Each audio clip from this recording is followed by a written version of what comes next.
CEO, Mr. Yeshen Pillay, to come to the podium and welcome and open for us, and then we can proceed with the program of the day.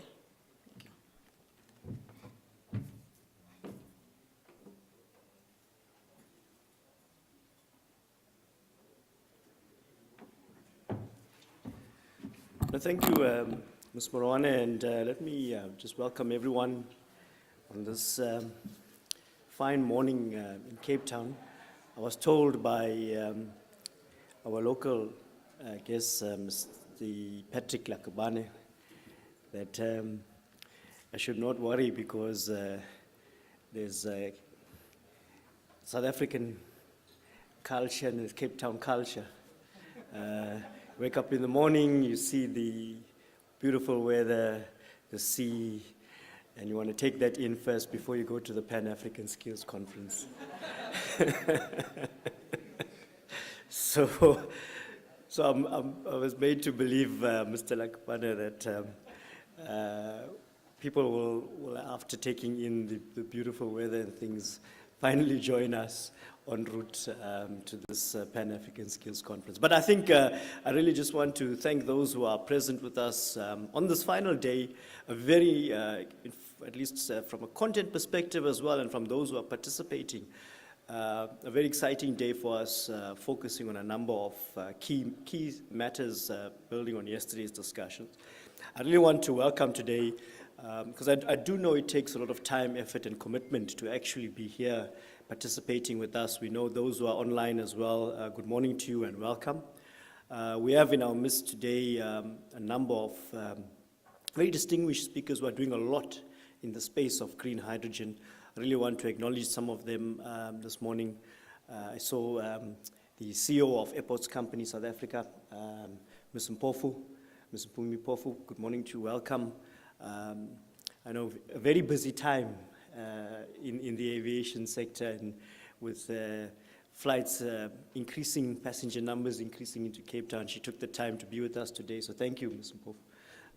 And really looking forward to a very exciting presentation on how our airports are going to be repurposed as green hydrogen hubs. We also have Transnet here with us, Mr. Kira Mohammed, thank you. I know I'm mentioning specifically and I know Saimi, CEO, I've seen him, yes, and Sanedi as well, Mr. Odwa, Dr. was also with us today. So there's quite a good focus, and I know yesterday we spoke a lot about the speaker who mentioned from RSS Investments that there's no green hydrogen economy. I was saying to my counterpart, thank you, CEO of Transport CETA, Dr. Eno Frapong, that we really can't do much without the transport sector. So it's not just about energy. And it's good, I think, that we have the CEO of the transport sector here as well today with us. Thank you for making the time, Dr. Mapefu, to be with us here. So quite a good discussion that we're looking forward. Thank you again as well. I just want to acknowledge some of the presence of our guests. Mr. Vijay Naidu, I see him here from QCTO again. Thank you very much. I think the QCTO we spoke about going to be a key player, especially from the certification side and project management side as well. I think here some great ideas that we need to explore, and certainly I think the CETAs will be looking to collaborate with you on those. Ms. Yudi Mabuza as well, thank you from the DSI side.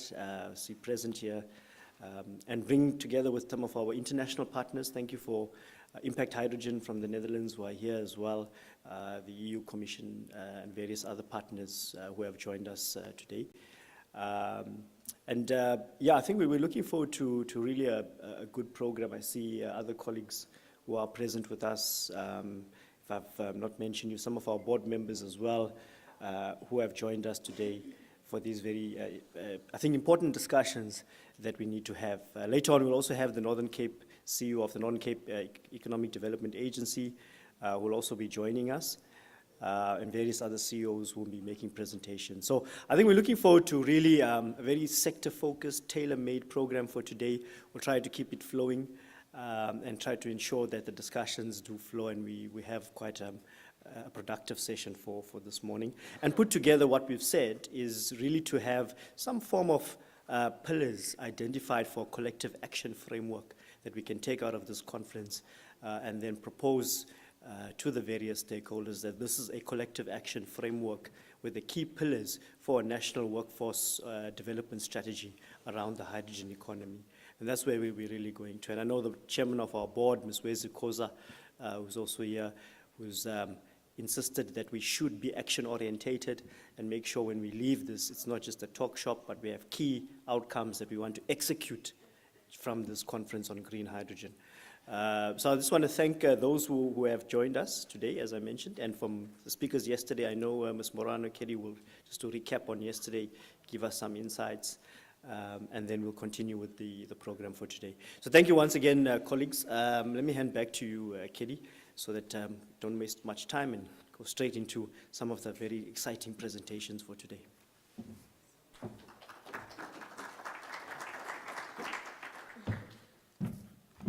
Thank you very much, Mr. Pillay. To move us swiftly along, ladies and gentlemen, my name is Kidiboni Morwani, as I've been introduced by Mr. Pillay, and I will be assisting with just directing the program again for today. And just a quick recap in terms of the proceedings yesterday. We did have a very engaging start of the skills discussion. We at the Cheetah presented our green hydrogen economy plans and also the research that we had then undertaken in that area. And what then emerged from there was the 17 or 18 emerging skills that have been reported to be in need for the green hydrogen economy. And what then flowed from that discussion, ladies and gentlemen, was the requirement that still persists for reskilling, in as much as we are identifying emerging skills. You know, the floor really did indicate that there is still a huge need for reskilling, and linked to that as well being the articulation aspect. So the TVET college sector coming through as very critical in terms of hydrogen skills going forward. And that really tied in with earlier discussions in the panels, which also launched the TVET study that was conducted by the NBI through the partnership that we are having with the DSI as well as Impact Hydrogen. So that was the first discussions that had then come out. There was also policy implications that we discussed in a fair bit of detail, and particularly around some of the incongruencies that persist and the alignment and harmonization that is required to really make sure that we are very fast in terms of bringing about the hydrogen economy.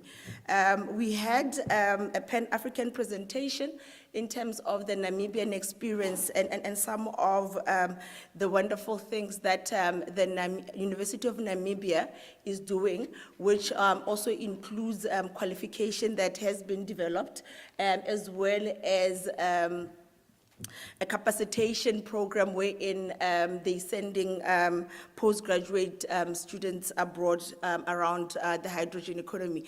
But I think what was very important in terms of that presentation was also what they are doing, the Namibian University, in terms of really making sure that Namibians get to understand what the hydrogen economy is about. You know, it came out that in their language they didn't, in Afrikaans, there isn't a word for green hydrogen economy. So that also presents that people are then not familiar with what is being talked about. And I think it's a very important aspect that we need to continue throughout our discussion in making sure that we don't leave anybody behind as we are engaging on green hydrogen, that everybody understands what we are talking about. You know, manufacturing of hydrogen has been with us for quite some time. In South Africa, we're still very much focused on the gray aspect of that. So when we're talking in these conferences, we talk green, blue, green, but half the audience gets lost in terms of what is it that we mean. So some of the key actions that needs to then be taken, certainly for us as a Skills Development Authority, together with our partners and other seaters that are sitting around the table, we have also noted the importance of making sure that we capacitate everyone around what is meant by green hydrogen, what is blue, what is gray, so that everybody then sees the benefit and actually benefits from some of what is projected around opportunities that exist for green hydrogen. We then also had an SMME experience. We had RRS Trade and Investment, which is an entrepreneur in the green hydrogen space, who also shared her experiences around some of the challenges and constraints that entrepreneurs in the green hydrogen space are facing, and also some of the support from a lived experience that could then be provided for entrepreneurs in the space. So that is just a quick recap from day one. You know, issues of articulation, capacitation, policy implications, reskilling, as well as then empowerment through SMME development and entrepreneurship. All of these will then be compiled into a full conference report that is going to be done after this, which will be shared. One of the things that we also be doing is that we will be availing all the presentations from day one, day 2, which was yesterday, as well as day 3, between all of us as partners, so that that is accessible to everybody that attended in person as well as virtually. So communication around that will be coming, so that all the important information that was shared is not lost as we continue on this green hydrogen journey for South Africa. So with that, ladies and gentlemen, I would then, I think, move us swiftly into the program. The first session, which is the morning session, will be focusing on industry perspectives. And after lunch, we will then be having the skills development perspective, which will then unfold in the form of panel discussions. We do have the programs on your tags. If you just flip to the back, you can actually scan the program for the day, which is day 6 and 7. Please just be mindful that the times will be slightly different now, because we had a bit of a delayed start. I would then like to introduce our first speaker. Her name is Ms. Nompumelelo Lompofu. She is the CEO, Executive Director, and member of the Social and Ethics Committee and Board Investment Committee at the Airports Company, South Africa. Ms. Mpofu is going to be engaging us on how EXA is repurposing airports as green hydrogen hubs. We have also on your tables provided speaker profile. So if you could go through that to fully get acquainted with all our speakers. Ms. Mpofu, ladies and gentlemen.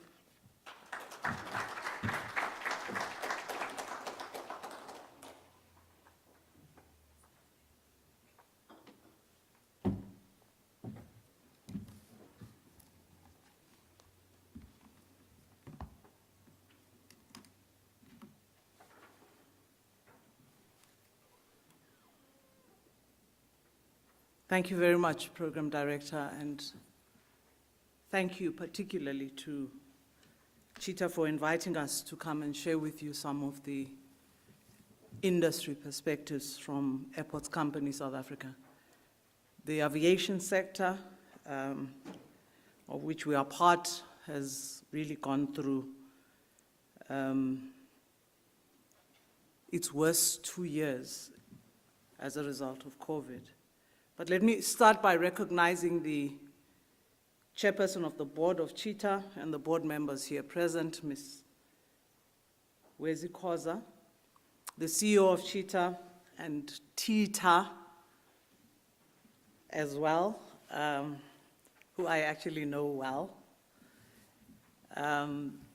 The representatives of the Department of Science and Innovation, other department officials, CEOs of various companies in private sector that are here present. I see the academics and various institutions that all have a keen interest in this new hydrogen, green hydrogen economy. I'm going to take you through a presentation, and I have been told I have half an hour, so I need to time myself. I do tend to go on a bit. And I'll be helped also by the program director in doing that. And I'll just really reflect some of the thinking and some of the initiatives that have been taken in the aviation sector to move us towards green hydrogen. I will specifically indicate what we as Airports Company South Africa are looking at, and basically just share where we are in this journey and importantly, where we want to be. I start here with just really clarification of who we are. Very frequently, Airports Company South Africa's mandate is not understood well after many years of operation, but still everybody says, I was in Polokwane, and that airport there is not clean, so what are you doing about it? And then I have to say, no, sir, our legislative mandate is we're responsible for only 9 of the biggest airports in South Africa. There are more than 100 licensed aerodromes in this country. By definition, there are probably about 1,549 type of aerodrome right down to a landing strip with a building. So we're a country that's well endowed with aviation infrastructure. It just operates on a particular hierarchy. And most of you are here because you've traveled through one of ours, which is Cape Town International. But there are many. Every small dorp in this country has some little airport. They are managed differently.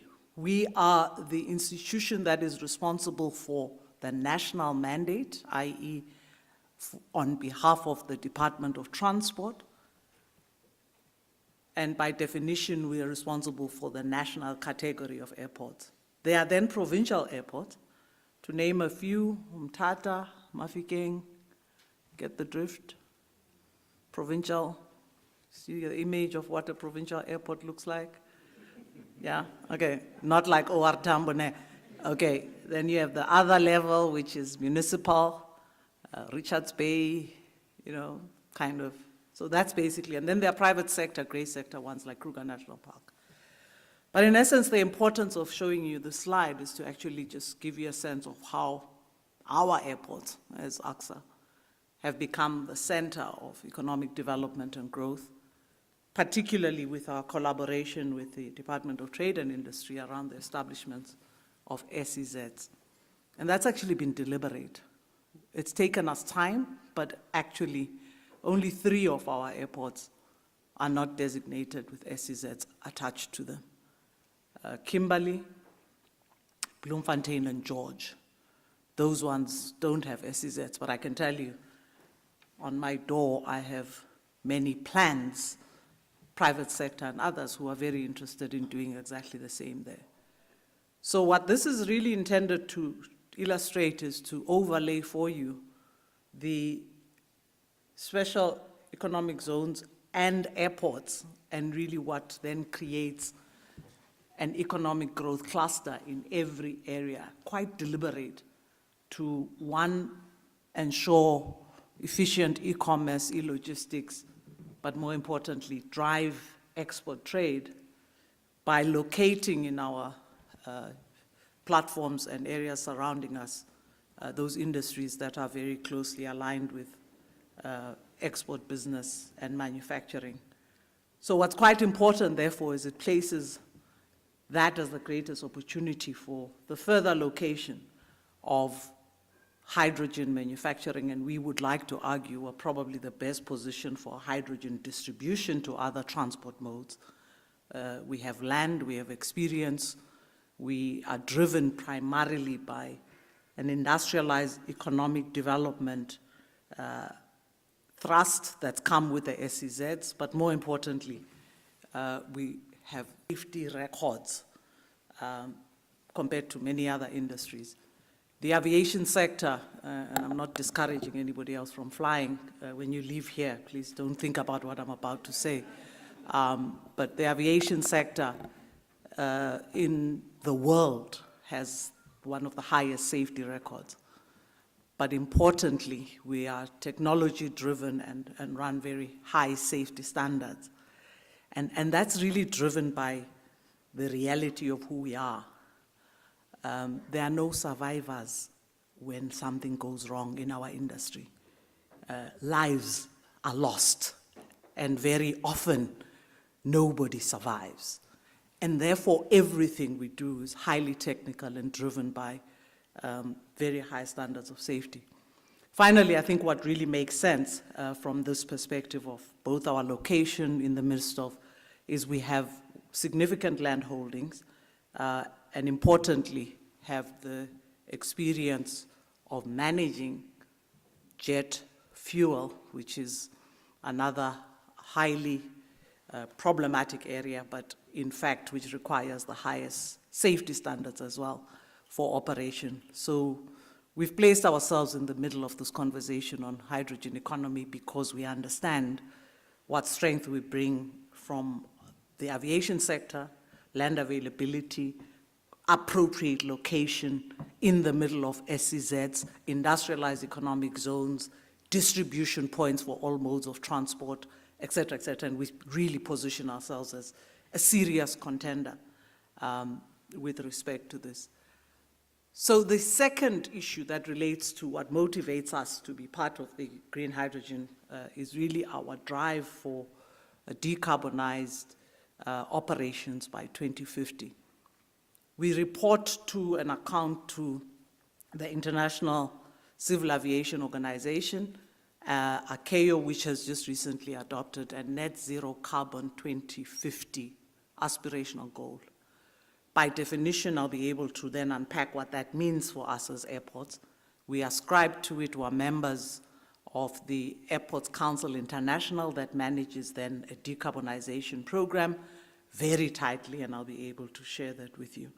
Just in this slide, what I'm really indicating is our own assessment through our very, very proactive energy demand management strategy, which has led us to really review our consumption and reduce costs for electricity, and particularly, more recently, grid services beyond electricity. So we're still going to confirm the date.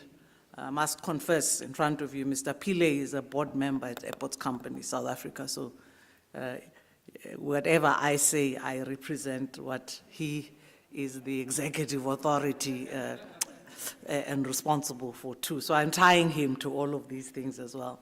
But importantly, I think what's important from this particular slide is just see how basically we have looked at our energy demand management strategies and our reduction of energy consumption and costs towards 2021, but you would see that drop is particularly because of COVID. We had to go through a process of decommissioning quite a lot of our operating systems, and that basically ensured our electricity consumption went down.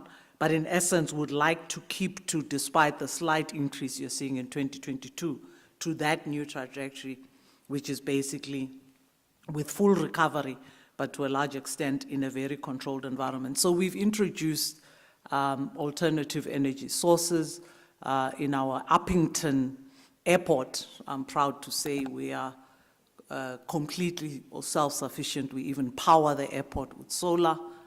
Those who know Uppington know that it's possible to do that. Temperatures at average 40 per year.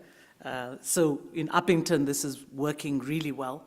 We also will then expand with improvement in our revenues, solar panels use across all our airport infrastructure, and really the drive to alternative energy sources.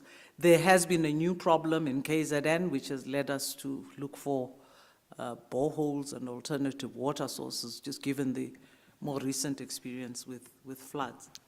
On this particular next slide, literally we show you the road to carbon neutrality, and particularly the consumption rates we project for ourselves in order to reduce our reliance on the ESCOM national grid.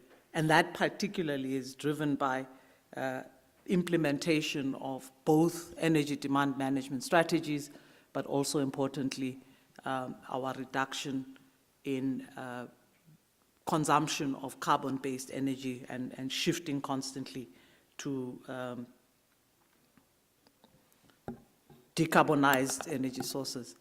One of the important things about that particular slide is it is able to indicate very specifically our targeted consumption from electricity, but the turning point which we project, which would probably be, originally was around 2026. I must indicate that because of COVID, that trajectory, which is given the challenges of COVID, is now more on the orange line than the blue blocks. So that's kind of a slight delay in achieving that because of COVID. What I spoke to earlier is a very rigid decarbonization program that we follow. It's an accreditation program by Airports Company, Airports Council International, ACI, which basically we're all bound by as airports that are members of that council, and that's by far 90% of all airports globally. The ACI accreditation program is something that we take very seriously. It allows us to basically register our airports, particularly for this accreditation program, and you ascribe different levels of achievement in terms of the decarbonization programs that you pursue. Level 1 basically is to make an assessment of a carbon footprint, and we're happy to indicate that we have 2 of our airports that have completed that exercise, Bram Fisher, which is the Bloemfontein Airport, and George Airport as well. At level 2, which is much higher than 1, is Cape Town, OR Tambo, Chief David Stearman, Old PE, and King Shaka, which are all at level 2. We recently awarded at the ACI World recognition for achieving the highest decarbonization in Africa, and as such, that level 2 achievement is actually quite serious. Level 3 is, thank you. Thank you very much for that. Level 3 is then further engagement of your stakeholders, and that would mean, in our instance, airlines, ground handlers, jet fuel operators, retail, commercial, logistics, and everybody else who's on our platform and is a partner would have to then subscribe to that program. So the airport has been accredited level 2. We then go out to the additional stakeholders that are accredited, and then they get accredited as well. And they also measure their emissions, rate of decarbonization, and commit to a particular program. Level 4 is also meeting particular standards which allow us to extend the carbon footprint, absolute emission reduction in line with the Paris Agreement, and then the third-party engagement. So every level is one step higher than the other. Our projections is that we would reach by 2027 all airports that are currently at level 2, which is the 4 that I indicated, would then be at level 3 by 2027. The target overall, as I indicated, is total zero net carbon by 2050. Because we argue and we're operating in the context of South Africa as well, even in the global platforms, there is a recognition that South Africa will achieve this 2050 target around 2050, but in line with the just transition. And I want to make that absolutely clear, because the rate at which we're able to move on some of these elements is dependent on the national environmental management policy of which we are a part. But I must be able to indicate, having committed to these kind of targets and seeing the ability to achieve them, there's a general expectation that would achieve by 2050, but generally, I think because we operate in the African continent as well, there's an acceptance that the whole of Africa will probably come in somewhere between 2050 and 2070, and it's okay. there's no crisis, because countries will be able to ensure full achievement, meaningful achievement, and sustainable achievement of a total level for level of accreditation when they can. And by the time 90% of us have done that, I think we start reaping the benefits overall. So that's one of the issues that drives our pursuance of the hydrogen green economies, our decarbonization program, and therefore, by definition, everything we do is working towards repurposing the airports towards that particular target. But we don't just wish, we are driven by clear decarbonization programs that we ascribe to, we are measured against, and largely we are driven by.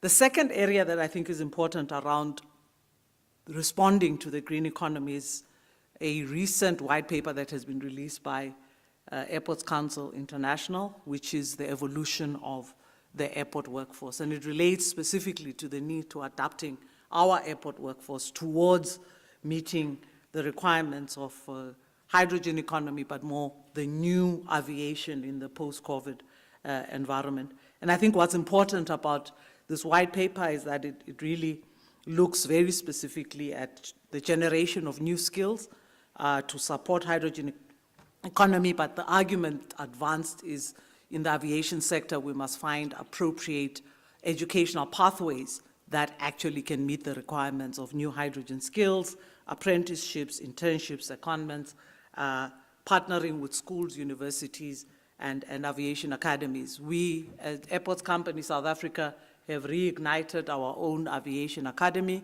and I must indicate that the Air Transport Navigation Services has also an outstanding academy which is responsible for training air traffic controllers. In fact, between ourselves in the aviation sector, we train extensively a lot of people from the continent as well. And by definition, that means in doing that, our focus then shifts towards providing these new skills in the green economy and largely the hydrogen economy as well. We are, as I indicated earlier, notorious for safety, and we run through an APEX program, which basically also would see, in response to the hydrogen economy, the development of experts in the areas of oversight. And I indicated the high safety standards are then driven by a whole plethora of inspectors, assessors, evaluators, auditors at 4 levels, which all are responsible for ensuring that the aviation sector remains safe. And that's the area that would receive particular attention for training and retraining of those 4 layers of safety assurance that are provided for. What is also important about aviation is we think this represents a great opportunity for training of women and young people. The sector is notorious for being untransformed, with only 6% pilots in the US, for example, in an area where we know that business travel is generated from about 50% women, and the percentage of aerospace engineers in the US alone, by way of example, is at 9%. So a lot of opportunities for transformation for women and young people to really bring us up to speed. A requirement also for professionalizing, reskilling areas that relate to not the airport operations, but also the associated sectors such as ground handling, fuel management, and others, and the need to drive us to proper licensing of those areas and professional recognition of those skills, but allowing the opportunity to convert them, particularly for the hydrogen green economy, and ensuring the full implementation and training of competencies. What also is a big challenge, which ACI is trying to address, is the portability of those skills. We are a very, very global industry, and as such have a requirement of just being able to move skills from one country to the other, and that portability is necessary through qualification authorities, standardization of that training, and ensuring people can get jobs quite easily in countries, but also equal recognition of those skills in various countries, and that becomes quite an important element. What is really changing the airport workforce are 10 known factors that are really driving change. And just to highlight, we are obsessed about digital transformation. Airports, as I indicated earlier, are becoming hubs and cities in their own rights. We drive a program that also relates to aerotropolis development. But more importantly as well, I'd like to highlight the green airports and smart airports are really central to what we are advancing in the future, and therefore, by definition, the role of the hydrogen economy becomes important. The other critical factors that are important in this regard is what has driven the aviation sector, which are sustainable aviation fuels, called SAF, and that's really driving this change of skills and adaptation. Currently, SAF, in the future, SAF will probably also include hydrogen, but currently SAF is defined as including primarily biofuels that are being implemented worldwide in these particular environments. Environmental sustainability then becomes quite key. I'm going to rush through the rest. I've told I've got 5 minutes left. This is an important conversation we've been having both with DSI, MinTech, and ourselves, and that's really to place airports at the center, as I indicated, of the hydrogen economy by being distribution centers to other modes, but importantly, being the place where the skills are available, land is available, fuel management capacity is there, etc. And we have identified in the hydrogen corridor and hydrogen valley, Limpopo, Gauteng, and KZN. As Airports Company South Africa, in those 3 areas, we have offered the airports that are available, with OR Tambo representing the site for Gauteng, and King Shaka representing the site for KwaZulu-Natal. Earlier on, I indicated that Polokwane Airport is not one of ours, but we have since this collaboration approached the provincial government. We're about to sign an MOU and have that airport actually transferred to us for this purpose particularly. So the Polokwane Airport then plays quite an important role in the Limpopo area as well to provide support. This particular slide indicates the various evolution of use of hydrogen in the various areas. And what we do think is going to happen over the period is in the first 5 years, we'll be looking at the operational systems, public transport, buses, and other operating systems in our environment. I'll talk to them later. But 25 to 30 would see an increase to that. I'll be able to actually indicate as well that we have a forecast from Embraer. Largely the manufacturers that drive the aviation sector are Rolls-Royce because it produces the aircraft engines. Airbus and Boeing are the 2 big aircraft manufacturers. Embraer is the 3rd. And all of them are aligned with what Embraer is able to share. They're very secretive about what they are planning, but Embraer is quite open and transparent. They're able to show us exactly what hydrogen-based aircraft they will be producing at what time in the next period right up to 2050. This is absolutely crucial for us to plan, repurpose airports, rebuild our runways, aprons, taxi, parking ways, in line with the new aircraft that will exist and what requirements there are. This slide is very important. It just helps you to see the experience we have in jet fuel management and how that value chain operates from basically the production and importing of jet fuel right down to our own operations at Airports Company South Africa, particularly towards the right-hand side, the various steps in managing jet fuel, which includes into-plane services, storage capability, and technical capability around safety and security of aviation in our platform. That's quite an important element because that experience we have on managing jet fuel means we're very well endowed with those skills that are easily portable into the hydrogen economy. And as we reduce, remember the slide I showed about when the aircraft are ready, it probably is around 2030 to 2035 that will actually see aircraft that are hydrogen driven because the manufacturers say so. And no matter how we wish, everything else outside of aircrafts will be operating on the hydrogen systems, and I'll be able to share the other systems that would be able to change, but aircrafts only come in line around about 2030 to 2035.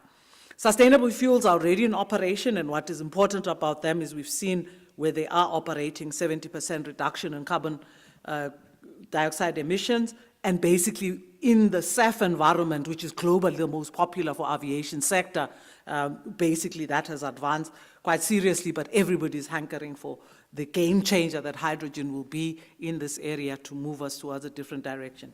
What is currently being assessed are very crude issues, moving towards the technology and the movement systems and logistics. But what's also quite important is there are very specific skills that are very easily portable or transferable in these areas.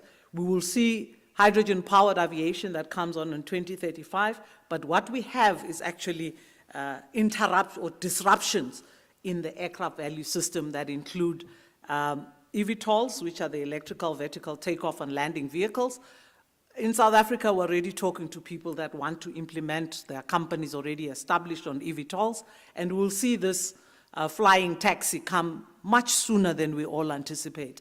But again, we would want to see how this can be converted into aviation use. We also have ARPAS, which is commonly known as drones, and basically the provision of drone ports, which will be able to drive us. So there are various skills areas that we would look at: aircraft maintenance engineers, hydrogen aircraft operators, evolving new systems. But more exciting are the immediate interventions we can make around ground handling equipment and systems and maintenance of that. Even the manufacturing of these can become quite exciting. Forklift operators, tug operators on our platform. Already the manufacturers are tempting us and showing us options of fuel cell developed products, but also products that we can convert to. Quite an important component of airport operations is the baggage management system and also cargo systems, and in that, really, really dependent on high efficiency levels to keep it. When an airport standards of efficiency are measured, largely they are measured on baggage pilferage and baggage processing, which really is a measure. Those kind of systems of cargo and baggage can easily be converted very soon, and we're already talking to some people who are looking at how they can do this.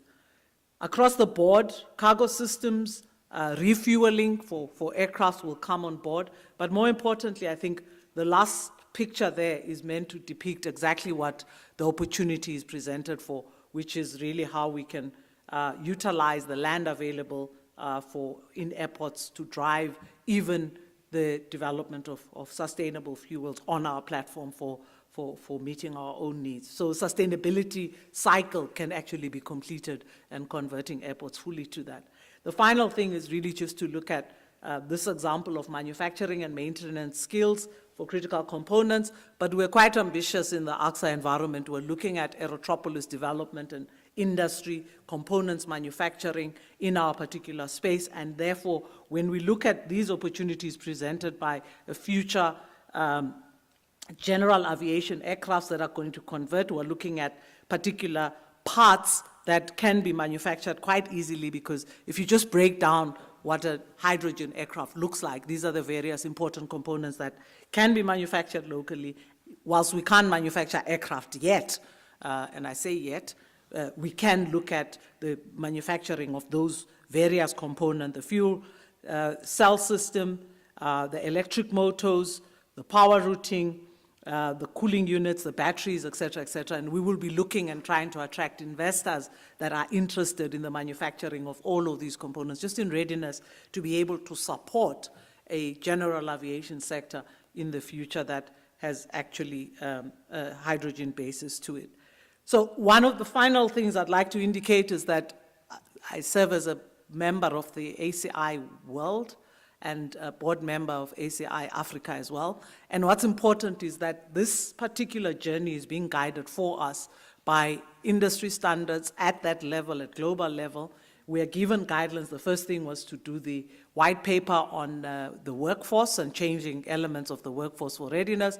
But every year, ACI is then giving us guidance with clear indications from industry, advanced technology evolution as to what we should do as airports in response. So basically every year, last year, this particular year, in September, we had Rolls-Royce, we had Embraer, we had a company called Honeywell, which is well established globally, which basically are guiding the global bodies as to how hydrogen economy is advancing, how far we are, and all of us are then required to change our master plans, to adapt our operating systems, and at the point at which the verified, tested systems, they are then able to give us guidance.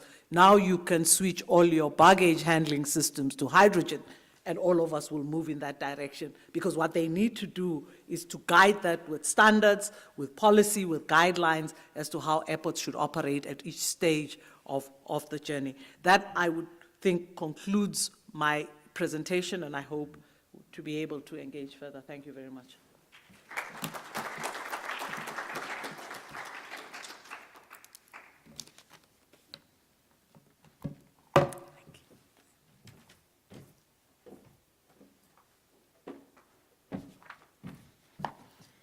Thank you very much, Ms. Mpofu.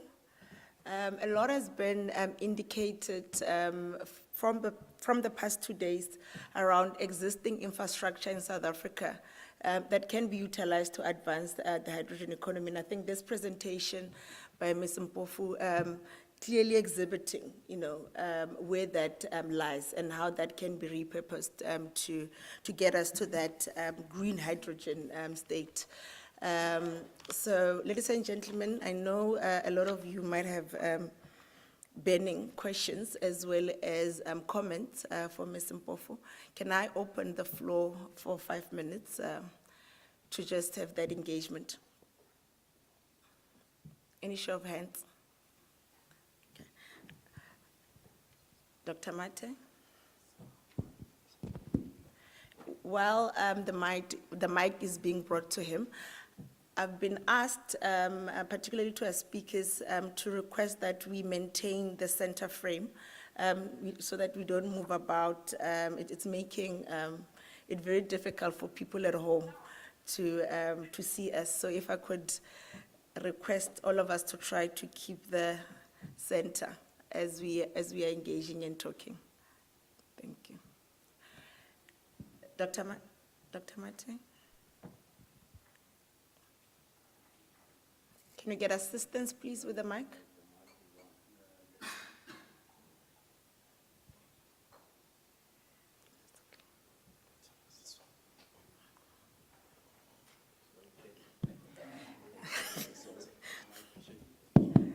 Thank you, Program Director. Ms. Mpofu, thank you for your presentation. Very inspirational. I think we are in good hands. My question is very brief, Ms. Mpofu. In the short term, maybe medium term and long term, have you worked out the cost to implement some of these great ideas that you've presented? So in the short term, what's the cost implication? And in the medium term, what's the cost? And then in the long term? Thank you.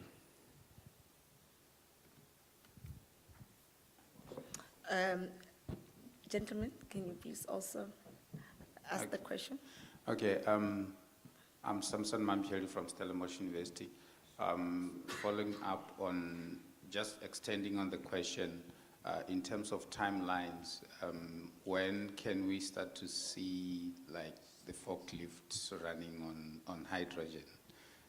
Those kind of things. Do you have some information on the timeline to say when exactly some of the short-term solutions will start at the airports, any of the airports? Thank you.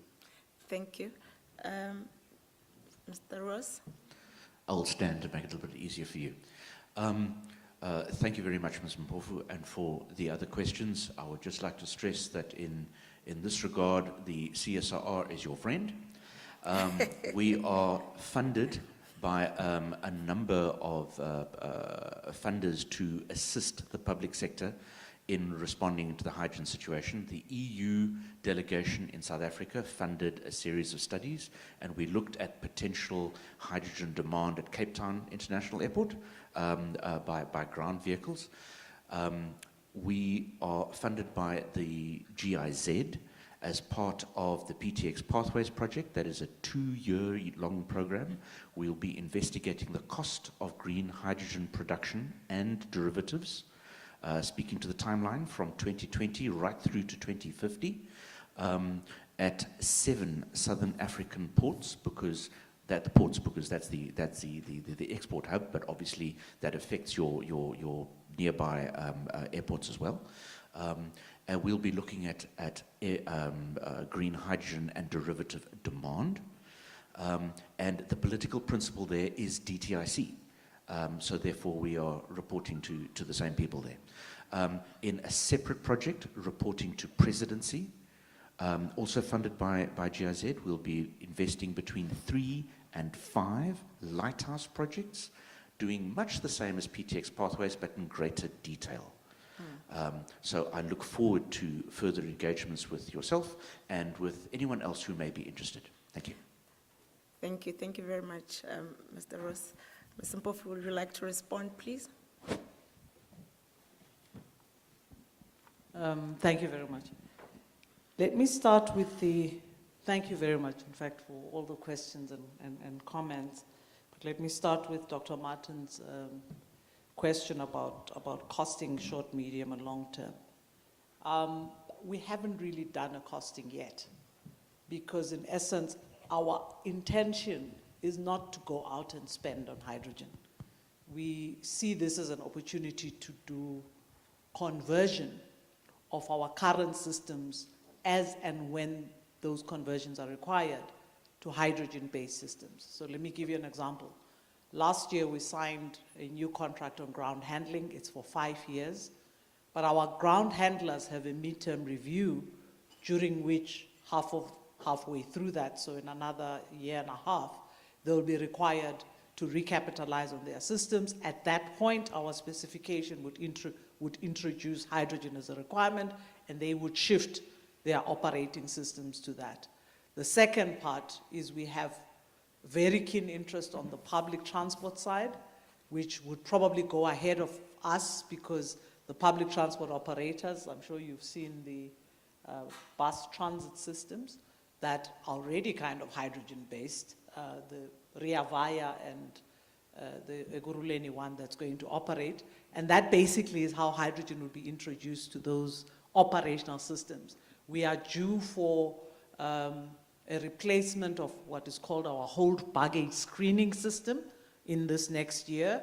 And obviously the requirement on that would be for them to be able to introduce hydrogen into that operating system. So the way it would work is we're not going to go out and spend new money on new infrastructure. We'll introduce new specifications that drive them towards hydrogen economy and introduce those new systems, given what the market already offers in those systems. But as I said, the testing of whether we as an aviation airport management company are ready to implement a particular operating system is not just from our choice, it's guided by our international bodies when they specify very clearly that the forklifts can now go, the operating systems for cargo can now go, because there are particular safety standards that they must maintain. So it's not up to us, not just a question of buying something off the shelf. Whatever we introduce is backed up by industry-regulated safety standards of operation that will guide how we operate. It's just to ensure that the whole system moves in sync and in line. In the medium term, there starts to be costs on starting to alter our infrastructure in that direction and actually investing in building infrastructure for the hydrogen economy, and I would guess that basically goes into our capital budget, which starts to look at installations, particular installations on our platform for hydrogen manufacturing and providing land and other facilities which would support that. The last one, which is the long-term one, and in that time frame I indicated, which is 30 to 35, will then be making adjustments to our airport infrastructure. Contact stands are the most important element, where we really provide landing and facilitation infrastructure for new aircrafts that must be aligned with basically our airport infrastructure. And that, again, is another phase. So first, operating systems, and those will change as we go out on tender. Second is the various big systems like cargo management, baggage. Then third is the airport itself and the infrastructure of the airport that will move in that direction as the aircrafts become different and we're able to move. But it's really very managed and articulated because it's accompanied by very clear safety regulations that are prescribed by our international organizations. I think that would also deal with the question on timelines, but we are talking to various industry players around just the replacement components. So I would imagine in the next 2 to 3 years, you would see forklifts and other types of equipment changing. And that's my anticipation of what you'll be able to see very soon. But in that second 5-year period, it would then go higher to the bigger operating systems that are inside buildings and for which safety standards must be stipulated. The one that's coming up, and I'm sure we can be kept sane on this, is passenger facilitation systems, and importantly, the second one is hold baggage screening systems, which basically would be a nice one to add to that list so that we can move in that direction. The issue of CSIR, very much welcome. We are engaging, and I can't see her here. We are the pilot project for DSI with respect to some of these elements, and we are engaging with GIZ and yourselves as CSIR. I'm sorry I didn't recognize your presence. Yes, and so by definition, we're part of the loop. In fact, we're looking to establish a pilot very soon at one of our critical airports. The assessment isn't done in Cape Town, but the implementation, particularly of the distribution center for other transport modes, we're talking to the issue of OR Tambo potentially around that with just the plethora and complexity of the infrastructure, but also the transport systems in Gauteng, multiple bus systems, et cetera, that basically present an opportunity for that. Yeah. So I'm certain that we'll be able to collaborate with all of you in this regard, but it's a phased program. Thank you. Yeah. Thank you very much, Ms. Mpofu. I'm sure that we will still have enough time throughout the day to engage further on some of the exciting things that are coming up. Ladies and gentlemen, one more question. Thank you very much. It's my chairperson, so. Thanks, Kiri. It's actually not a question, it's a comment and a commendation. On arrival at Cape Town Airport, I lost my wallet. And then we ran helter and skelter and we got to SAA, customer service closed. We were just surprised who are we going to cry to. Eventually I got my parcel, my wallet from baggage handling. Thank you very much with the help of Dr. So it will be good for you to pass on the message and the good work. Yes, thank you very much. Thank you, Chair. Ladies and gentlemen, we will move to our next speaker, still on industry perspectives around hydrogen plants, as well as experiences. Our next speaker joins us virtually. His name is Mr. Tim Carmichael. He's the Senior Business Development Manager working for the Linde Clean Energy team in Munich, and he joins us virtually. I'll hand over to you, Tim. Good morning. Can you hear me okay?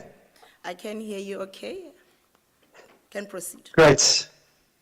Thank you very much. I just am going to share my screen. Could you just also confirm whether this is also possible to see? Yes. Great. So good morning, ladies and gentlemen. Thank you so much for the opportunity to join this conference virtually. I apologize for not being there in person. I had some personal obligations during the day today, which I could not reschedule. But otherwise, I would have loved to be there and network with all of you. Maybe just a little bit about my background. I'm the Senior Business Development Manager for the Linde Clean Energy team, which is looking at the clean energy investments from the Linde Group in the Europe, Middle East, and Africa region. I report through the Munich office, but I'm based in South Africa and travel frequently in the region. And yeah, I'm glad to join you today to provide a little bit of context around Linda's experience in the hydrogen industry. So just to provide a little bit of context, most of you will know Linda, but some things you might not be aware of. Our founder, Dr. Carl van Linde, started the company in 1879. So we stand for over 140 years of technology progress and service of end markets, including chemicals, energy, food and beverage, healthcare, manufacturing, metals, and mining. And in 2018, we joined forces with a company, Praxair, which enabled us to become the largest industrial gases and engineering company in the world today. Critical for us, safety is always our number one priority, and we are proud to be a best-in-class in safety performance. Specifically focusing on the hydrogen markets, today, or at least in the sales of 2021, of our overall sales of $31 billion, $2.5 billion of those sales were generated by hydrogen as a revenue. So we have been in this market for a long period of time. We're selling hydrogen as an industrial gas to many consumers around the world. We're in 100 countries around the world, and there's a big focus between the industrial gas supply, but also a big focus on technology. So we have 6,500 active patents in core technologies within our company. Our company is made up of two divisions, the Linde Gas Division, which in South Africa is known as Afrox, and the Linde Engineering Division. The Linde Gas Division is selling the molecules and owning and operating these generation plants. So in the case of hydrogen, for instance, we're operating 3 electrolyzers in South Africa as an example. That's selling hydrogen into the market there. And then in our engineering division, this houses our technologies and core components across the hydrogen value chain, from the production of hydrogen all the way through to the distribution and storage and treatment and processing. But I'll go into that in a little bit more detail. So Linde is leading by example in terms of being a clean hydrogen advocate. We're involved in many industry and government organizations throughout the world, notably H2 Global and the Hydrogen Council, which we've been heavily involved in. But some of the key metrics that I wanted to highlight in particular for Linde, which leads us to be a dominant force in the hydrogen economy, is that we are investing or targeting to invest over $1 billion into clean energy projects and initiatives per year going forward. There's other numbers that have been mentioned, like $20 million of investment by 2030 into clean energy projects. And we also spend a third of our R&D budget into decarbonization activities and technologies. So where does Linde play in terms of the hydrogen value chain? So for many years, we have been focusing and producing hydrogen through natural gas and biogas systems. We are operating over 150 steam reformers and pressure swing absorption units, which are producing hydrogen.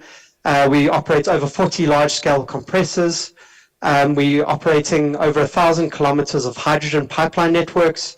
And we have the world's first hydrogen cavern, high-purity hydrogen cavern in operation, which stores about 6,000 tons of hydrogen on the Gulf Coast in the US.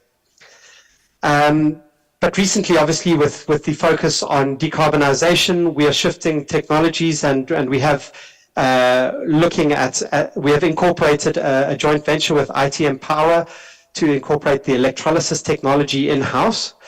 We have built and operated over 80 electrolyzers around the world today, and we have the largest installed base of hydrogen liquefaction capacity of over 170 tons per day. We operate the largest fleet of hydrogen liquid and hydrogen gas distribution trailers around the world, and we have unique capacity in terms of manufacturing cryogenic tanks and cylinders for hydrogen. Then on the downstream side, we're heavily involved in the applications of hydrogen. So we have over 200 refueling stations, and this varies from buses and trucks forklifts, as I saw in the previous presentation, trains. We have the first hydrogen train in operation in Germany, in Bremerford. And so all of this, specifically maybe focusing on the forklift operations. We started one of our largest installations in the BMW Spartanburg facilities in the US in 2010, where we had over 100 forklifts in operation on hydrogen there. And in 2013, that was expanded to 230 forklifts in operation at that facility, using around 400 kilograms per day of hydrogen. We're also heavily involved in pioneer projects in terms of converting industrial feedstock for refineries, steel, chemicals, and ammonia production. We have operated the largest power-to-X plants for buffering wind operations since 2015, and we're looking at initial projects in building heating and other applications. So just to highlight a few of the success stories, we've been, we own and operate the syngas, so hydrogen, CO, and ammonia supply to the Sadara facilities in Saudi Arabia. This was started up in 2015. Then just also to emphasize that the Gulf Coast Hydrogen Network, where we have that high purity cavern, you can see the number of hydrogen production units all dotted along this massive pipeline network, supplying a range of refineries and other off-takers, chemical parks, and that's within that region. We also are currently building the largest PEM electrolyzer, which is a 24 megawatt electrolyzer in Leuna in Germany, which is expected to start shortly. We also operate 2 steam reformers and a 10-ton per day hydrogen liquefier, and the hydrogen refueling station as well at that Leuna site. So it's a very integrated hydrogen production facility for us there. And there's just also the references for our hydrogen train, which we are operating 14 trains in Bremerford in Germany, using 1,600 kilograms a day of hydrogen supplied from our Leuna facilities, but we're expanding the electrolyzer facility on site together with wind power to have a dedicated production system at the site there.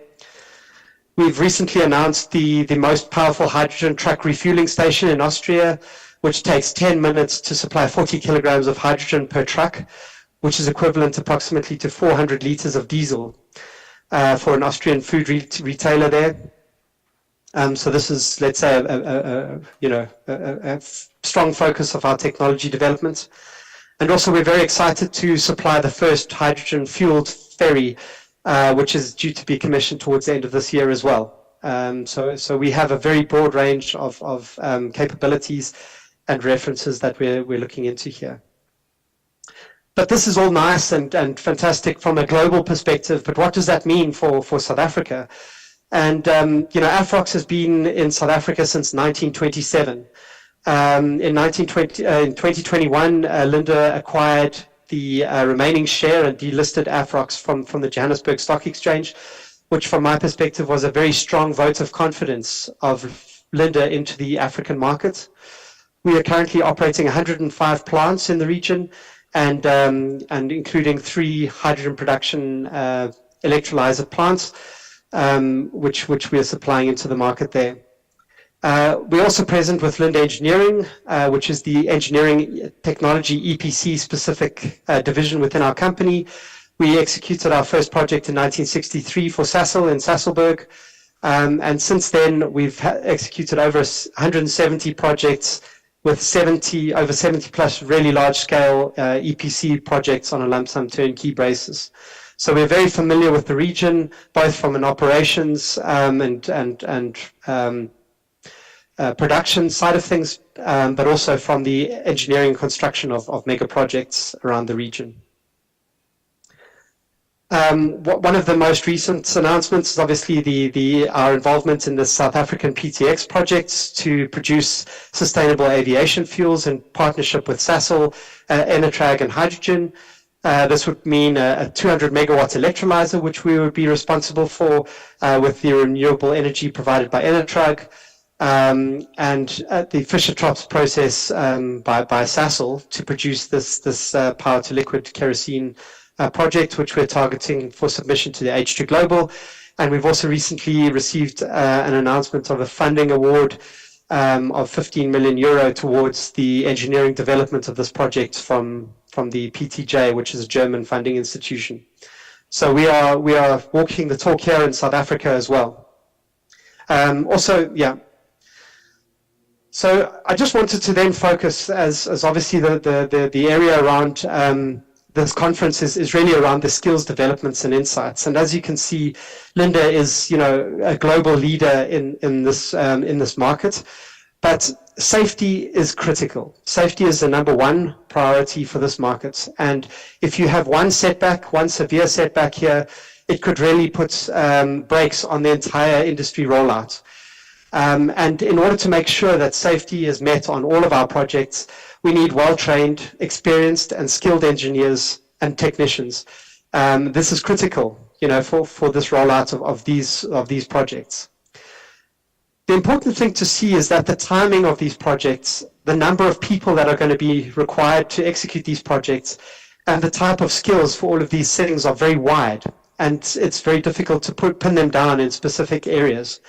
And so it maybe makes sense to focus on different areas of the value chain in order to clarify what changes might be needed in these particular areas. And the existing skills, available skills along the value chain vary. So for instance, as an example, we have electrolyzers in operation today in South Africa. So skills for operation of those, skills for engineering of those are available. The process engineering is there and it would be transferred to new projects. Whereas, as an example, the manufacturing of electrolyzers is shifting. There's a huge demand that is going to be placed on the manufacturers of electrolyzers, as an example. And so the skills demand there would be quite exponential. There are new applications, for instance, of fuel cells, where the fuel cells themselves are relatively new technologies with limited manufacturing capabilities and limited skills that are able to deliver those.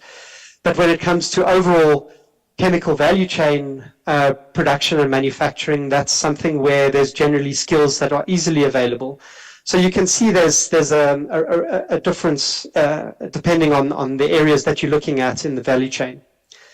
What is important for us, especially as a company that is looking to grow in this market significantly, is that our existing skills base is needing to be scaled up. And so we have the advantage that we have many production assets in hydrogen already available around the world. And when we're developing new projects, even from the engineering side of things, we would involve people from different locations in order to create those skills in different organizations, in the different Linde organizations around the world. We would get the operations and field managers already early on to be trained in existing operations that we have around the world, so that when they're starting the new operations, for instance, in South Africa, that they would, start on a very comprehensive, skilled base already. So these are some of the ideas that we have in terms of rolling up or at least expanding on the existing skills base. But what's important as well is that the skills development should not only be focused on a technical college or university students, because there are many mid-career employees that are, going to be leaving jobs or having jobs that have a similar set of skills that could be transferred to the new clean energy industry. And in order to ensure just energy transition, I think it's important to have a wide variety of skills, training and development offerings to the market.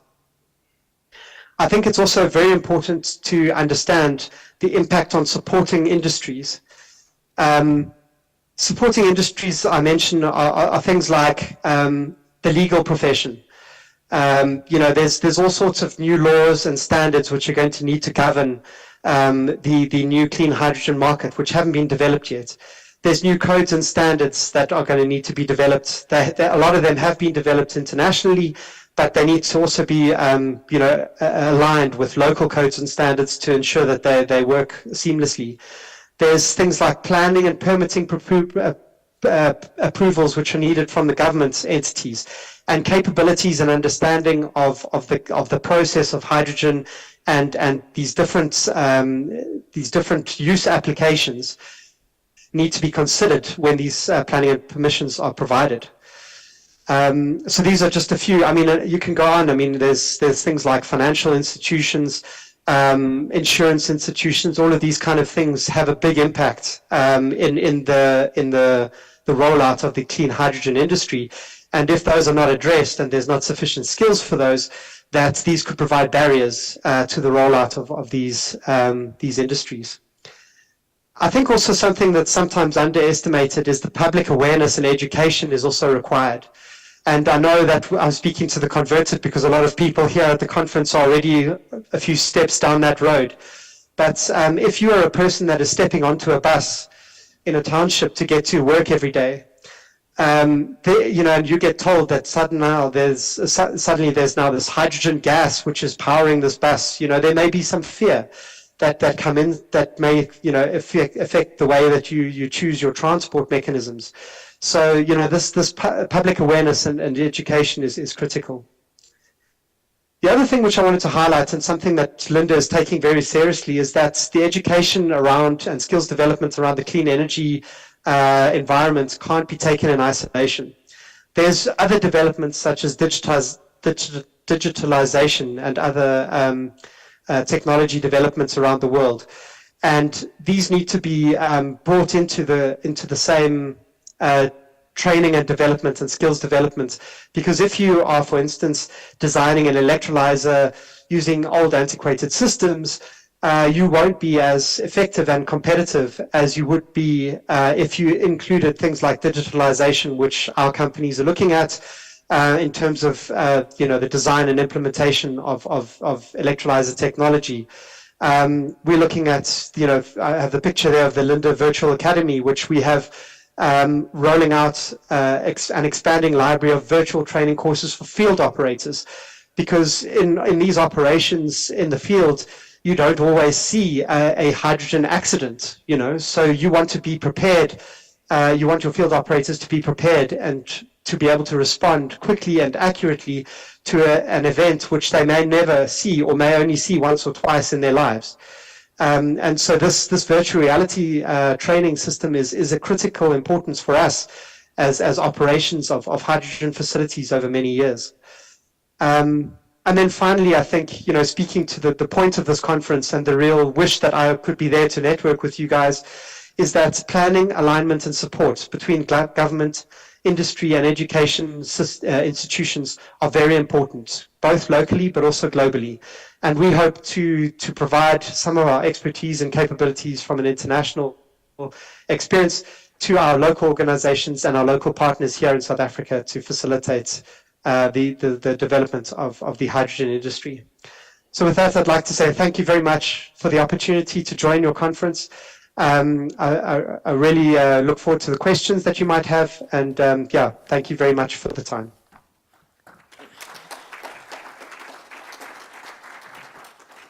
Thank you very much, Mr. Carmichael. If I could speak on behalf of the delegates here, we do welcome that invitation to collaborate around the green hydrogen economy. And I think also another important point that was stressed was the issue around public awareness as well as education. It has been a running theme for the past 2 days in terms of capacitating all stakeholders, communities, around what we mean by just transition as well as the green hydrogen economy. With that, ladies and gentlemen, Mr. Carmichael is available for a few questions. Can I get a show of hands in terms of those questions? I've noted 2 hands in the front. If you could please introduce yourself for the benefit of colleagues joining us online. Good morning. I don't know where Mr. Carmichael is joining us from. It may be good afternoon. My name is Vijayan Naidu from the Quality Council for Trades and Occupations. Thank you for an absolutely brilliant presentation. I think it's the first time I have a clear picture from beginning or seeing the beginning from the end, if I may put it that way, taking us through all of the different facets. Just the one question that I have in my mind, and it may sound like a very naive one. Considering all that you've done, what's the downside of this, if there is a downside? I mean, one of the comments made yesterday was that South Africa is not a water-rich country, obviously that being a critical element to the process. In your experience, can that pose a real challenge? And what other issues would you highlight as being the downside? Sorry, I'm taking you back to the basics, but I think that's a fundamental issue that I need to be clear on. Thank you very much. Thank you, Mr. Naidu.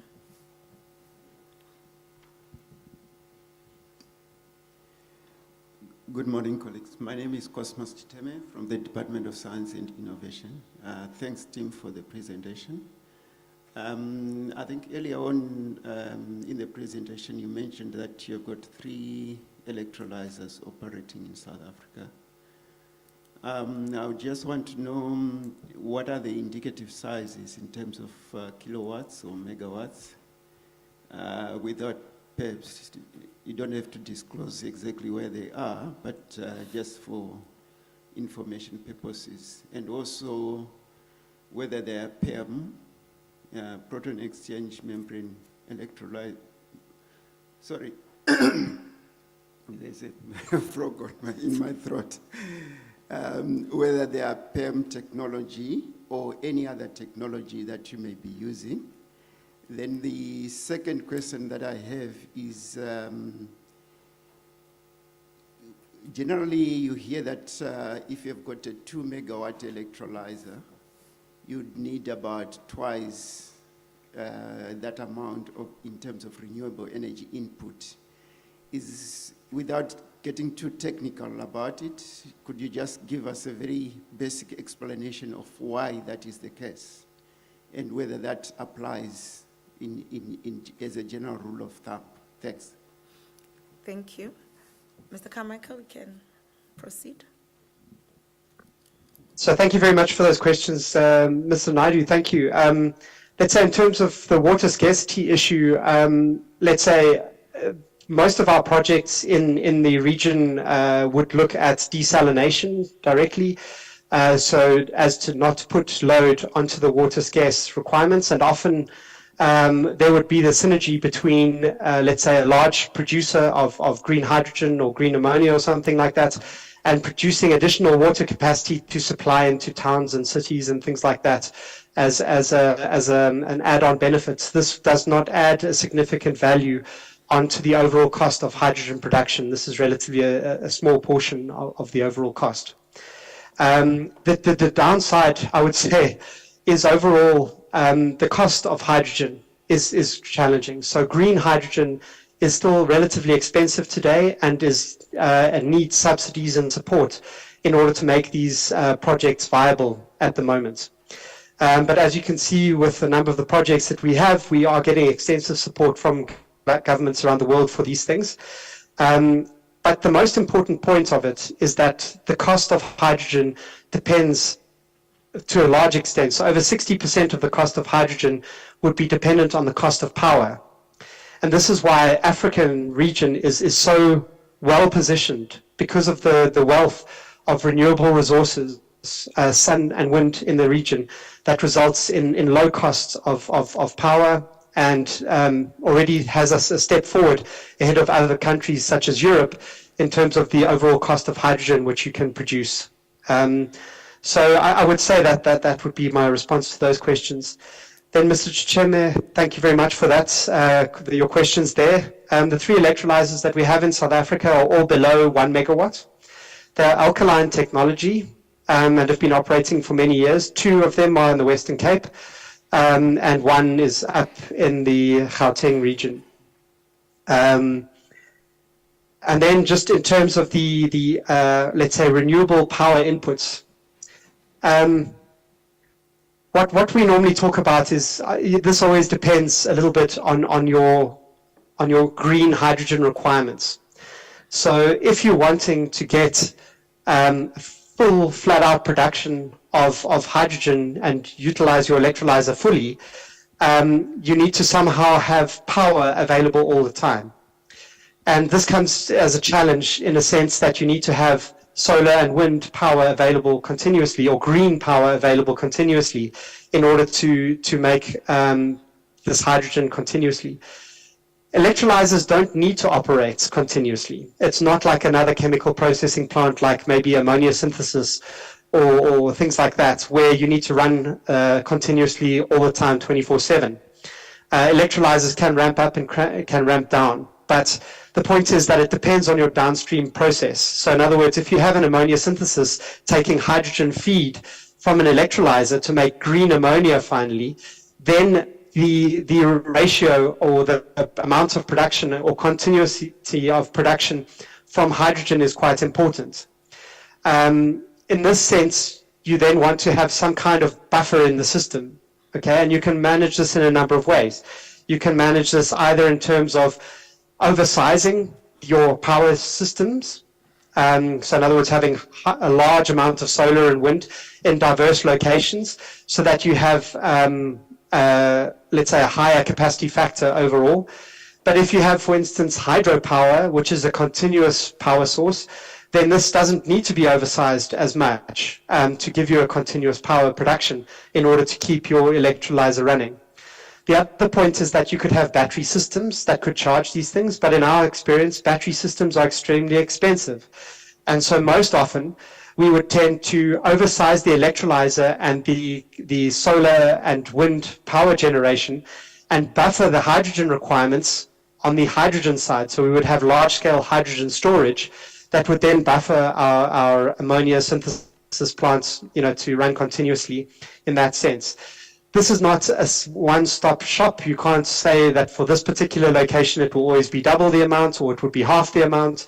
There's no one solution, and that's where we offer ourselves really as a technology partner to be able to evaluate based on the power profiles available from particular applications in the regions around the world, to then size and optimize the configuration of the solar PV size, the wind size, and then the electrolyzer size, as well as the downstream storage and downstream chemical processing facility to give us the overall lowest cost of hydrogen for that particular application.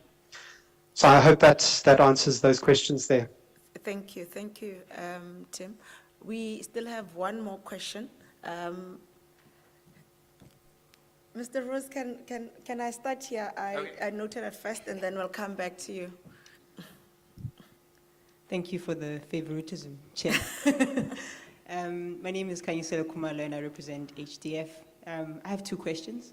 The first one being that when you spoke about the pilot that is currently under development, which incorporates Enetrag Sasol for clean synthetic fuels. And my question was, you're responsible for a 200 megawatts electrolyzer, and the question is around whether this will be an alkaline electrolyzer or a PEM, because the ones that you have existing to date are alkaline. So I'm interested in whether that will be the same technology. And secondly, if you can also speak to the 3 success hydrogen stories that you have. Are you using alkaline or PEM in those 3 successful hydrogen stories that you shared, and the justification behind the choice of the electrolyzer type? And then my second question is that yesterday we had a presentation from Mr. Pillay where he outlined, I think it was 12 or 17. 17 potential skills in the hydrogen space. Referencing the pilot again that is under development, what have you seen to emerge as skills that could be unlocked in the green hydrogen space? Thanks. Thank you. Quick one. Beg your pardon.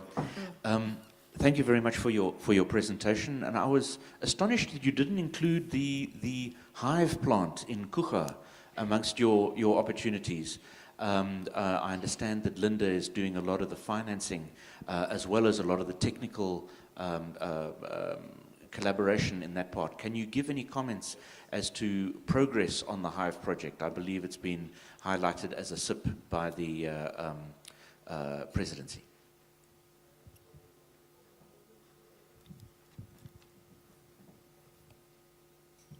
Tim? Great, sorry, I was wondering if there were any more. Okay, good. So, Ms. Kamale, thank you very much. Yeah, I think for the Sustainable Aviation Fuel project in Sasol, with Sasol, at the moment, the selected technology would be proton exchange membrane technology there. Let's say we have extensive experience, obviously, in alkaline technology. We are currently, let's say, commissioning the largest PEM electrolyzer of 24 megawatts in Leuna. We also have a 35 megawatts plant in Niagara Falls, which is in engineering, and that will also be PEM technology. And we are in discussions, or at least engineering work, for 100 megawatts and 200 megawatt plants with Shell and RWE in Germany, which would also be PEM technology. So we obviously, let's say the decision between alkaline and PEM is not always easy. I think certainly from a cost perspective, alkaline technology is a little bit more competitive at the moment, but certainly from a scale-up and technology development perspective, PEM technology has a very strong pathway to improvement there. There's also the benefits from PEM technology that you can have pressurized hydrogen straight out of that, which also assists in the cost reduction of compression required for that. So in the future, going forward with large-scale projects, most likely it would be a combination of both in order to get the balance of or let's say the lowest overall cost, but also have the responsiveness available from PEM technology, which is also a great result there. But the challenge obviously is on the technology scale-up and manufacturing capacity scale-up for PEM technology, which is some of the challenge. Then you mentioned about a list of skills. Unfortunately, I haven't seen that list of skills that Mr. Pillay highlighted. But certainly, from my perspective, these pilot projects for these ones at Sasol, for instance, this is an electrolyzer production facility which would come typically from our experience of skill base. There wouldn't necessarily be new skills that would need to be developed in-house, but obviously these would need to be expanded. So we'd need to have more people doing similar roles that we're doing in other locations. But I would definitely see from a mobility perspective, as an example, when you are talking about vehicle refueling, something that I see as a big skill increase and a big demand where there's very little at the moment available is in terms of vehicle maintenance and maintenance around hydrogen refueling station infrastructure, which is quite specialized. And so one of the challenges we have is how to manage that transfer of our existing international capabilities, where we're doing this in many locations, over 200 refueling stations globally, is how do we get that skill then out to South Africa? And so that's an important development for us in terms of the mobility side of things. And then, sorry, I didn't catch the name of the person from the CSR, but yes, you've mentioned the Hive project. I don't always like to take too long on this reference list because we have a long list of references, and obviously Hive is a very important project for us. It's one of the first and front-running green ammonia projects that Linda is supporting. It's still in the feasibility stage. There's still a lot of challenges and things that need to be resolved there in terms of that project. But we're supporting our partners, Hive Energy, to move that forward. We think that the Kucha area has a very, very strong infrastructure which would support the project's development there. And that's one of the reasons why it's a very interesting project for us. There's already a large land area. There's already a strong deep water port facility that's available there. There's grid connectivity into the surrounding areas to enable renewable energy supply there quickly. There's also a water processing facility there using salt for salt production, which can be expanded. So we're looking to combine that for a water supply into the Port Elizabeth area, which we know has been suffering a lot with water scarcity problems there. So we are heavily involved in supporting that project development, but it hasn't reached a level of maturity that we have for the High Shift project, for instance. So this is why it's somehow a little bit behind. But obviously it's a clearly very significant scale for us, and we're working very hard to actualize that project. Yeah, thank you, Tim, for that. I am going to allow just one last, okay. We had a young person wanting to ask a question, but she's holding that question up for later. Thank you very much, Tim, for a very interesting presentation. I am unfortunately going to close for questions in the interest of time, and perhaps going forward have a bias also for new voices as well. I do apologize. Thank you. Thank you very much for the opportunity. Ladies and gentlemen, our next speaker is going to be speaking to us on some of the skills requirements around the safety, handling, and transportation of hydrogen. She is from the CSIR. Her name is Dr. Kabarende Rambau, and she's a postdoctoral researcher at the CSIR HISA infrastructure. She joins us now in person on this thing.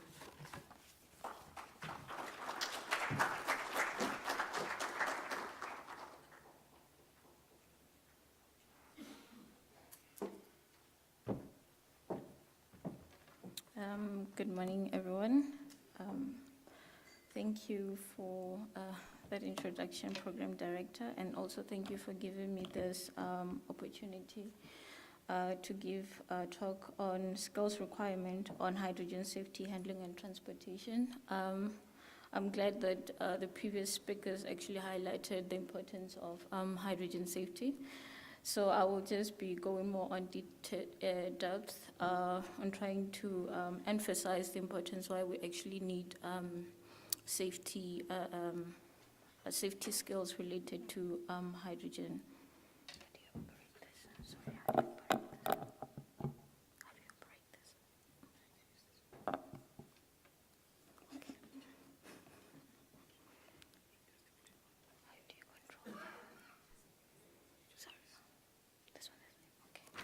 Sorry about that. Oh, sorry, I don't know how to how do I move the slides? Let's press this. Oh, okay. And then the other one is a pointer. Oh, okay, thank you. The green hydrogen economy actually assists countries in order to decarbonize their various sectors. But then there are various barriers that are actually hindering into realizing such goals. Such barriers are production cost, infrastructure, supply and demand, regulatory and policy enablement, of which most of these things have already been discussed by previous speakers within the conference. My focus would be on safety considerations. And it's important to understand the physical and chemical properties of hydrogen and also understand the risk associated in using it on a day-to-day use. And you cannot do this in isolation of the use of the harmonization and localization of codes and standards. It's important to have suitable safety regulation, practices, and procedures in addition to the codes and standards in order to ensure that we have safe design, installation, and operation. Current standards that are available are actually adapted from industrial practices and other ISO standards. However, it's not necessarily suitable given the fact that it doesn't necessarily cover the entire hydrogen value chain. So it's important to actually have such conversations on how you can have various codes and standards to ensure that there's safe deployment of the hydrogen economy, because hydrogen in itself has its unique properties that are not actually comparable to other sources of energy. So it's important to continuously have safe practices while we're having ongoing development on standards to avoid potential hindrances. And while doing so, we should also have safe strategies that are scientifically based, and also codes and standards that are also based scientifically. When you talk about the hydrogen value chain, there's always the talk of saying, okay, how do we store it and how do I transport it? South Africa is actually looking into transporting or exporting hydrogen for long distances via the maritime route, in order to access the European market. So then there's always the question of, okay, how then do we, in what form should we transport the hydrogen? And then based on the presentations that were already had during the conferences, we know that Japan has already proved that it's possible to transport hydrogen in a form of liquid in cryogenic temperatures. And it's actually one of the safest mode of transportation. But then there's also a limitation in terms of there's little to no data available in terms of safety considerations, also safety codes and standards related to maritime or bulk distribution of liquid hydrogen. Ammonia seems to be the most viable option, given the fact that it's been around for a couple of years. And so that means there's already existing infrastructures, safety considerations that are already been addressed, and also codes and standards that are also already in place. So the only safety concern in terms of using ammonia as a hydrogen carrier will then be looking over to the delivery port side, where you'll be doing ammonia cracking in order to get hydrogen. Compressed hydrogen or gaseous hydrogen for long distance transportation or through maritime transportation is not even open for discussion, given because of its low volumetric energy densities. However, though liquid hydrogen has only limited information in terms of safety handling on long distances in maritime, it's still feasible to be used in inland, and also including the gaseous or compressed hydrogen is still important in to be used in inland application. And so I would like to try to emphasize in the importance of safety, specifically looking at liquid hydrogen and compressed hydrogen for inland application. Liquid hydrogen has been around for various years, and conventionally, as we have already seen from previous speakers, that it can be transported using tankers. Though it can be used industrially, it hasn't been necessarily translated into more of a into civil society, where you'll be dealing with civilians. So this arises new safety concerns that needs to actually be considered, because we're talking about human lives now. So there's some of the properties that liquid hydrogen has, which is actually not very desirable. Hence, it is quite important to have people that are well-skilled in order to address the safety issues when you're actually working with a kind of dangerous source.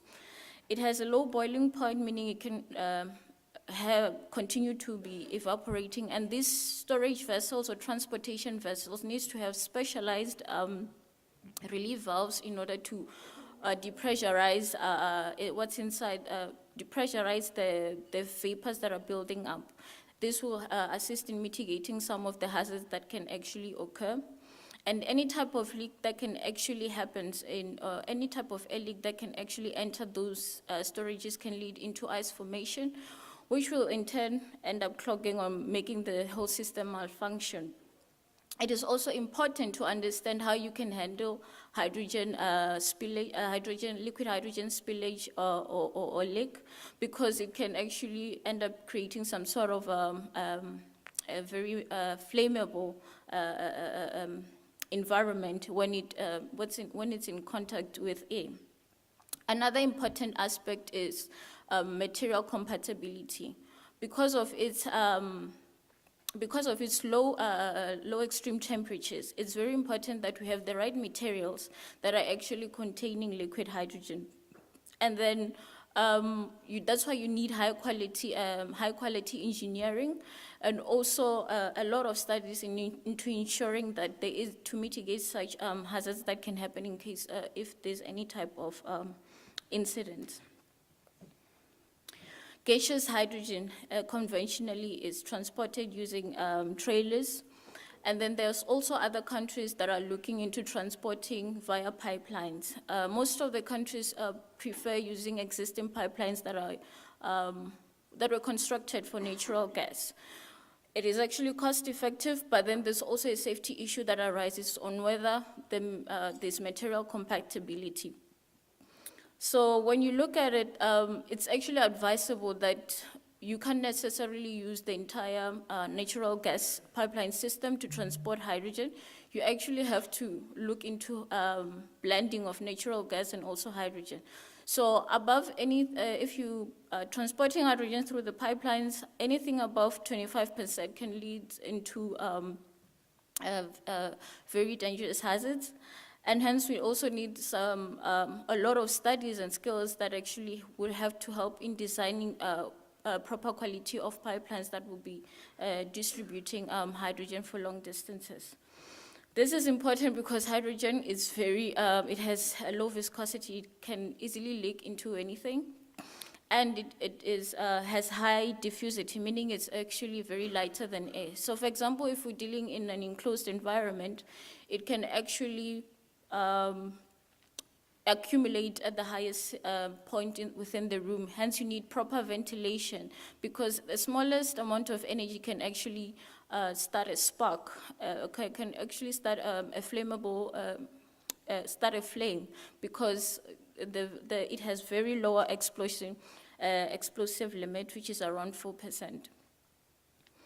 In terms of also pipelines, when you're looking at pipelines, any type of spontaneous pressure release can also lead it to igniting. And when it burns on an invisible flame when you're looking at the picture next to it. So you would need specialized equipment to actually be able to identify where you're having a flame happening. And you would need cameras that are operating within the infrared spectrum. You also need specialized sensors that are actually very sensitive to be able to identify where the leak is happening. So if in a pipeline situation, you would need an array of infrared cameras that are situated that can be able to detect where the flame is happening, and also this sensitive type of sensors that will be able to determine even the smallest percentage of hydrogen that's leaking. Hydrogen refueling also, it's actually a new concept. It will be a new concept for South Africa. Other countries have already been doing it, but then there's still a lot of work that needs to be determined in terms of how to operate hydrogen refueling stations, maintenance requirements, and also other fuel dispensing systems. So this is a question of understanding how the whole hydrogen, how can we ensure that the safety is incorporated within hydrogen refueling places, because you'll be dealing with civilians. Do we have enough people that are equipped to handle or dispense hydrogen safety? Are the components that are using actually suitable, and so forth? There's actually limited standards or knowledge available on refueling, so this is something that also needs to be looked at. So I just wanted to emphasize the importance why we actually need to take safety seriously, and why we actually need to have the skills that are addressing hydrogen safety in the entire hydrogen value chain. So one of the skills that would be a proper requirement would be in engineering in hydrogen safety. This could be either in an undergraduate degree or postgraduate degree. because the students we need as people that are skilled in understanding how to handle hydrogen safely, how the releases happen within hydrogen, the mixing and distribution of hydrogen, how the fires and ignition and also detonation can actually happen. So these are the people that will be assisting in having safety assessments and risk assessment. These are the people that will be doing site consideration in terms of safety. These are the people that will be developing and validating mitigation techniques, how to actually design containment system, how to prevent explosions and so forth. So these are the skills that are needed in order to ensure that the hydrogen value chain, the hydrogen economy is fully operational in a safety manner. And also the need to actually invest in R&D in hydrogen safety. It's very important because there's a lot of codes and standards that are actually are not available. For example, the ones that are applying towards hydrogen uses in mining tunnels, parking garages, and repair garages. So this is important because then you don't, especially for South Africa, you don't necessarily have to wait for international people to do their own research and then give you what you can actually implement as a code and standard. So when you have your own research and development facility that's actually looking at how they can actually address safety issues within these various sectors and standards that are already missing. It also puts South Africa on a pedestal of saying, okay, we can actually compete internationally and also feed into the international standards.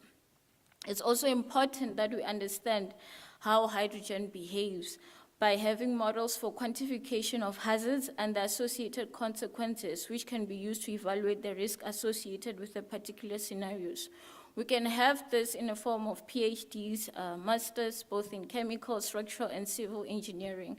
So we would like to emphasize the importance of investing in human capital development so that we can have scientific solution to address issues on hydrogen safety, especially in the local settings and especially on the South African context. We can also have an official course within the universities. Most universities in the UK are already addressing the hydrogen safety issue by having hydrogen safety engineering courses. So that is something that South African can look at in terms of benchmarking. How do we then incorporate it within South Africa and the South African context? Another skills requirement that we'll be looking at would be another new version of installers, electricians, transporters. These are the people that are already working, but then we also need to upskill them in terms of understanding when they're working with hydrogen, what are the safety aspects that are needed, what are the codes and standards that they need to be following. So it's a matter of reskilling already people that are be working within the value chain to have a greater understanding of hydrogen safety. It doesn't necessarily have to be in a form of an official course, but also enforcing best practices that are already there on the hydrogen industries. It's very important. And then if you're reskilling them, if you want it to also be more of a professional way, it can also be through CPD short courses or workshops.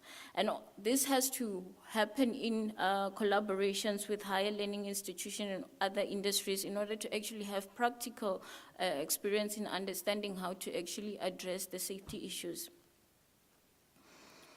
Another version of skills that we'll be looking at will be on OHS personnel. These are the people that will be conducting inspections, investigating hydrogen incidences.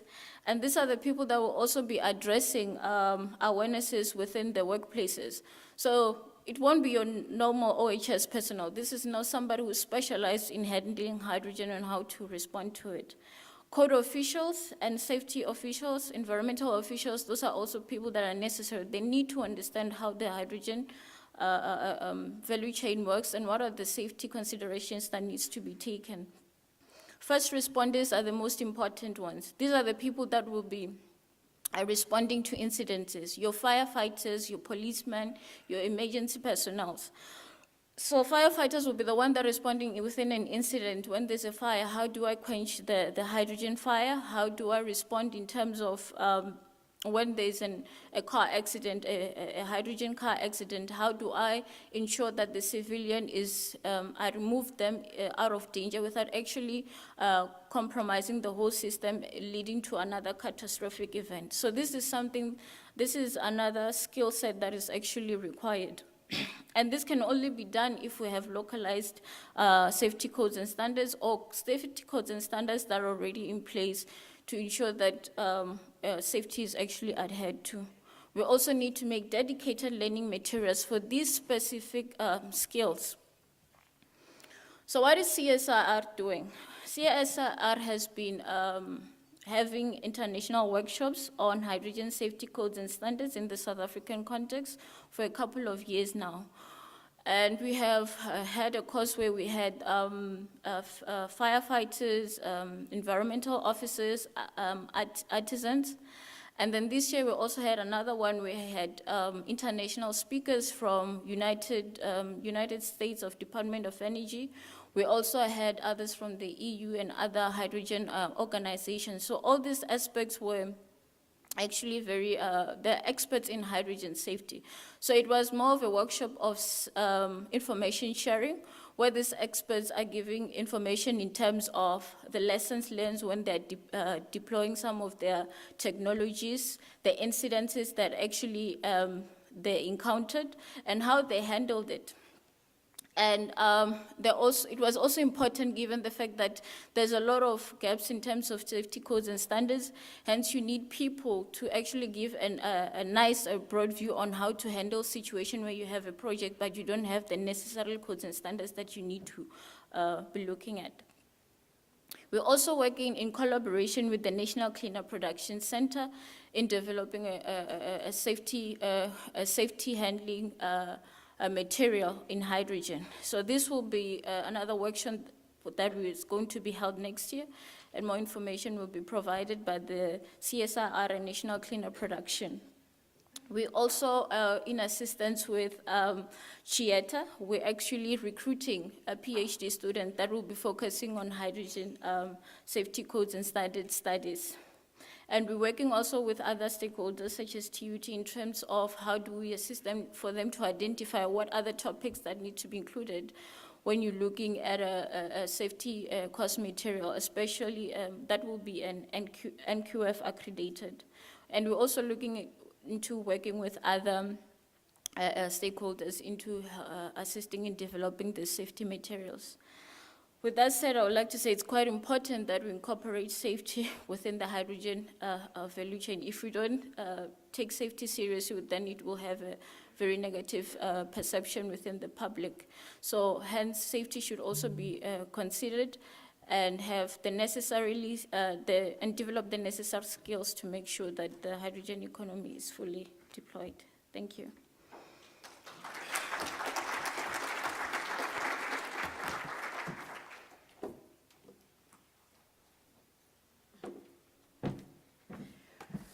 Thank you very much, Dr. Rambau.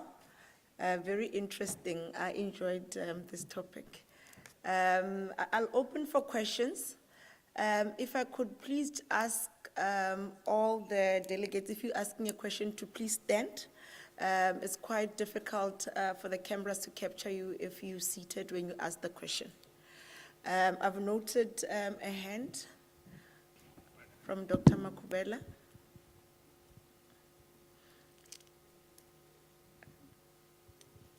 I've also noted the gentleman in the front.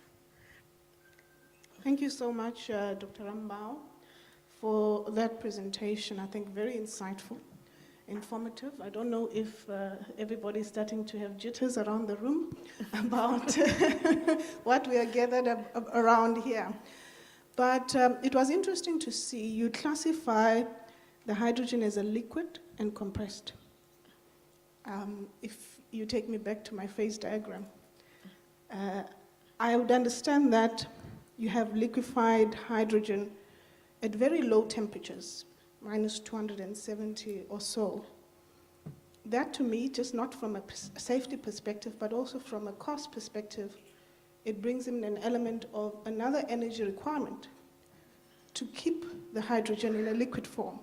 So I've just noticed that for, of course, the transportation in liquid form, apart from the safety.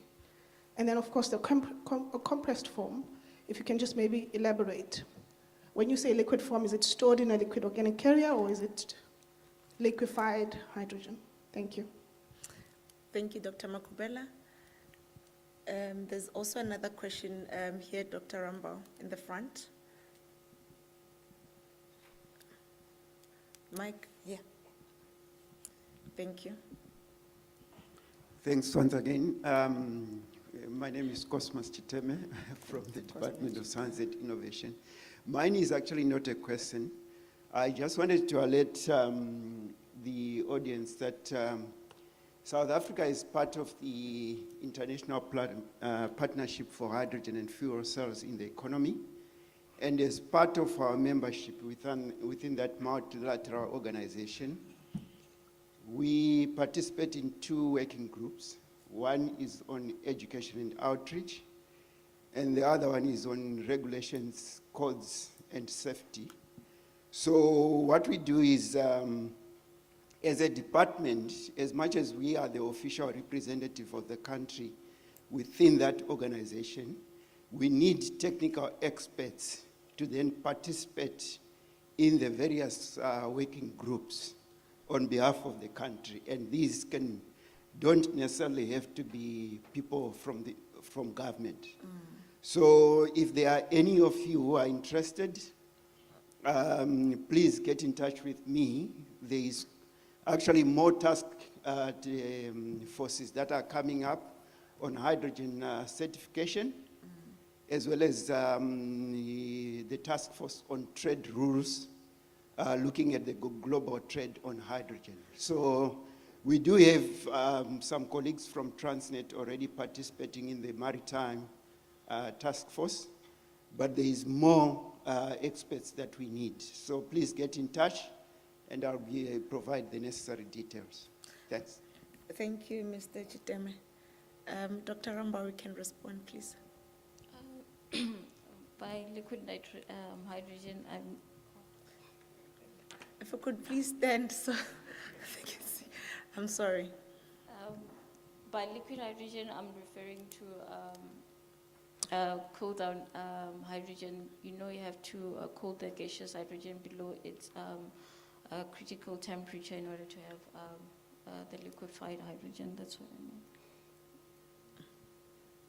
So it's still molecular hydrogen, just liquefied. So a huge cost for refrigeration there must be considered.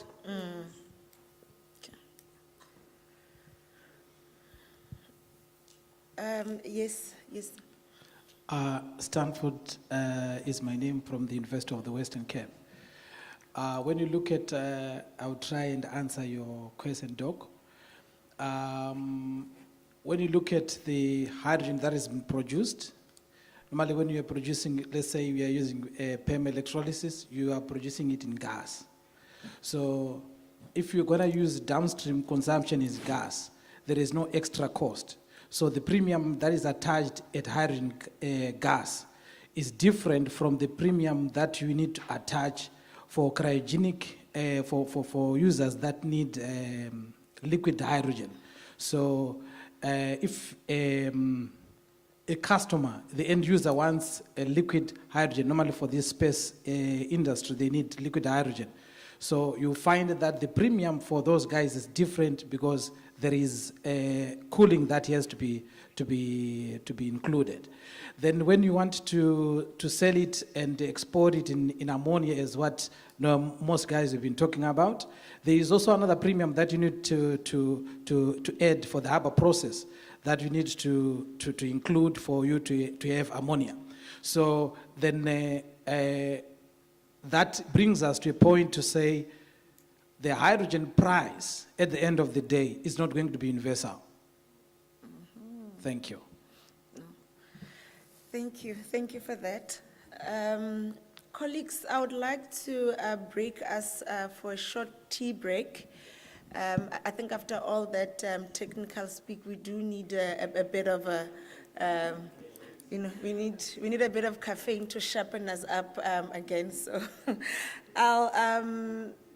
I'm shortening it to only 10 minutes. You are welcome to please bring it into the venue so that we can then resume at 10 to 12. And yes, we'll resume at 10 to 12. Thank you.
Very forceful now and cut your tea break.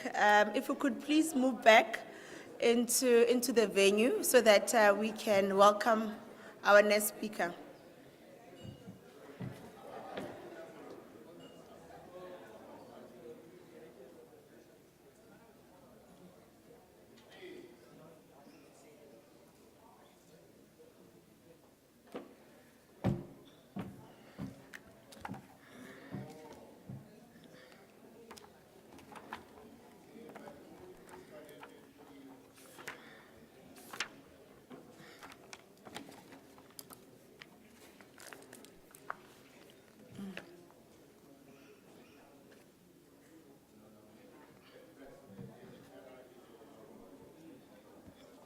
Okay.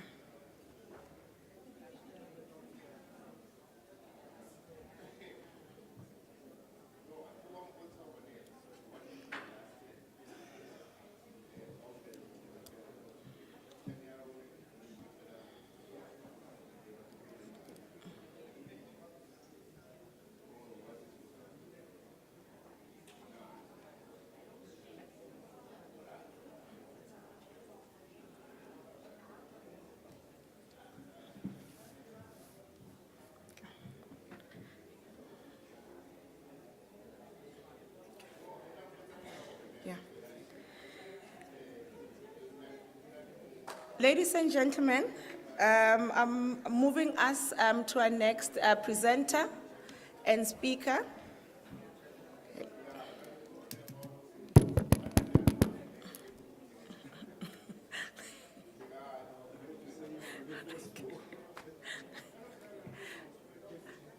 Okay.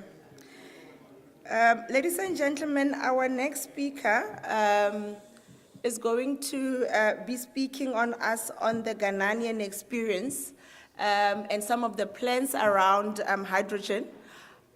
The conference is called the Pan-African Hydrogen Skills Conference.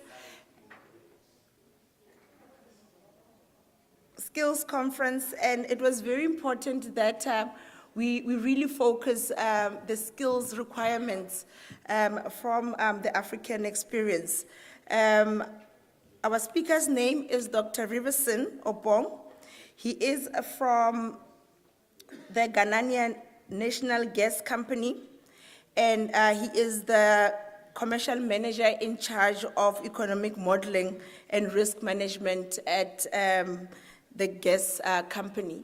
If you could please help me welcome him to the podium, Dr. Obong.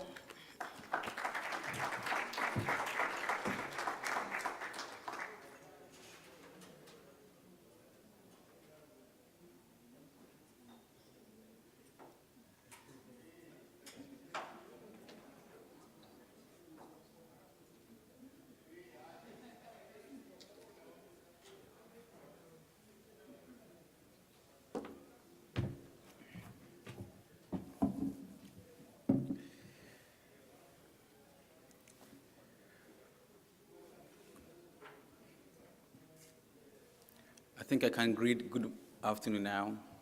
So, standing on all protocols, I want to say a big thank you to Chieta for making it possible for me to get here. I've been struggling to travel since Sunday, and I finally got here this morning without my bag. So I'm looking so South African now because I have to go to more and buy everything I'm wearing today from inside and out. So, but my great thanks go to Kidi and Lizzie for making it work. We had to sort out all the flights that could bring me here today. And a bit sad for mixing most of the presentations made on hydrogen, because that's an area Ghana seeks to go in the future. At the moment, it's not in our energy planning policy because we all know that it's still in the pilot phase in terms of its commercialization. So I'm here to talk about a general Africa outlook and touch on a case study we have in Ghana. I'm honored to be part of the Ghana's Energy Transition Committee.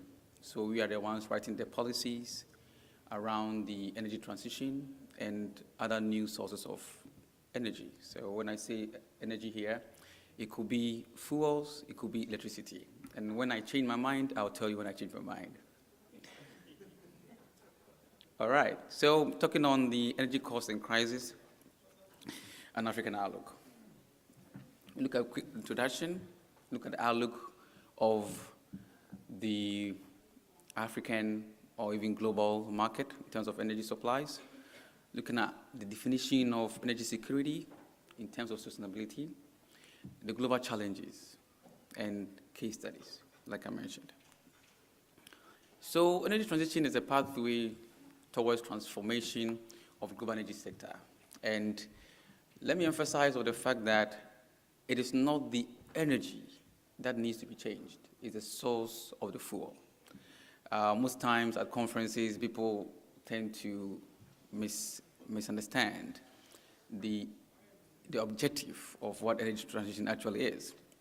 It didn't start today. I mean, through the Paris Agreement on Climate Change, move on to the UN SDG Goal 7, and among others, call for action. So I don't know how many of us were in Egypt in this hall, and we understood from that forum this year that we cannot have an energy transition just like that, but it should be a just energy transition, especially as far as Africa is concerned. So net zero is actually not looking at not emitting at all. Emission has to come, but there should be some mitigation plans to offset the CO2 emitted. Let's look at some future outlooks. Rising demand for energy is very high. South Africa, I'm sure you can confirm that. It's not only in Ghana, it's not only in Benin or not only in Europe. And due to population growth, economic growth, and more affluent society. I always want to make this example. My dad had only one car and 2 bicycles. I stand here and have 3 cars. People can afford buying cars. People can afford flying now. So there will be high demand for energy. But security of supply. Today I hear a debate on transportation, compressing it, liquefying it, cost of transportation. So security of supply has become an issue. And even in terms of hydrocarbons, now you're moving to sweet spot to accommodative spot. And to be honest with you, dear members, if you don't have the chance to develop your fields today, in the future, in a couple of years, you cannot develop them. Environment issues, and that's why we are here. So the narrative is that never before have we, in humanity point of view, experienced a challenging outlook where demand is high, supply sources are weak, and environmental issues are setting in. Where is hydrogen gas? Can someone show me where hydrogen gas is in the global energy mix? It's still new. And that is why I'm happy to be here to understand the technologies that could help us commercialize, implement a new source of what? Energy. Hydrocarbon is still running. As far as back 2022, it's still taking more than 50%. And we have the renewables taking close to 30%. So when I mention renewables here, I'm talking about hydro, I'm talking about wind, thermal, hydrogen like we mentioned here, and other sources of renewables. So are you going to ask yourself, is it all about net zero? Then I like this quotation so much, that the Stone Age did not come to an end because of a lack of stones. Old age will end before the world runs out of oil. This is very debatable in terms of financial issues. We might not be able to really produce all the oil or gas that we do have in our reserves. When we talk about the just transition, we as a continent, Africa, emit less than 3% of total global emission, but we have been asked to transition. So transition from what to what? And this transition didn't start today. Far long ago, before even our great-grandfathers were born, They were in the Stone Age. They were in the Coal Age. Today, coal still exists. South Africa tried to stop using coal, and also what happened a couple of months ago. Gas is still in the play, and gas has been has been named as what? The transition fuel. So let's see how that goes. Wood and hydro are still in play. Clean energy. Clean energy. So when we mention clean energy, what are we looking at? Natural gas is playing a role there because it has been named what? As a transition fuel. Hydrogen, nuclear, wind, solar, geothermal, hydro, and etc. I'm not going to bother you with the advantages and disadvantages. The last presentation and the question that the lady asked is clear. That yes, its renewable source is already available. Highly efficient. Almost zero emission as far as a source of energy is concerned. But one of the greatest disadvantage, or I would say issues, has to do with its storage and its extractive requirement, also very highly inflammable. So I believe that people here today are gathered to brainstorm, to understand how best we can, in one way or the other, mitigate the disadvantages and becomes a positive sign on the left side. I love this slide so much, and anytime I have the chance to talk about energy, I want to present it. I call them the 3 A's. As far as electricity, as far as energy, as far as source of fuel is available, is accessible, and is affordable, we'll use it. If hydrogen is available, it's accessible, and it's affordable, you beat the economic balance, or what I call the cost-benefit analysis. So let's take a look. Africa. We have availability of source of energy. Talk it all. I don't think we have issues with sun shining. See the sun shining here. I don't think we have issues with wind. That will prevent us doing renewables, solar and wind for that matter. And we also know that we can do hydrogen. When it comes to the hydrocarbons, be it coal, gas, and the sister gas, we do have it in abundance. Not talk about what Namibia, your sister country, has discovered, being the largest discovery so far for the past decade. In the middle there's a small pie chart there, just to show you how our electricity generation mix looks like in Ghana. At the moment, we produce or we generate more than 100% of capacity required per day. And out of that, we have 57 or 58% coming from thermal, and this thermal is gas to power. We have 4.9 from HFO or crude oil sometimes to power. The 37% you see there green is from hydro. So when we talk about energy transition, in terms of electricity generation, Ghana has transitioned, as far as I'm concerned. If you have questions, we can debate about that. The second point is accessibility. Look at where we are as Africa, in the line here. Look at where Europe and OECD countries are. Ghana is likely to be doing 85% in terms of accessibility of electricity, which across the continent is not bad, because some are doing below 20%. So this is our challenge. So if hydrogen is a solution, let's run with it. If it's available, if it's commercial, if it's commercially viable, let's do it. Because we still have people reading, not sleeping, reading in the dark. Because I have to put my lights off to sleep. In terms of pricing, that's affordable. So your energy or your electricity can be available. You can generate as much as you can. You can have it accessible to the people. But if they cannot afford it, you cannot generate it. So the reverse will happen. And this is just an average of, I couldn't get out of South Africa, so sorry, I couldn't put that in the slide, or on this graph. but you can see some African countries how much affordable electricity is. It's not only Africa. Let's see what happened in Europe just a few months ago because of the Russian-Ukraine war. Solid. This is real data.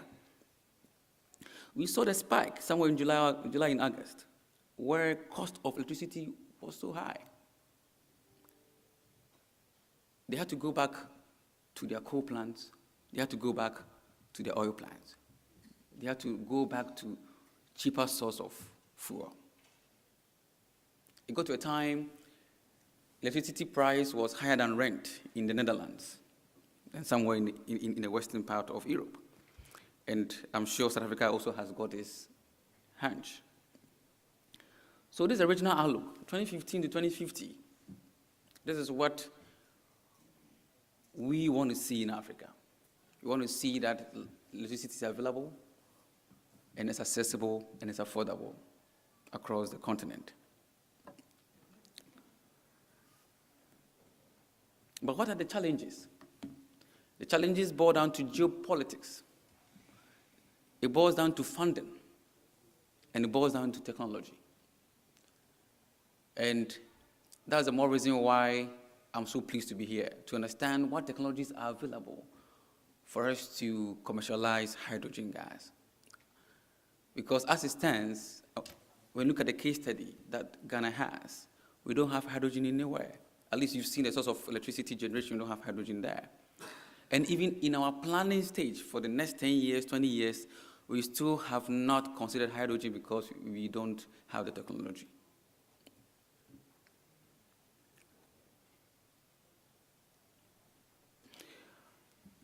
It has been said that about 1.6 trillion is required for even a just transition. And how much is Africa as a continent ready to cough in? And the question here is, you don't have the electricity, you don't have the energy, so what are you transitioning from? I believe we need to build a reasonable source of electricity first before we think about transitioning. And that source of electricity that we need to develop can be a cleaner source of fuel. So we have a chance to develop our market. I'm not going to go through this slide because this one can take me like 15 minutes to talk about. But let's go to a case study. So typically, to draw the socioeconomic model for a future transitioning plan, we have to have these basic assumptions that went to our economic model, looking at the population, looking at the urban share in terms of accessibility and affordability, and also access. There is the base case scenario, which is the BAU, what you call the business as usual. So here, what we put in the model was to see how not doing anything, not transitioning, not touching any sort of electricity source, how the demand will meet the supply of electricity, looking at the advantages and disadvantages. So as you saw in the previous slide, you saw our base load to be thermal. So from that's gas to power. And also have some hydro in there. So that is what we focused on. So you see the gas, thermal, the hydro, renewables, and nuclear coming in at a point in time with that light blue on top. And with that, obviously, is low investment cost. Low investment cost because some of the plants we do have the capacity to generate more. But because of the capacity reservation, they are producing lesser than they are allowed to produce today. But there is a low energy security due to non-diversified and fuel mix. There is also the no guarantee of constant availability of supply of natural gas domestically, because as it stands, the demand of natural gas is exceeding the supply in Ghana. 3 main sources of gas, indigenous from Nigeria. So I'm sure some of you know about the West African pipeline that was supposed to move from Nigeria straight to the northern part of Africa, but ended in Ghana for one reason or the other. And electricity demand for e-mobility will not be met if you have to go through this. I mean, just to mention a few, not even talking about the no carbon mitigation measures beyond 2030. So we moved on to a scenario where we brought in the carbon capture and sequestration. Again, we were exploring all means to have a just, transition plan. So that would bring high cost, obviously, because CCUS, just like hydrogen gas, is still in the experimental stage, and it's very expensive to deploy as of today. But we saw the impact on the generation mix, high energy security due to the diversified base load fuel mix. We have access to future green trade market. We can produce more and sell to our neighboring countries, as we do now. A third scenario was to use nuclear instead of gas as a base load. And the choice of base load also coherently depend on its availability, accessibility, and cost. All right, so we went to nuclear to see how the model will look like. So you see that the base load over here is the nuclear and gas for this scenario. Access to future green trade market is available, meet future electricity demand due to the fuel switch. But there is a low energy security in terms of not that diversified base load fuel.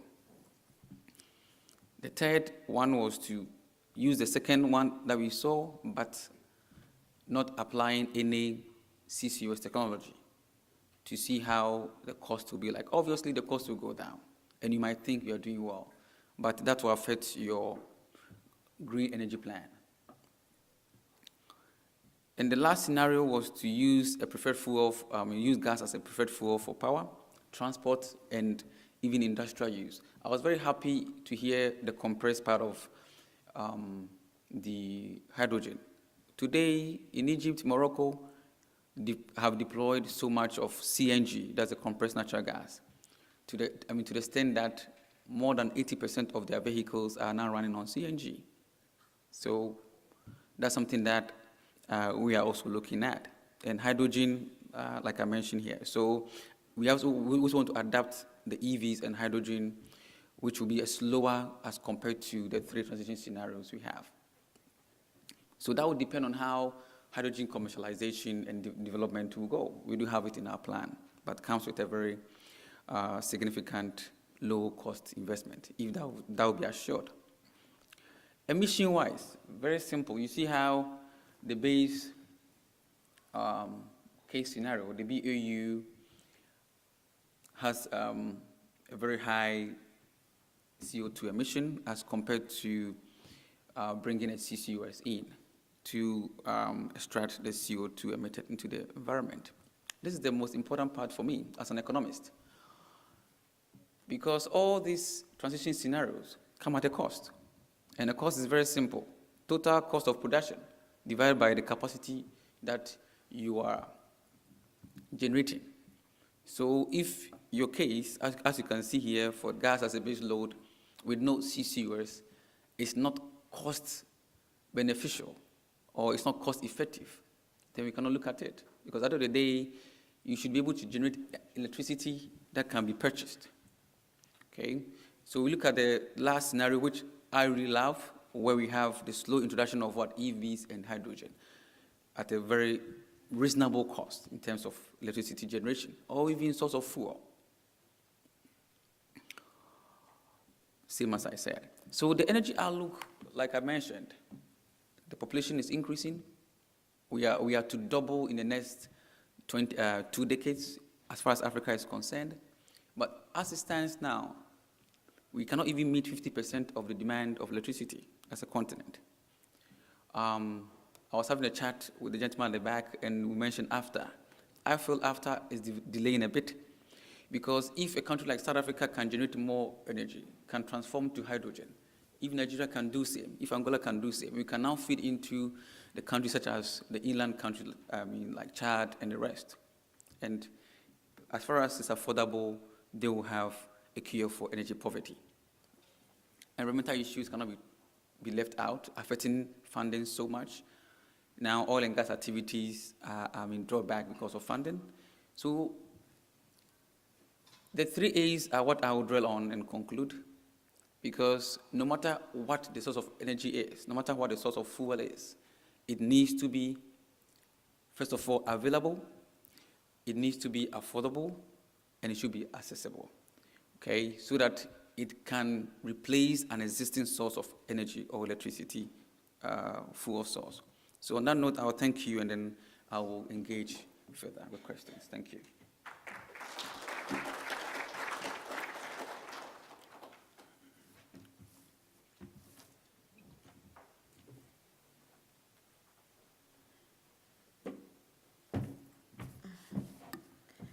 Thank you very much, Dr. Opong, for that presentation. Are there any questions or engagements with Dr. Opong? I've noted Mr. Truter as well as Dr. Mate. If you could kindly stand, please, when you ask the question, sir. Doctor, thank you for that. And I think it's a very important thing, a presentation, excellent presentation, because it brings balance to the just transition from an African point of view. We've heard a lot of a Eurocentric approach from a market point of view, from a commercial point of view. But you've heard me speaking over the last 2 days, leaving Africans behind. And I think, Doctor, you've brought good balance there, that there must be an African plan for an African transition alongside, parallel with a European commercial enterprise. And if the one is out of balance with the others, we as South Africans are going to have serious problems. And the interesting thing is, the European model chased renewables very hard. They had a very strong agenda. But when Mr. Putin woke up and got out on the wrong side of the bed, they started 8 coal plants, and our biggest customer at the moment is Germany for coal. And we're not talking about manganese that are being imported, because manganese they use in the solar panels. In fact, manganese increases the electrical current by 300%. But we're not talking about how it's mined, the influence on the environment. So it's a very complex conversation, and it's not a one-size-fits-all. But we need to urgently have an agenda of how we're going to solve our own energy problem. And it is my submission that hydrogen is not our answer, because it's too expensive. Our people don't need electricity, they need cheap electricity that we can kickstart our economy again. And if we don't bring the two parallel, we're going to run into trouble. But I think we can learn from you as South Africa, because we should have chased the gas route 20 years ago. Then our transition now would have been easier. And I'll close off by this and saying our focus should possibly be to see how can we more responsibly get gas out of the ground, not fracking and things that harm, that we don't mess up the Karoo or the oceans, but maybe look at extraction of gases, because there's not only natural gas, there's LPG, there's butane and many other gas sorts. And as I understand it, the General Electric gas-to-power machines or turbines can run on anything. They can run on hydrogen, they can run on diesel, they can run on green coal, they can run on gas and various sorts of gas. So it's something that we seriously need to investigate. Thank you very much, Doctor, for that. Thank you. Thank you very much, Mayor Truter. Dr. Mate. Thank you, Program Director. My name is Titus Mate. I'm from Sanedi.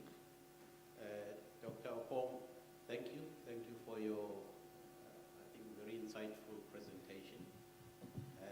And also the concept of 3 A's. I think it's something that we probably need to consider also as South Africa going forward as part of our planning, that we apply those principles. But I'm more interested in the rationale. Why, Africa is full of renewable resources. So what's the thinking behind I think the planning policy of Ghana? As you know, in South Africa, we're planning to shut down quite a lot of coal-fired power stations and move away and start adopting renewable energy. And the rationale behind that is it's cost-effective, et cetera, and solar and wind, you don't have to pay for it, it's for free, et cetera, et cetera. So what's behind the planning scenarios that it seems like Ghana is following going forward? Thank you. Thank you, Dr. Mate. We have another hand in the front. Gentleman in the white shirt. Thank you very much. I wish I could own a red one. I think the question, I accept the presentation with relaxed tense. Because my view is that with leadership, it requires that you think in advance of the challenges that you're going to face. Now, part of it is that this war about the provision of natural resources is not driven from an African perspective. It's driven elsewhere. So if you don't participate, you must ask yourself the question, what is the price that you're going to pay? So in your modeling, I can only assume that it's one of those critical questions that you're going to pay. Because we have seen with other disciplines, whether it is health, interact into it, whether you believe it or not. So it is critical that, when you develop these systems or models, you factor those things. If you are a non-participant, what is it that we're going to do in order for you to jump over that loop? So that's the one part. The second part is that with all technologies, you start off from an expensive base, but with time, you are able to reduce the cost. So you can't get stuck at the point where you say that it is expensive. Cell phones, when they started, they're very expensive, but now children play with them. So it can't be that, it's your starting point and your end point. You must just say, as you model, you say, now this is how much it costs, but going forward. So for me, I'm saying we must be open to the possibilities and say, when we use hydrogen, what is the value to be extracted? And what is it that we're going to benefit out of? So that we lead, because part of the challenge is when you resist change and then you catch up after the fact, there's a greater price that you're going to pay in it. And unless we normalize African leadership, that's one of the challenges that we're going to face all the time. Thanks so much. Thank you. Mr. Mtati. Dr. Ponketu, please come in. Very polarized views. Yeah, so I still have my 5 minutes I can use, right? Sure.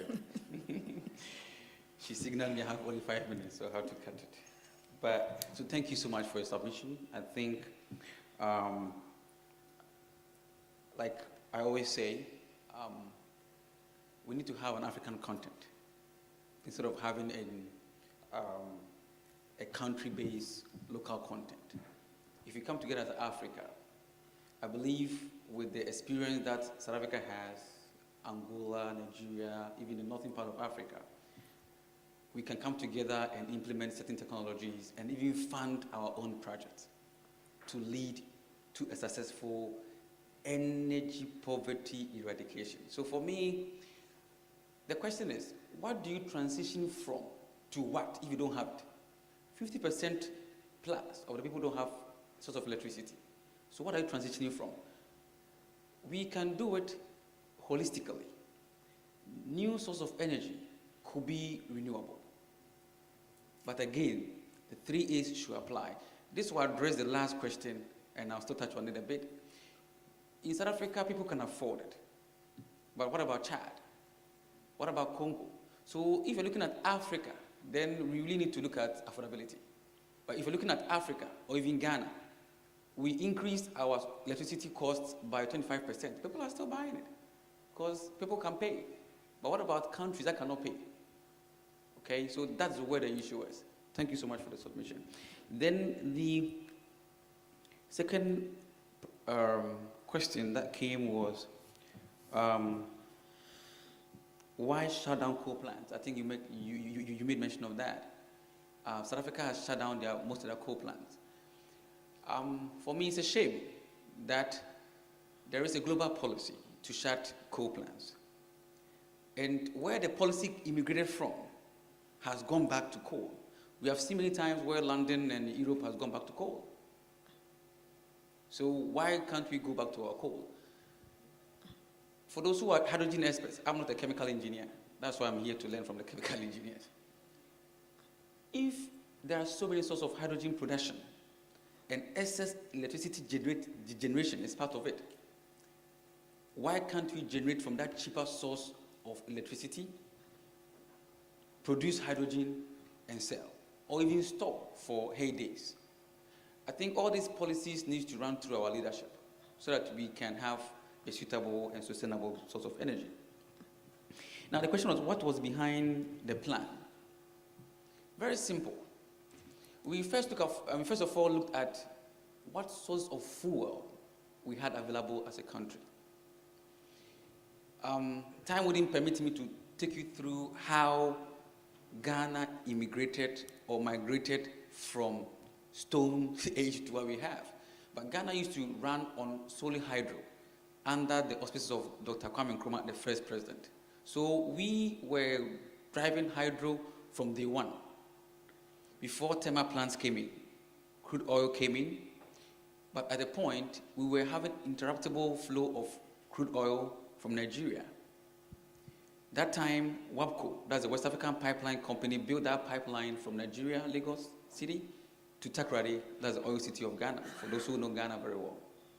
So we started shifting from crude and HFO to gas. Within the chain, Ghana discovered high volumes of gas. So there was a no flaring policy by the then president, Atta Mills, that all indigenously produced gas will be used indigenously and none shall be flared. As it stands, we have different sorts of natural gas. Some are very expensive, some are very, very cheap, as low as even $0. So Talu Oil produces gas and gives to Ghana Gas, the company I work for, at zero cost. And I heard that part, we're having that debate on this table. So what we did was to have a commingled or weighted average cost of commodity. So we harmonized the source of gas. Nigerian gas is a pipeline gas. There's an offshore pipe gas for processing. There's also a lean gas from offshore. Different price. We commingle them, have an average price, and sold it at a total delivered cost of gas at a postage stamp system. So no matter where you pick the gas, you pay the same amount that everybody pays. So we use that one because that one we have it, we own it. Nigeria learned from us because Nigeria had flared gas for more than 50 years, since 1955, of production of gas. Now Europe is looking at Nigeria for LNG to support their power heredity. Ghana started from day one, use the gas, so that's why we have the BOU. We also look at how the demand for industrial purposes was going. That's why we considered nuclear. And like I said, the fourth scenario is ready to accommodate hydrogen if it's viable economically. I don't know if I've touched on your question. Then, if you don't participate, how do you follow? Was that the question? So, now the question that I'll throw back to you, sir, is how do you follow a plan which the planner itself is going back off his own plan? Let's not do coal. South Africa is obedient, shut down their coal, and you go back to your coal. What are you telling me? I should go back to my coal. Mm-hmm. It's very simple. You don't need PhD to even understand this simple economics. And also what has happened in South Africa for the past 2 months. Just like in Lagos, you go to Lagos, your hotel's like a disco light. Pa, pa, pa. We should be able to have our own policy. we shall never be left out. Now, I have a wonderful slide I didn't show today. When we look at source of fuel in terms of liquid and gas, that leaves this continent to Europe. We supply crude oil, and we go and buy PMS and HUO at a multiplied figure. What economy are you building? Why don't you build your own refinery and refine it? Do your own LNG plants, sell LNG, because LNG is more expensive than natural gas in a pipeline. If hydrogen, let's do it. But I believe Europe and America and the foreign world depends on Africa for everything. I'm looking at how our lithium, and you mentioned manganese, are going to be mined. I hope African presidents will not sit down for lithium to be mined and taken to America to develop battery and sell back to us. This battery factory should be built in Africa for African content purposes. They depend on us. So what are we doing about it? That should be the question. And not being dictated for what to do. Thank you.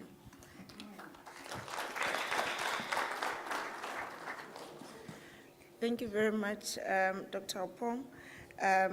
I think the presentation as well as the ensuing discussions really talking to the importance of an integrated energy mix in a just transition. It remains a very complex issue and needs to be deliberated a bit further. So thank you very much for that. Ladies and gentlemen, I will then move us to the next presenter, who is joining us virtually. Ms. Norma Kase is going to be talking to us about the policy imperatives for South Africa's green hydrogen economy from the Department of Mineral Resources and Energy. And I think also going to help us understand some of the issues that were brought up by the previous presenter. Ms. Kase, can you hear me? Yes, I can, Program Director. Thank you so much. Yes, you welcome, ma'am. Your presentation is visible, and you may proceed. You are audible, and we can see the presentation in the venue.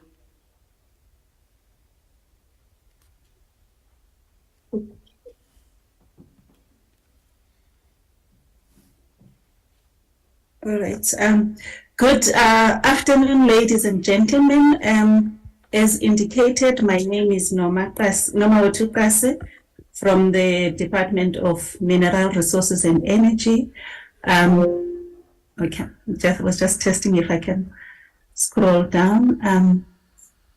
So my presentation today is actually very short. After a few slides of introduction, I'm going to talk to our response as the DMRE to the Hydrogen Society Roadmap, and then I will basically conclude.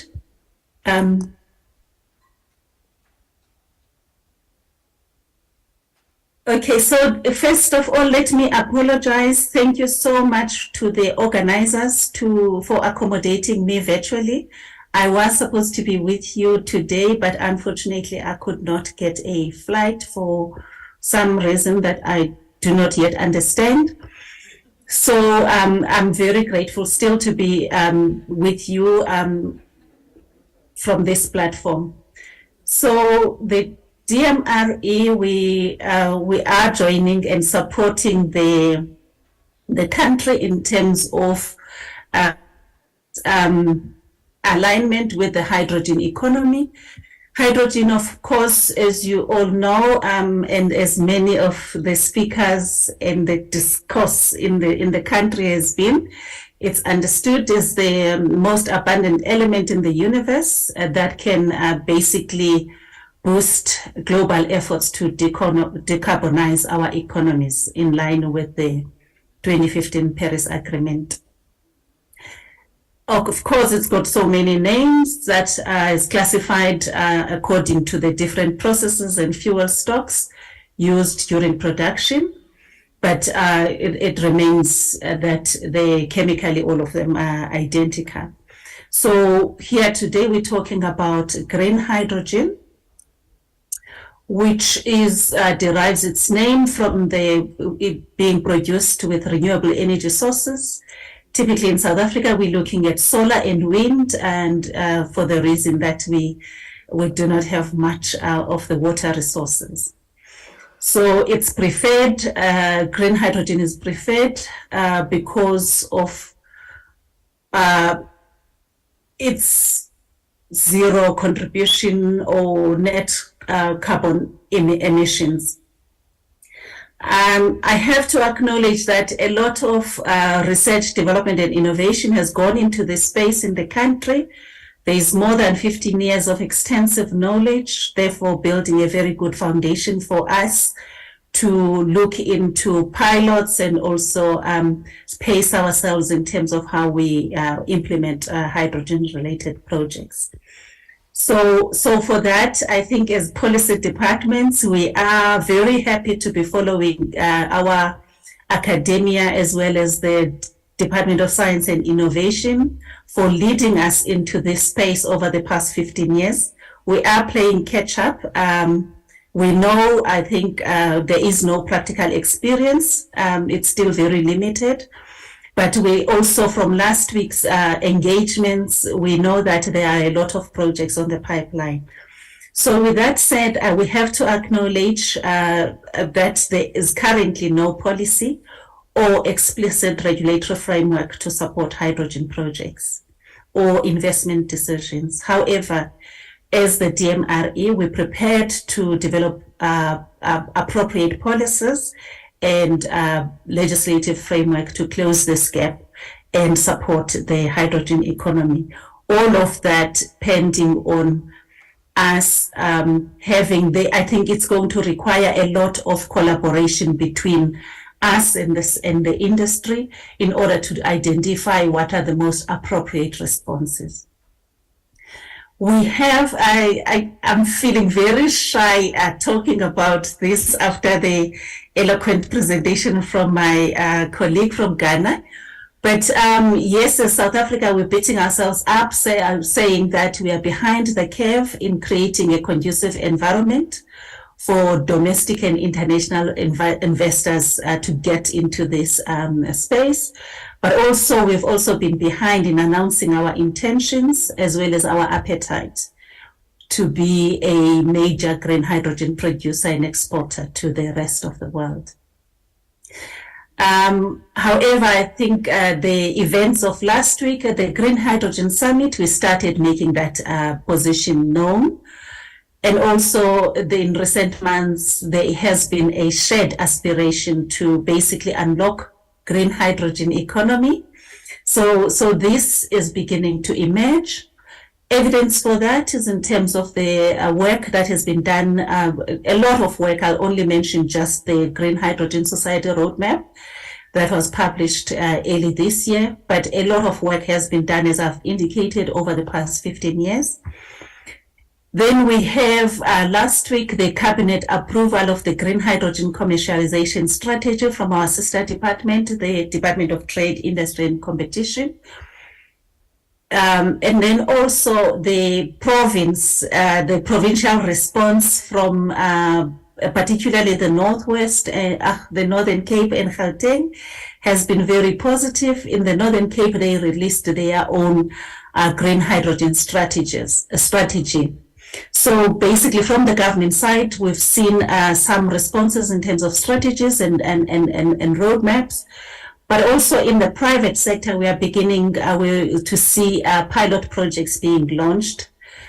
So it's clear, it's understood that green hydrogen provides us with the best long-term opportunity to decarbonize, particularly from a private sector perspective and from the country perspective. We're looking at the hard to abate sectors, those being the heavy-duty transport, maritime, aviation, as well as industrial applications, looking at cement, steel, for instance.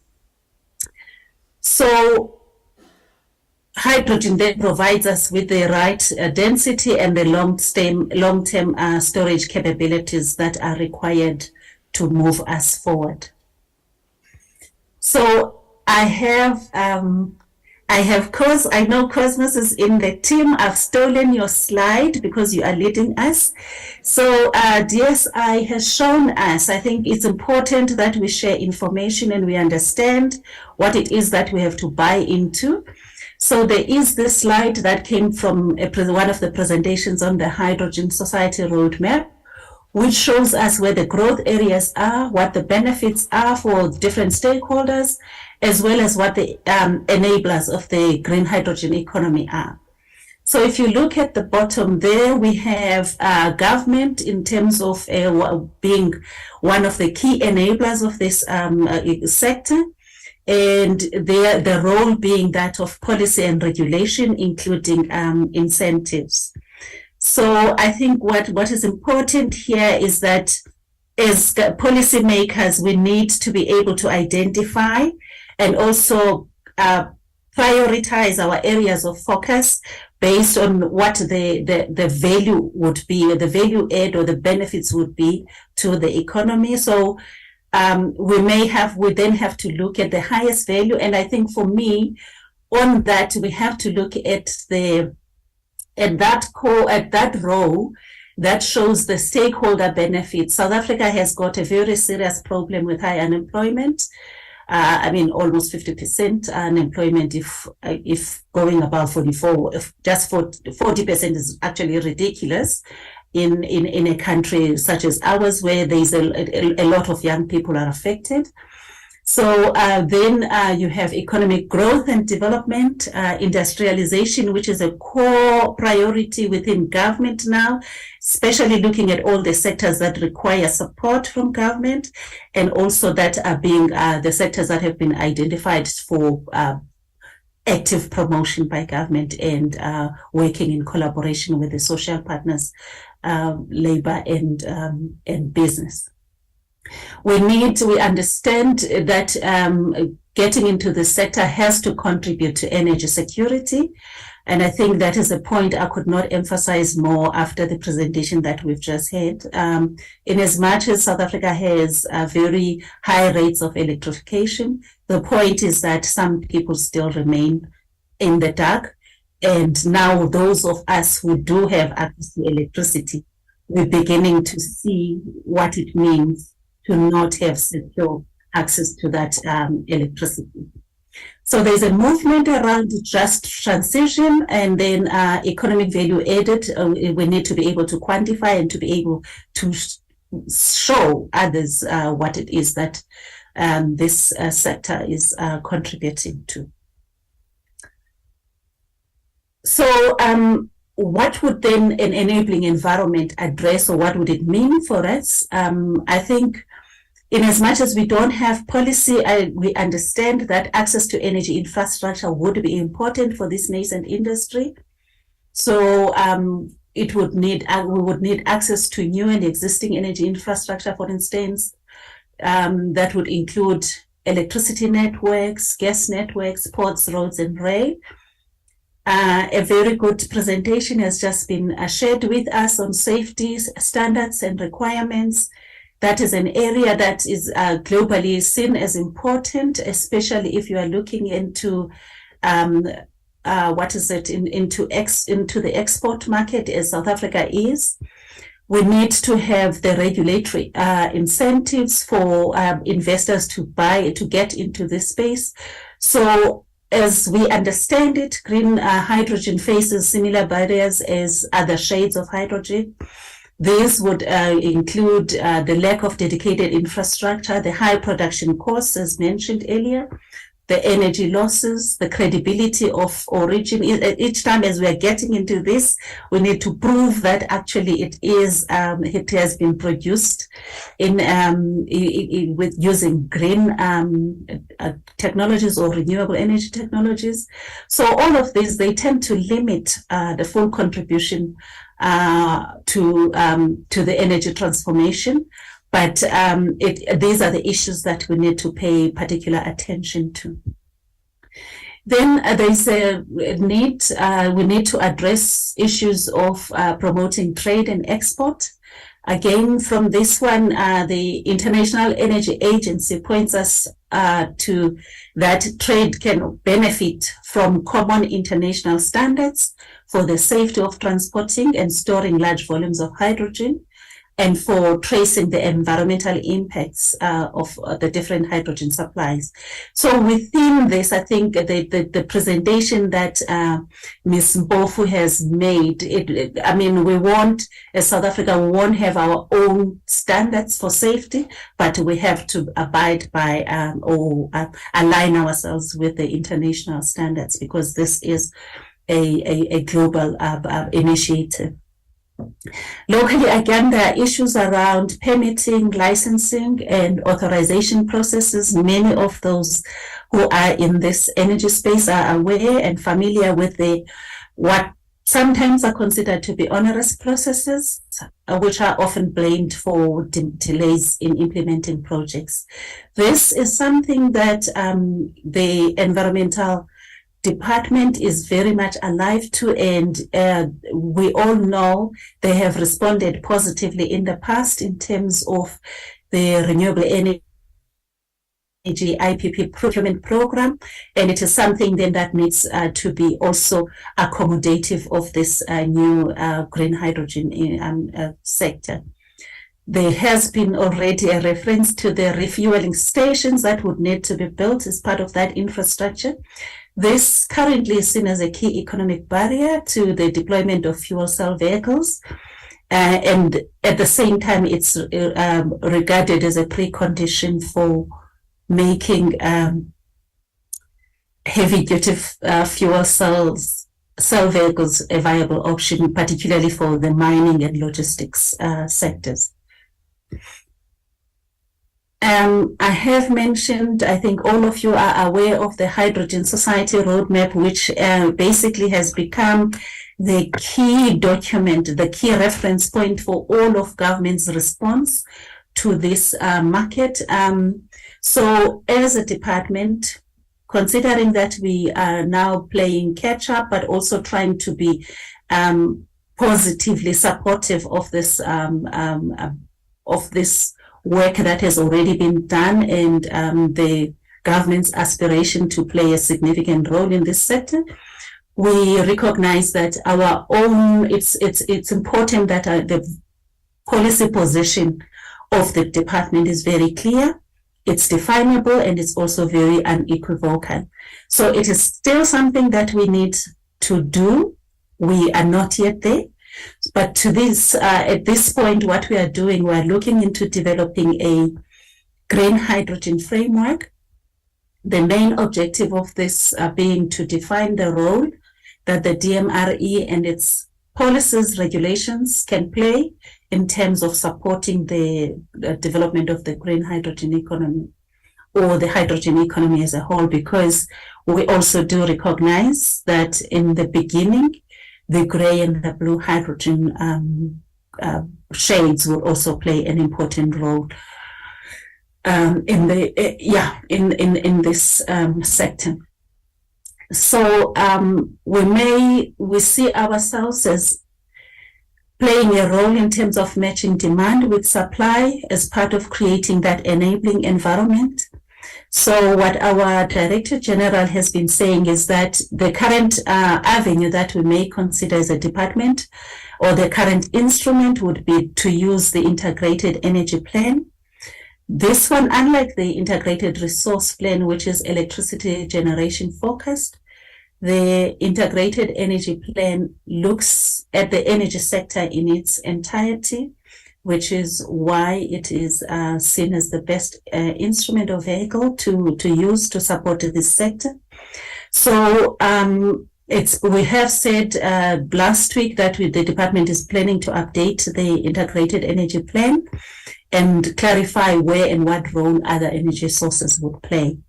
So in our view, the Integrated Energy Plan is, the objective is mainly to guide future energy infrastructure investments, which are applicable to this sector, plus also identify and recommend policy development to shape the future energy landscape in South Africa.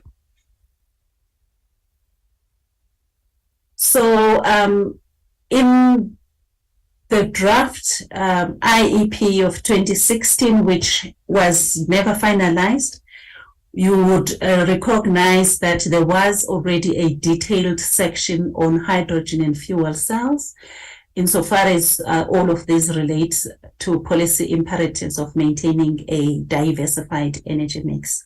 So the country is still committed to an energy mix, but the only difference is what ratios would be applied. We are also recognizing, in terms of the information that is coming across, this is of course a very knowledge intensive industry. So we understand that there's a significant demand for electricity that would be required for electrolyzers, which averages in a ratio of 2:1 in terms of the electrolyzer and the renewable energy capacity that would be required. So in terms of a policy response, it's very clear then that targets may need to be set for both electrolyzers as well as how the renewable energy would be deployed to support this. So one of the policy questions that may need to be answered is, should the energy requirements for green hydrogen production be treated separately from the energy requirements for security of supply, as we have been doing in terms of business as usual? This is something we have to engage on. All of those of us who are very passionate about hydrogen, but also all of those of us who are very passionate about ensuring that we have security of supply. We also have we also extend access to those who currently do not have access to energy. So that is one of those basic questions we need to answer. At the moment, if you look at it, the integrated resource plan does not then allocate renewable energy specifically for the development of hydrogen. So it's really just to contribute to the security of supply through that energy being fed into the national grid. So we have, I think when we're talking about export and internal development needs, those are I think we would rely on policy to give us that balanced perspective.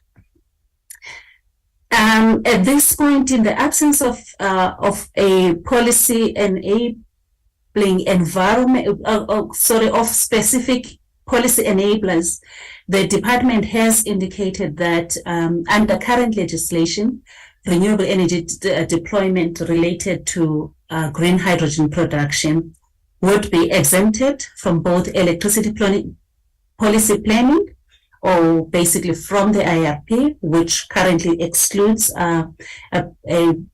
any allocation to green hydrogen, and as well as to exempt it from regulation or licensing. I think those of us who are aware of the licensing exemptions would understand this. So it would be exempted so long as it is islanded from the grid. This is captured in the green hydrogen strategy, and the expectation is that we would go forth and make some pronouncements in relation to this, because at the moment it was made during the development of the green hydrogen commercialization strategy. So the other response that the department has made is in terms of the gas amendment bill, where this bill is currently under development, under consultation. So acknowledging that blue and gray hydrogen would still be essential to kickstart this economy, the DMRE moved swiftly to then expand the definition of gas to include green hydrogen. This must also acknowledge there were policymakers, because this was also an instruction, or maybe rather a recommendation from Parliament, that we must make sure that we are responsive to what is currently happening around us. So the gas bill, which may take a couple of, maybe a year or more to be enacted, it already does or it already does accommodate the hydrogen sector. But of course, we need more and more information to then be explicit in terms of what more needs to be covered. There is, we talked about incentives that may be required for this sector. There is a carbon tax where we believe that the ramping up of carbon tax is expected to contribute towards stimulating the shift away from emission-intensive sources or activities to an uptake of alternative inputs and processes, such as hydrogen. So we believe that the carbon tax may have a role in terms of supporting the shift to this green hydrogen. So as a department, we would need to then make sure that there is alignment with the incentives, or in some way we avoid any perverse incentives. So at this point, to then conclude, at this point, I must again say there is no policy framework that's tailored to the hydrogen economy, but this policy vacuum does not necessarily prevent early movers from implementing projects. And we believe that as a policy department, this same project could be used as case studies for policy development or refinement. It's very clear to us that a bottom-up rather than a top-down approach is the most appropriate path to follow in terms of making sure that we have responsive policies. We would be dependent on the very strong partnerships across the public and private sectors to create the right policies and appropriate regulatory framework for the deployment of green hydrogen to flourish. We also recognize and acknowledge that we will be building on very extensive knowledge that has been accumulated through local RDI, research, development and innovation, the pilots, as well as the global insights. And we know that all of this, there is the knowledge continues to evolve. The experiences will be necessary to augment the kind of research information that we have. So the green hydrogen framework that we are busy with, we expect that it would assist the department to it would come up with the right recommendations on the immediate policy and regulatory interventions that we need. And perhaps this will come in the form of a matrix for practical and logical implementable steps that we can, as South Africa, we can follow to, of course, get ahead of the curve. And then in the long term, we're then banking on the integrated energy plan with its 20-year outlook to solidify government's response to this nascent industry, and also to foster integration of hydrogen into the main energy system, because just like Ghana, we also don't have it currently in our policy in the department in particular.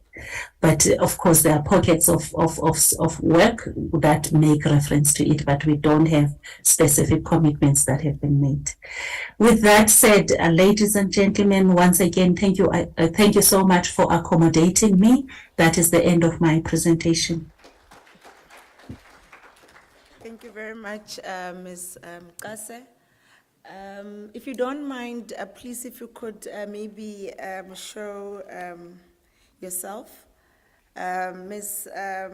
Nomakase is the Director for Renewable Energy at the Department of Mineral Resources and Energy. I don't think I'd made that announcement. Maybe while that is happening, are there any questions for our speaker? Okay, there's a one hand from Mr. Roos. Hi, Norma. Great to see you again. Thank you very much for your presentation. You made a comment in your slides, which has been debated a little bit earlier in this conference about this 2-to-1 ratio of renewables to electrolyzer. There are some opportunities that this presents, however. Obviously, you want to have both solar and wind to have the highest possible capacity factor. Wind capacity factor in general, sort of between 22 and 30-odd%, and solar, although 23% by overall, it's when you look at only daylight hours, that's 46%. Now, what you need them both to increase your full load hours of the electrolyzer, which inevitably means there's excess power during the day. That excess power is only accessible if it is not curtailed. If it's an islanded grid, that presents a problem. Now, I understand that there are reasons why you might do an islanded grid, but a connected grid then allows that excess electricity to be sold, which means you're engaging with the IRP, you're engaging with all those other things. And under the terms of the self-embedded generation framework, you can sell to someone else in the grid as long as you have an identified customer with a PPA and an offtake agreement. The benefit this brings to DMRE then is that in the case of heavy users, they then get some security of supply, and municipalities can buy. Now, we know that that's only municipalities in good financial standing, and that's a subset of the total set of municipalities. But there's nonetheless still a significant benefit to DMRE in managing the current energy situation. Any thoughts on that? Thank you, Mr. Roos. Ms. Kase, do you want to respond to that? Yes, thank you, Program Director. You are totally right, Thomas. In the department. Back. Am I back? Yes, the connection. Can you hear me? The connection is unstable. What I would recommend is perhaps we submit that response to Mr. Roos later, just to save a bit of time. We are running a bit over schedule and literally standing between lunch. So if you don't mind, if we could make that submission in writing, it will be shared, the response to that question to the conference. Thank you so much for your time, Ms. Kase. Thank you so much. Thank you. Ladies and gentlemen, that then brings us to the lunch hour. If we could please be back in the venue at 2:15, so that we can then continue with the panel discussions. Thank you very much.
I do hope that you've had a good lunch and are ready to just finish our last session of the conference, which is focused on the skills development perspective.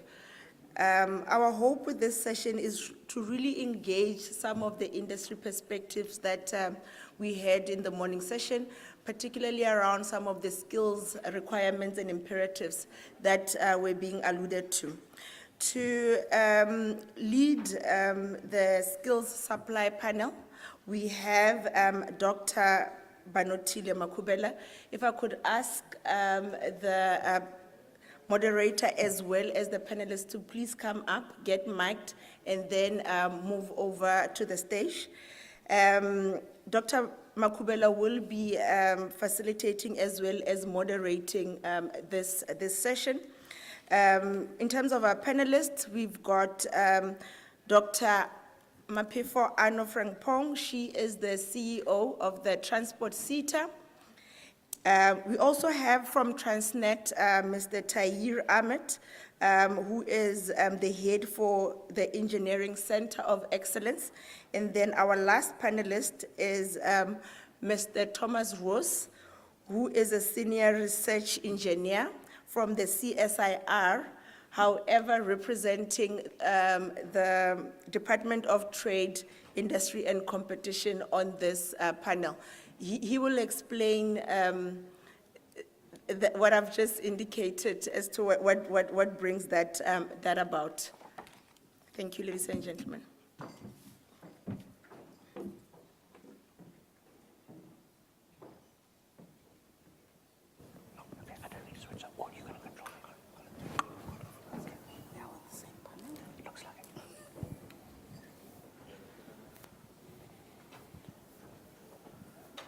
Where would you like us? I think you... Okay, sounds good.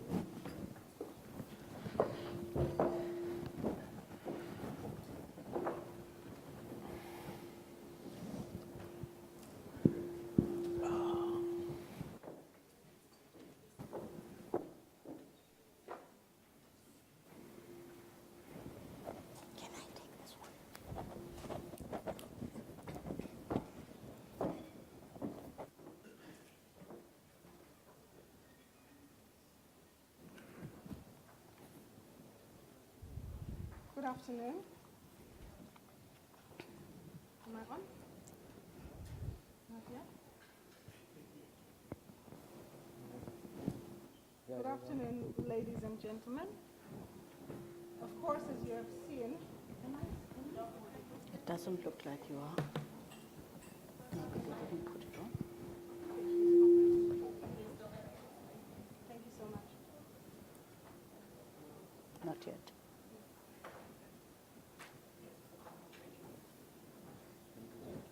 Good afternoon. I'm sure you can hear me even without this, right? That's for those online. Thank you so much. Good afternoon.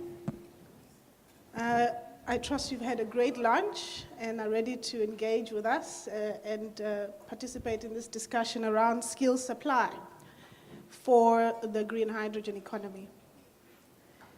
The green hydrogen economy has a lot of investment that will be poured into it. Just to cite the 300 billion for pipeline infrastructure, along with $250 billion US by 2050. That's a massive investment from our country. And for this, we would need to reciprocate with the requisite skills to support this new economy. At the Chieta, our chairperson, Ms. Wezi Khoza, yesterday, as well as the CEO of the Chieta, had mentioned or emphasized the importance of collaboration towards training at all levels to ensure that the green economy is supported adequately with the requisite skills. At this panel and discussions from yesterday, we noted, of course, that we would need to work on existing platforms, work on our strengths, but also upskilling existing skills to be able to fit the specialist skills required for the hydrogen economy. Beyond this, we want to also discuss the issue of not just skills, but what other opportunities exist in the green hydrogen economy so as to support SMMEs and new growth areas in the sphere that we discussed today. My panelists here today would take on various aspects of this discussion. In particular, from the CSIR's point of view, the skills required for distribution and transportation of hydrogen. Transnet will discuss areas of packaging, handling, and taking the chemicals to the markets, world markets, through our ports. Along with me, I have Dr. Arno Frimpong from our sister CETA, Transport and Education and Training Authority, who would take us through some of the logistical skills in the transport sector that would come together in this medley of strategies to deliver the requisite skills in the hydrogen economy. To start us out, I'll hand over to you, Mr. Roos. Thank you. As requested, okay, I'm not quite sure if I got a feedback here. To explain why I'm here for DTIC, Kishan Pillay presents his apologies. He's not able to make it from DTIC, and he asked me as someone who's involved in supporting a number of his hydrogen impact areas through the CSR to represent him. Now, from the DTIC perspective, before I get to the CSR perspective, want to use this one? Doesn't that therefore mean I've got two mics? Okay. The DTIC have a particular program, the NCPC, the National Cleaner Production Center, that was mentioned by my colleague a little bit earlier. The National Cleaner Production Center is mandated by the DTIC to do two things. They do audits in SMMEs and in larger companies for energy efficiency, waste management, water management, and so on, as well as skills development in all those areas. Recently, they've had hydrogen added to their mandate.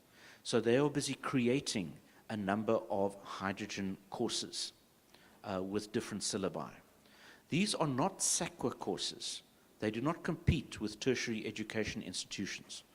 Rather, they are contributory, and they do not engage learners in the tertiary education system.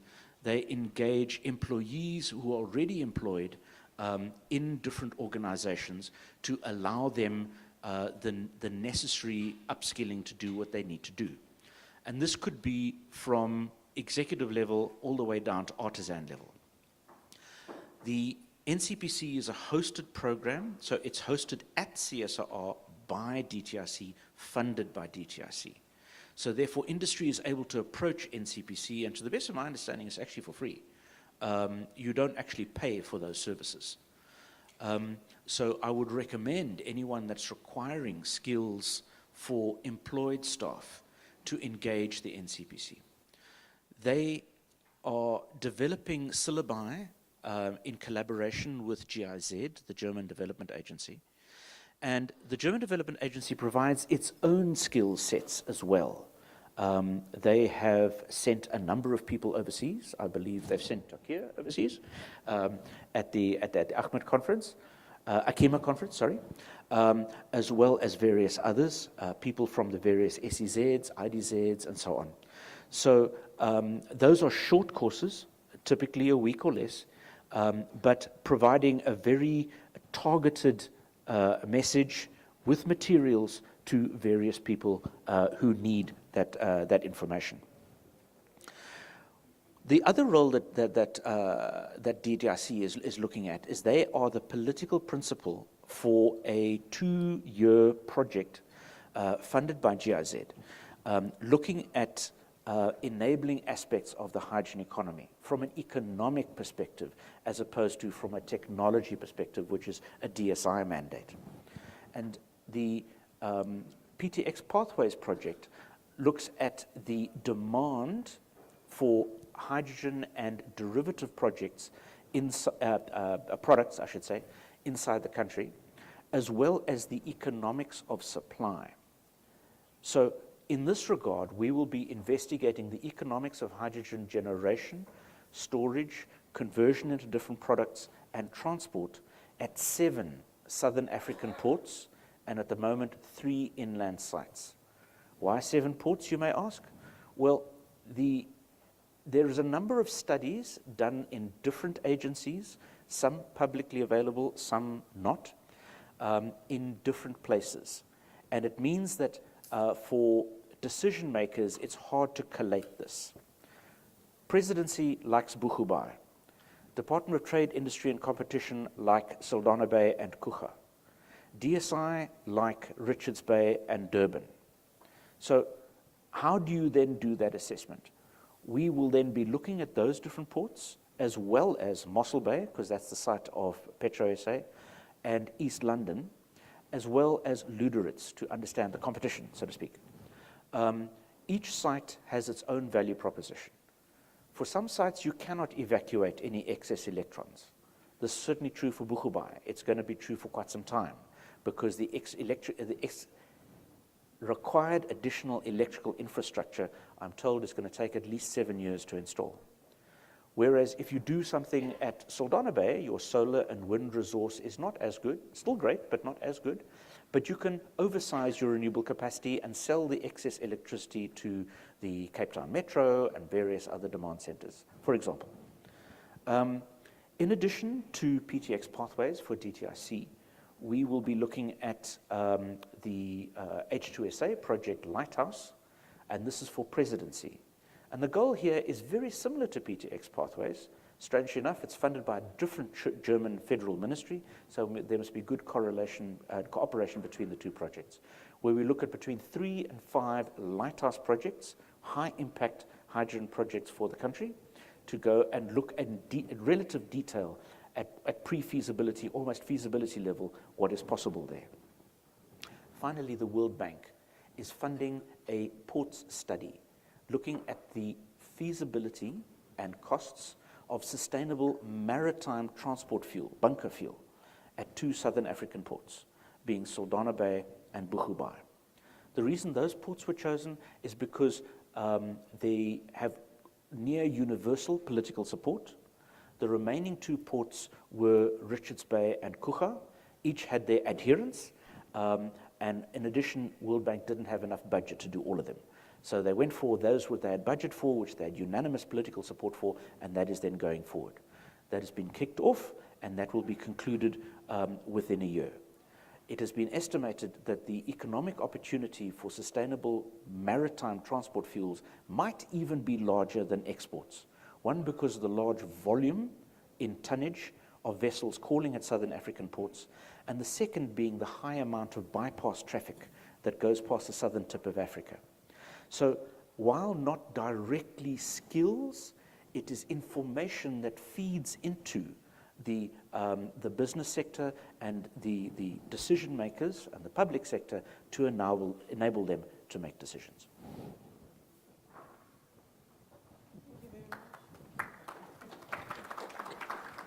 Thank you very much, Mr. Rus. But we still very much would like to hear of the skills, and I think your role and Mr. Torik's role does tie in well to that. Can you just quickly speak to us about the skills sets that could be anticipated to precipitate out of your activities in Transnet? And then also touch on who your immediate collaborators could be in making those skills available, either through upskilling or through entirely new entrants into this emerging economy? Okay. No, thanks. No, okay. Is that better? Okay. I think then as I go into the question, let me then also just give a bit of background in terms of things that we've worked on to date and learned to date. So for us as Transnet National Ports Authority, I'm more from the TNPA side, but I'll just maybe also touch on the other operating divisions as well. As you would know, that Transnet is quite a big organization, looking after the rails. There's the ports, your cargo handling at the terminals. We also have an engineering division where we manufacture wagons and now trains, and also looking after mechanical and electrical infrastructure under Transnet engineering. So from a hydrogen journey, we've been on it for just over a year now. And in that, we've engaged with a whole lot of different players, like Chemical CETA, TITA, CSRR. There's been the Port of Rotterdam, Port of Antwerp, other port authorities, just to understand the demand and this hydrogen space. So as been mentioned, when it comes to exporting of hydrogen, we see it as both in the forms of ammonia, your methanol, LOHC. And when it comes down to now exporting, we need to understand how will we export. So the port planning and the like, and how do we do that? So it's quite important that, as Transnet, we make sure that we enable the facilitation of exporting these products. And so that indicates that Transnet is quite key and critical in ensuring the success of this industry. So from a port planning point of view, just to ensure that from a skill side, that our port planners understand how to properly plan for hydrogen and ammonia facilities, if it's methanol, whatever it may be. Also in terms of handling, so now your skill set in terms of handling, what you find that at the ports, it will typically be now on the terminal operator side. But then to also understand, do they have the necessary skills to handle these facilities? We do have ambition from our side to also internally decarbonize. And since we've got now transit pipelines, they do have existing knowledge in terms of oil pipelines. So that is skill sets that we can leverage off, and to then make use of that in-house to then train other Transnet employees. We've got a whole lot of millwrights, electricians, trade hands, artisans, technicians, engineers. That's a whole lot of different fields. We see now, for example, like transit engineering, we need to look at the means and ways of upskilling them so that they can also internally convert trains to run on hydrogen fuel cells. Same with the port equipment. They are our in-house body that looks after the maintenance and upkeep of this equipment. So they would be quite key for us to then upskill and look at using them to do hydrogen technology within Transnet. Obviously, when it comes from the SMME point of view, to see where we can, through these different projects, how we can also assist in upskilling SMME. One thing we can say that when it comes to South Africa and not also Transnet, we do have existing technical skills in the mechanical trade, electrical trade, oil and gas. And I think as a quick win, we must leverage off this. So again, from a just energy, or not just your just transition point of view, we need to retain the skills that we do have. We don't want to go and replace them. This technology, hydrogen, has been around for quite a while. It's not something new. It's just the green part that's different. So you'll want to look at, bringing in, maybe your Internet of Things, your 4IR, and that technology just to upskill and just bring awareness when it comes to this industry. We have already at lunch started chatting to TITA to start forming that relation and collaboration to make sure that whatever we need as Transnet to upskill our workforce, that we engage with them, engage with Chemical CETA, and upskill our workforce. And the same, if we can contribute towards the development of SMMEs, just to see where we can assist and give guidance and advice. Thanks. Thank you very much. It's good to hear that already we would take advantage of Industry 4.0 as we do plan ahead. Dr. Mapifo, tell us about the work that you are doing or that you plan to do with Transnet in terms of training, and perhaps maybe you can elaborate a bit on some of the collaborative aspects that you discussed earlier. Thank you. Am I audible?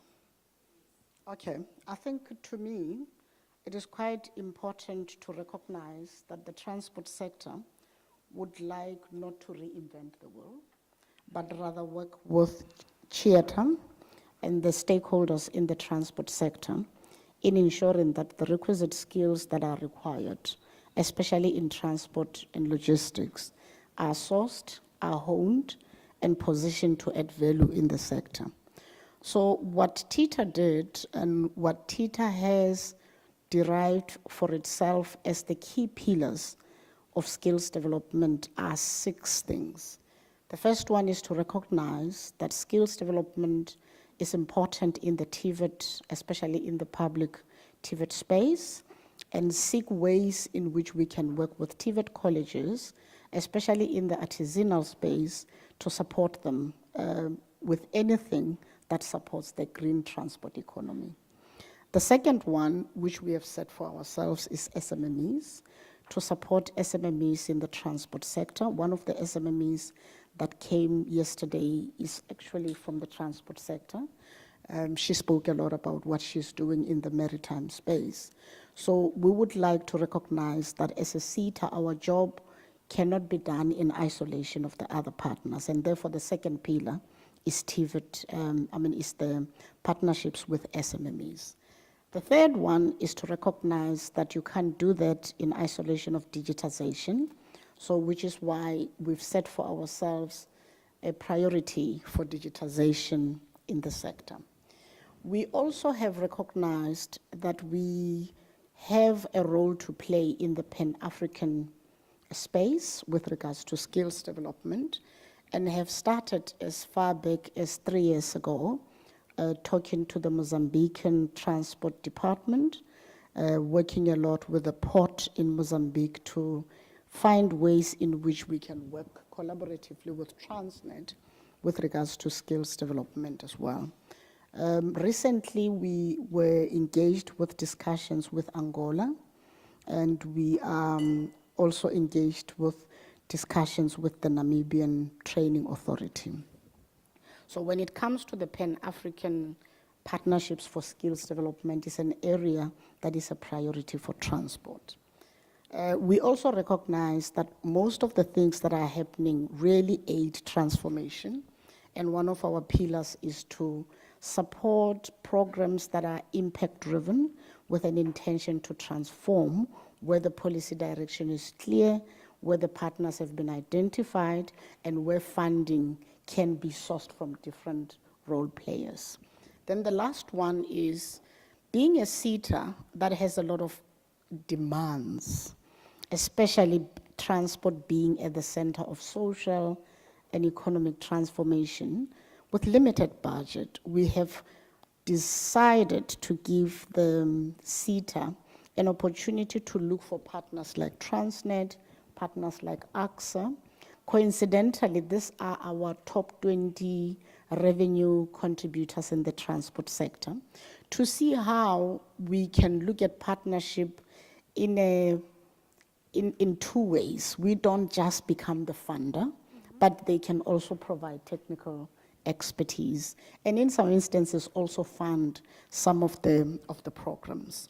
Now, I'm just giving you a background of what our pillars are when we have to decide on who to partner with, before I give you an idea of where we are at with regards to hydrogen skills and whatever the case might be. And that is why yesterday, when the CEO of Chieta spoke about a collective agreement, we as TITA do not mind to be led by Chieta in this regard and support and work with our partners, because we recognize we might be 21 seaters, but those divisions are very artificial. the economy is not artificially divided as we are divided. Therefore, we don't have a problem being at the back and being led by Chieta in this regard. And I must say, I recognize the leadership of Chieta for bringing us on board. We haven't done the research you have done. We started with the Green Transport Economy Program in 2014 by appointing the University of Venda to be our Green Transport Economy Chair, Research Chair. Their program was meant to identify the level of awareness that people have with regards to carbon emissions. They were working in communities in Limpopo. They were focusing on TVET colleges, schools, and they also went to universities of technology as well as university people. Just to get a sense in the transport sector, to what level do people understand the impact of carbon emissions?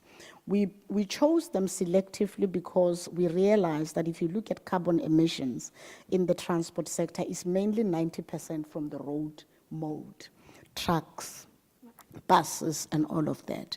That research study that they undertook, we wanted them to raise awareness. We wanted them to identify what barriers are there for companies to make choices, whether they are going green or whether they keep as it is, irrespective of the emissions that are coming from there. Flowing from the research chair study and the advocacy campaign that was undertaken, we then got into a partnership as recently as this year with the University of Johannesburg, and we appointed them to be a research chair for transport, given their focus on transport. And one of the deliverables was that they should come up with a short learning program in green transport. So they are currently developing training materials and training of the transport industry in green transport. This short learning program is divided in 7 modules. The module covers the transport sector as a whole, travel behavior and travel demand management, looks at the greenhouse gas emissions, looks at green transport technologies, looks at public and alternative transport, including smart mobility and smart cities. I'm sharing this so that stakeholders that are here must be aware that this course will be delivered in February next year, and stakeholders will be invited to nominate employees to attend and acquire the knowledge on green transport and the green economy. So to a large extent, the discussions we had with Transnet, not forgetting even AXA, is for us to see what we can do to leverage on the work that is already happening. I see an opportunity between TITA and Chieta to work closely, especially in awareness. TITA has adopted 59 schools in rural areas, and I see those being schools where we can do career guidance in green transport economy and even hydrogen. And then not only leave it there, when it comes to our centers of specialization that we all fund, we can then work collaboratively and work closely with Chieta and the other seaters to see how we can create that advocacy and the awareness, and how the upskilling of artisans that we fund can be made to be ready, not in isolation of the industry, but to support the industry by ensuring that we've got a pipeline of leaders that are skilled and are ready to assist the country in that regard. So there's a lot that can be said, but I must say we are glad that we have been invited, and we are ready to sign a partnership agreement in that regard. That's great. Thank you very much. Quite a lot said there, but what we can gather is that there's a lot happening. It's important to note that we're going to need to do a lot very fast if we are to meet the demand that is headed our way. I'd like to just perhaps maybe bring you in, Mr. Roos.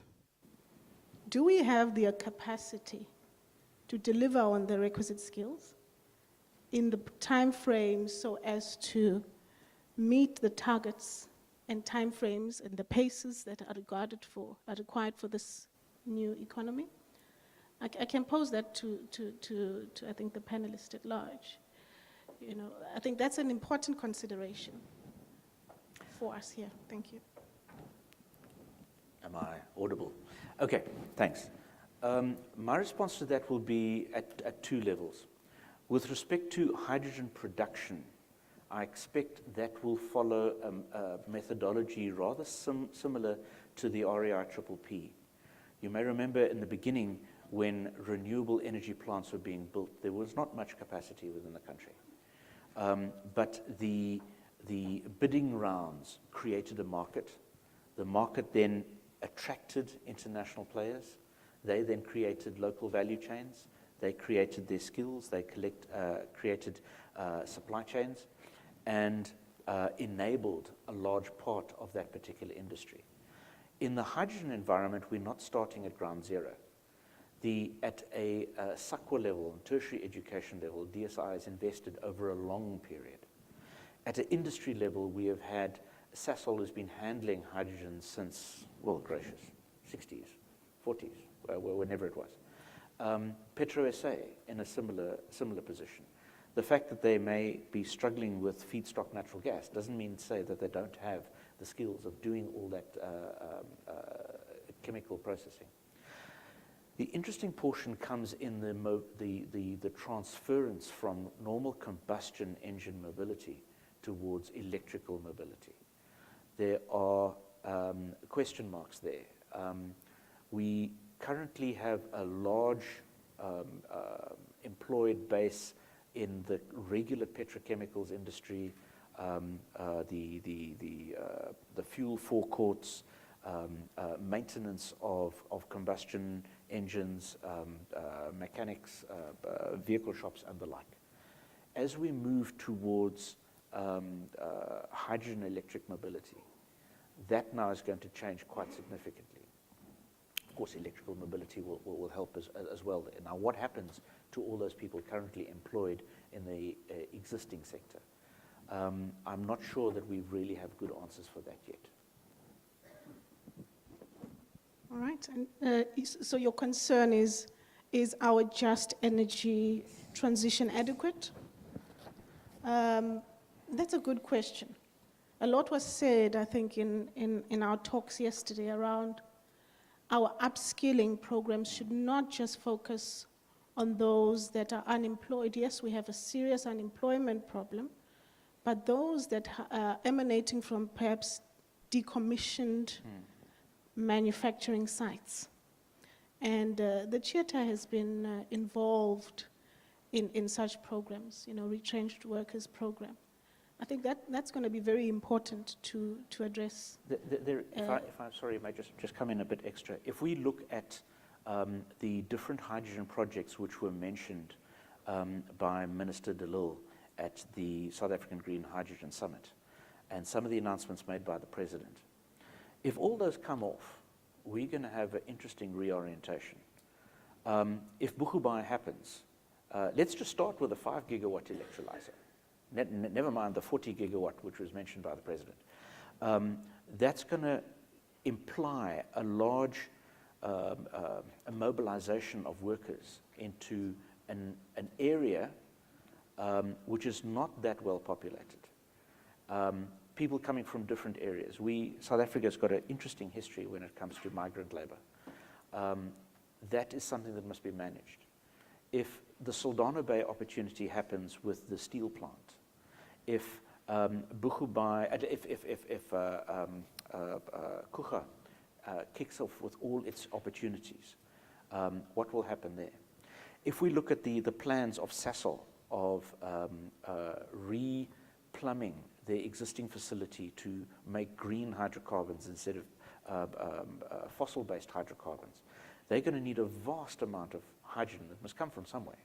And simultaneously, we're going to be closing down a whole lot of coal-fired power stations. So it is feasible to envisage those coal-fired power stations being repurposed as hydrogen generation sites and as nodal points where renewable electricity can feed into the grid. The amount of electrons that will go in perhaps won't match the amount currently going in from coal, but you are creating a new kind of economy. managing the close of one and the start of another, that I think is going to be an interesting task. It will be interesting to see as well if there would be a match-up in the skills outphased, so to say, quote unquote, and those that are, or at least are repurposed into. Yeah. Okay. Your comments, Tawfiq? Okay, thanks. Some comments from my side. Basically, to comment on we need to move fast. What I've observed over the last year, as we did these, the research into hydrogen, is that the space of hydrogen is moving very fast. And I mean, as you saw in the presentation yesterday from Namibia, our neighbor is moving very fast. Australia is moving fast. Same with Canada. If we want to make sure that we are successful and lead in this space, we ourselves need to move fast. I've come across a specific statement in a few sessions, and I've mentioned this to quite a few of my colleagues in the past, is that South Africa has been dubbed as the Saudi Arabia of hydrogen. So if you just take that into account, that's quite a powerful statement. Knowing what Saudi Arabia is in terms of oil. And so we've got this potential, and if we don't act fast, and that comes back to the skills, we need to make sure that we facilitate the development of our existing workforce and new workforce to then take up this opportunity. So we need to move fast, and comes back to this whole stakeholder relationship and management, make sure that we, as SA Inc., we work together and have this created. In terms of now existing skills, like I think my colleague Thomas just indicated that we have an existing workforce. So if we look at from the automotive side, we've got a huge industry there, together with the oil and the gas and a few other. We've got, as South Africa, we are very technically orientated, and we've been quite resilient in the past and being innovative. So it's in our nature to be innovative, and we should work on that. So as a quick win, we have an existing workforce. We just make sure that we bring the awareness, bring them up to speed. And if you look at now the volumes that we need to produce in terms of the demand, some figures go up to over 1 million tons per annum. So there you'll see there will be a need to start skilling new workforce to take up the vacancy gap. We have a large unemployment. So there's our first opportunity that we need to find jobs for our youth. So we're going to talk about a just transition. We need to be all inclusive and make sure that those without jobs get jobs. So on one hand, upskill the existing. On the other hand, bring up the new jobs. And for example's sake, I mean, you'll see now there's electrolyzers, there's fuel cells, there's solar power, wind power, maybe even wave energy. That's what we're looking at from our side. Then there's the design, the development of all of this. There needs to be the maintenance of these facilities. You need truck drivers to ride some of these commodities to port. Depends on how you export them. We've also got the potential of bunkering at our ports. So for each of these fields, and there's just a few, that's basically the tip of the iceberg. You would need to have your artisans and your technicians and your engineers and the like. So there's quite it's quite wide when you look at the type of skills that you need. But from my point of view, I think we can leverage off our existing workforce and then bring in the new to then upscale and make sure that we take that position. So if we're going to say we are the Saudi Arabia of hydrogen, let's own it and run with it. Thanks. I like that. Hydrogen is not only for energy, by the way. So it feeds into a lot of derivatives, as Mr. Ross has alluded to. So if we miss this, we would be missing out on not just the energy potential of hydrogen as well. Tito? We shouldn't lose the opportunity of the figures you cited. If we leave skills development to be funded by the SETA's 1% levy payroll and ignore that the 360 billion and 250 US dollars, which is in billions, that a significant part of it should go towards skills development, we would have missed it like we did during the World Cup infrastructure that the country put up. And I believe most of the times when discussions are made about these big programs, skills development is regarded as an orphan and not an integral part of the entirety of the strategy. So I see a balance is required, but I believe that balance must be even for unemployed to be given an opportunity alongside the employed, so that we also don't leave out those that might be potential workforce in the different industries. Thank you very much. I think that's a nice spot to close the conversation. But before we close the conversation, just 30 seconds, Mr. Riss, Mr. Ahmed, your closing remarks.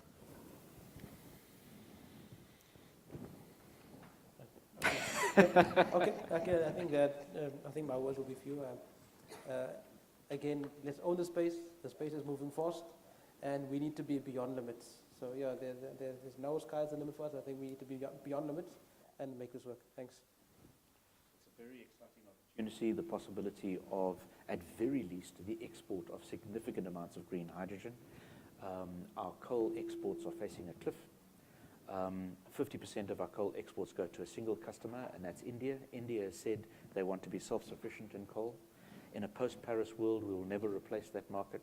So our coal market is being squeezed from both ends, internally from the power sector and externally in terms of the export.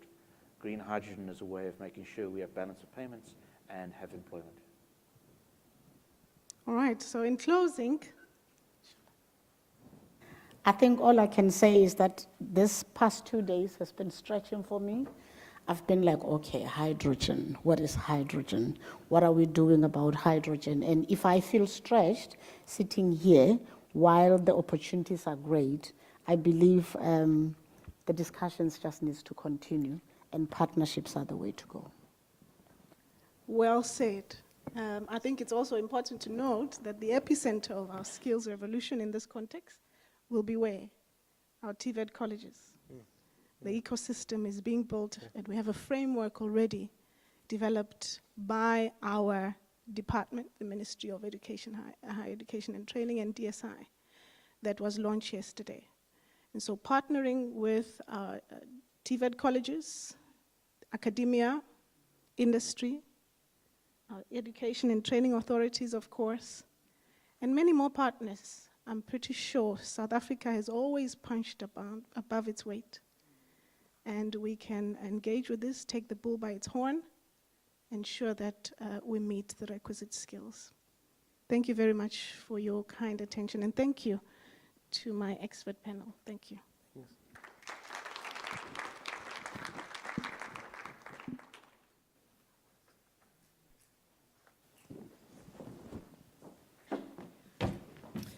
Another round of applause for our panel as they leave the stage. Thank you very much. Very insightful what has been shared.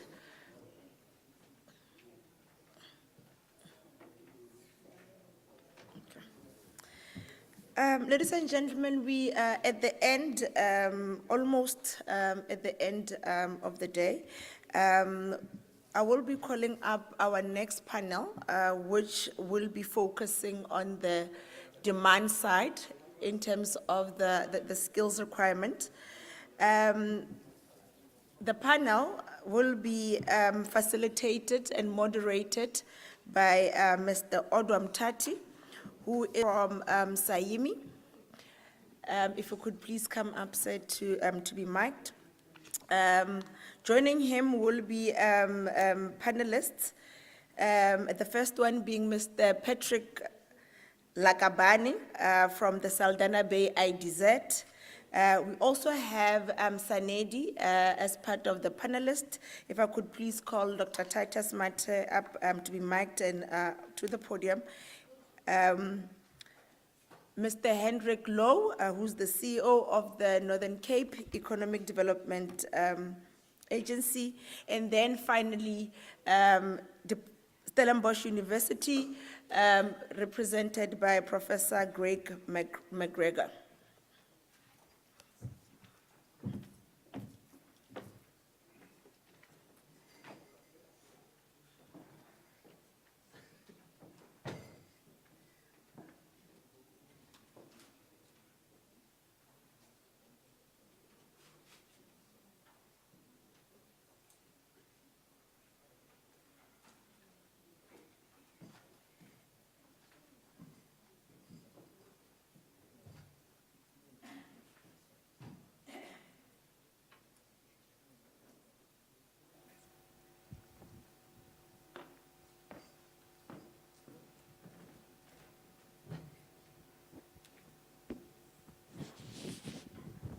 Program Director, thank you very much. We must appreciate the opportunity afforded to us by the Theatre Board to congregate us as we seek answers on some of the challenges that face the South African economy and find expression in different ways. Now, we are given the task, gentlemen, welcome, gentlemen.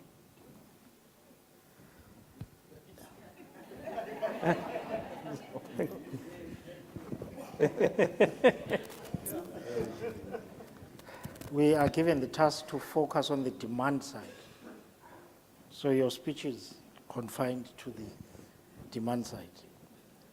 Now, there's a perceived problem of the mismatch of skills because the institutions that supply, which are colleges and universities, tend to develop programs whose graduates are then rejected by industry because they are deemed to be possessing the skills that are not required.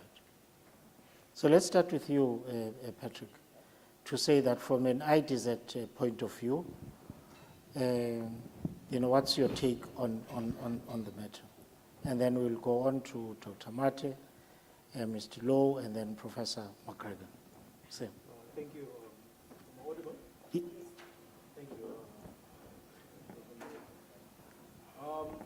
Colleagues, from our own experiences, first and foremost, I tend to disagree with the notion. I think the notion that the supply side, in fact, the supply side are always blamed for the mismatch. I tend to disagree with it because from the demand side, I believe that industry must be at the forefront of skills development. They must inform our supply Thanks. They must be at the forefront, they must inform, they must create awareness, they must advocate the new skills, and also inform. So from that side, I firstly agree. But secondly, what did we do as an IDZ to ensure that the demand side are at the forefront, and also that the supply side then follow? What we did was first and foremost, in all our agreements with our intended investors and tenants, to make skills development, enterprise supply and contract development not a tick box, but it was a deliverable, so that they can be meshed and also be held accountable on those skills. We then identified, in fact, we dissected the whole supply chain and also workforce demand from our tenants, and that actually formed our enterprise skills and supply development strategy going forward. So that's the first thing. The second thing, also in terms of this whole notion that the supply is the one that is problematic, is that if you look at the elementary or the first phases of skills development, awareness, your career guidance. Career guidance currently are run and managed by TVET colleges in the main and also universities.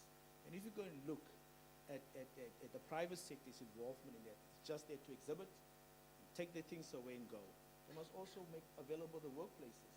It's one thing to go and look and read, but it's another thing to take a learner or potential opportunity seeker to the actual plant and go and showcase what it is, how that environment is, and also the potential advantages and benefits thereof. Hence, my take is that the demand side, from the demand side, the private sector has to do more than what the public sector is doing. Net from a Sanedi point of view. Thank you, Mr. Facilitator. Perhaps I'll try and be brief, but I think it's important to set the context. By the way, I'm very happy to be here. I'm a chemical engineer by profession.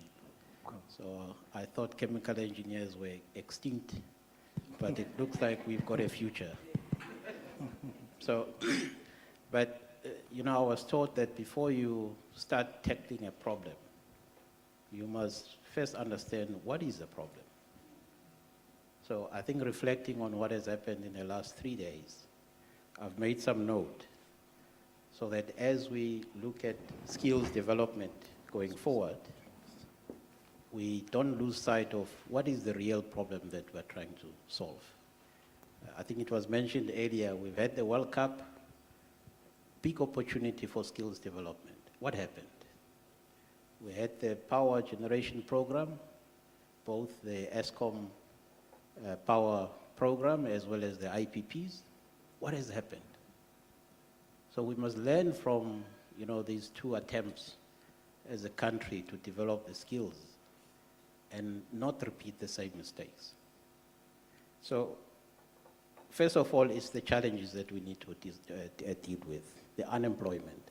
I think this has come up a number of times. Unemployment, poverty, inequality. Then we are behind in terms of technology development. We need to catch up. So these are the basics. Whatever we deal with as an industry, we need to keep this in mind. Unemployment, inequality, poverty, catching up in terms of technology development. Earlier on, we had the presentation from DMRE acknowledging that for the last 15 years, and thanks to DSI, or Department of Science and Innovation, for the foresight, that in the last 15 years, there's been a lot of investments in skills development. Of course, not the entire, industry was well covered, and not the academic institutions were not covered. We've got 26 academic institutions, but I think that program was focused on very few. So that's the first thing that, as SANEDI, we are going to be addressing. Number one, expand the program that has been very successful for the last 15 years, expand it to all 26 academic institutions. But over and above that, expand it to TVET colleges. We always think of skills development at a very high level, and we forget about the lower levels. And then also, there was lessons learned from Netherlands to say, please utilize the existing infrastructure as you move forward. We have now the Hydrogen Valley, the hubs, the 3 hubs that have been identified. They've got existing infrastructure. They've got existing projects. So piggyback on that and build the skills around the programs and initiatives that are already on the ground. But we need to also to capacitate the state. I'm very proud working for the state, but there is a lot of skills that are lacking in terms of the state capability to deliver on some of these programs. SANEDI is taking the first step to, at least at a senior level, get the people that are competent to come and drive these programs. In the next couple of days, I will be announcing very senior appointments. Some of the names will surprise you. That will be coming to SANEDI to help me as the leader of SANEDI to drive the green hydrogen strategy, to drive all the other skills development programs that already some of them are on the ground that we need to improve upon. I think in terms of the skills that as an industry that we're looking at, it covers the entire value chain from high school, TVET colleges, academic institutions, then move into R&D, then move into engineering, then move into construction, project management, operating, maintenance, decommissioning, because as you build this infrastructure for green hydrogen, you must think about the decommissioning that may happen in the next 50, 60 years. You don't design something and don't think about how you're going to decommission it at a later stage. So it's a whole spectrum. I think some of the special focus areas have been mentioned, electrolyzers, the fuel cells, et cetera, et cetera. But, sometimes we tend to overcomplicate things. I indicated that I'm a chemical engineer. To me, producing green hydrogen, it's the same, are we producing blue or gray or whatever? The same principles apply. The only difference is maybe the codes and the standards will be slightly different, but you apply exactly the same principles. But we need to address the pool. There's not enough chemical engineers out there.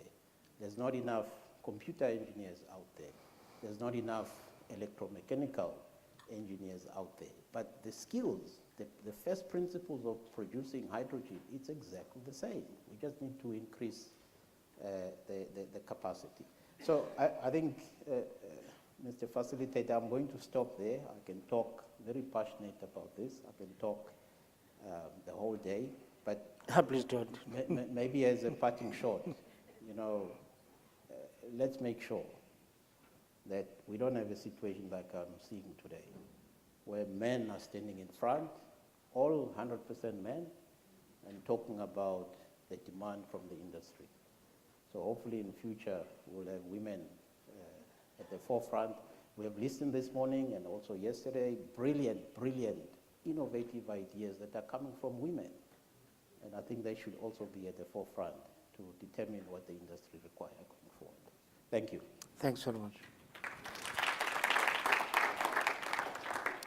Mr. Low, as a development agency of one of the provinces with a wide land availability but scattered population, what in your view drives the demand?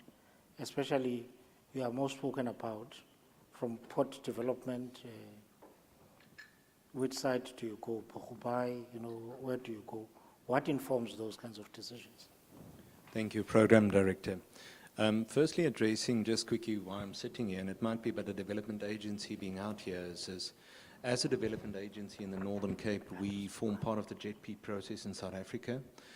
We are also we're the tip of the spear in South Africa, leading on the green hydrogen for the export orientation and therefore the Northern Cape Green Hydrogen Strategy. In essence, though, what we've achieved in the last 2 years is the tip of the spear starting to experience a few things. Number one, if we want to speak about demand is not simplistic. It's like Doc has just mentioned.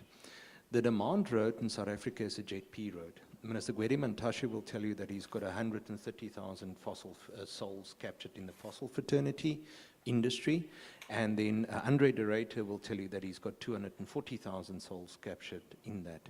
So from the one premise, we need to repurpose those skills and the baseline skills. Because in addressing poverty, unemployment, and inequality, we cannot lose a single job in this process. And NETLAC will definitely crucify as well from a socio-political element. But in a social responsibility, socio-economic responsibility mode, we need to transition those souls. In addition, though, is we need to generate new, and justifiably then this is Big Frontier 1 in our country investment strategy. And this is how we should be bringing in billions of rand into the economy. Once again, not generated purposefully in the economy, but this is external sources. So when we compete in caption, and this is the Pan-African idea, we must consolidate the continent in volume, is we are competing for developed countries, just coming afresh from COP27. We are basically feuding for that developed countries' funding sources to develop this industry in our continent. And so the demand side must capture that, but it must also create new. Just to give you a quick caption on our side, first 5 gigawatt, like Thomas has said, thank you very much, kudos for that one, Thomas. We've got a minimum of a 40 gig ambition for the export orientation and local. The South African hydrogen master plan has long moved beyond. It was the Hydrogen Valley. It's no more the Hydrogen Valley. It's the Hydrogen Valley and the Western SADC hydrogen corridor to complement, because ultimately we can conform a Komatipoort and a Hendrina, but we need to activate the best solar and wind resource with a desalination opportunity to fuel our export niche, but also to convert our local niche. So that demand side has not just got converting and repurposing the fossil souls, it has got new jobs. 5 gig of the 40 gig already demand 25,000 work opportunities, 75,000 dependents into a municipal area that has currently got a population of 12,500 people. Now we can see the magnitude that we have to take. Now in understanding then the demand, furthermore, understanding that it's going to have a due social implication for South Africa, definitely. It is also going to have basically covering existing, provisioning for new, the skill sets that we are going to require at this stage, 60% of the input, and I'm just looking at green hydrogen now, I'm not looking at mobility, nothing else, is renewable energy. And we have concluded in South Africa, just to give you a quick reference, up until 2022 now to date, 5 gig. So since 2010 till now, 5 gig. For 40 gig electrolyzer capacity, and with a green SEZ in Harbour, we need a minimum of 80 to 90 gig, 450,000 hectares of wind and solar capacity. Who's going to erect those solar panels? Why didn't we localize consistently our renewable energy before? Because bid window 3 and 4 was too far spread, and we didn't have a consistent demand side coming from the side that suppliers could supply. So when we look at the complexity of the demand side, we definitely need to repurpose. We need to differently look at creating new jobs, and we need to look at the vocational side definitely.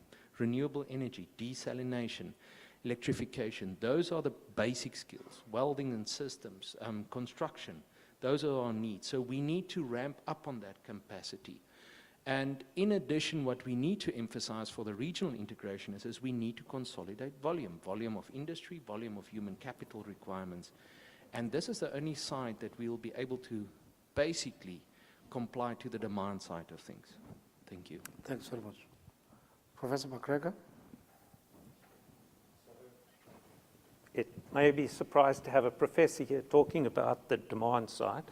So maybe that needs a little bit of context. So yes, I am a professor, but I also spent 20 years in industry working in the chemical and energy space. So I have worked as a manager who's taken in from the supply side, the engineers and the technicians working in the space, and also working in a space within research and technology development, looking at creating new industries and new applications within the country.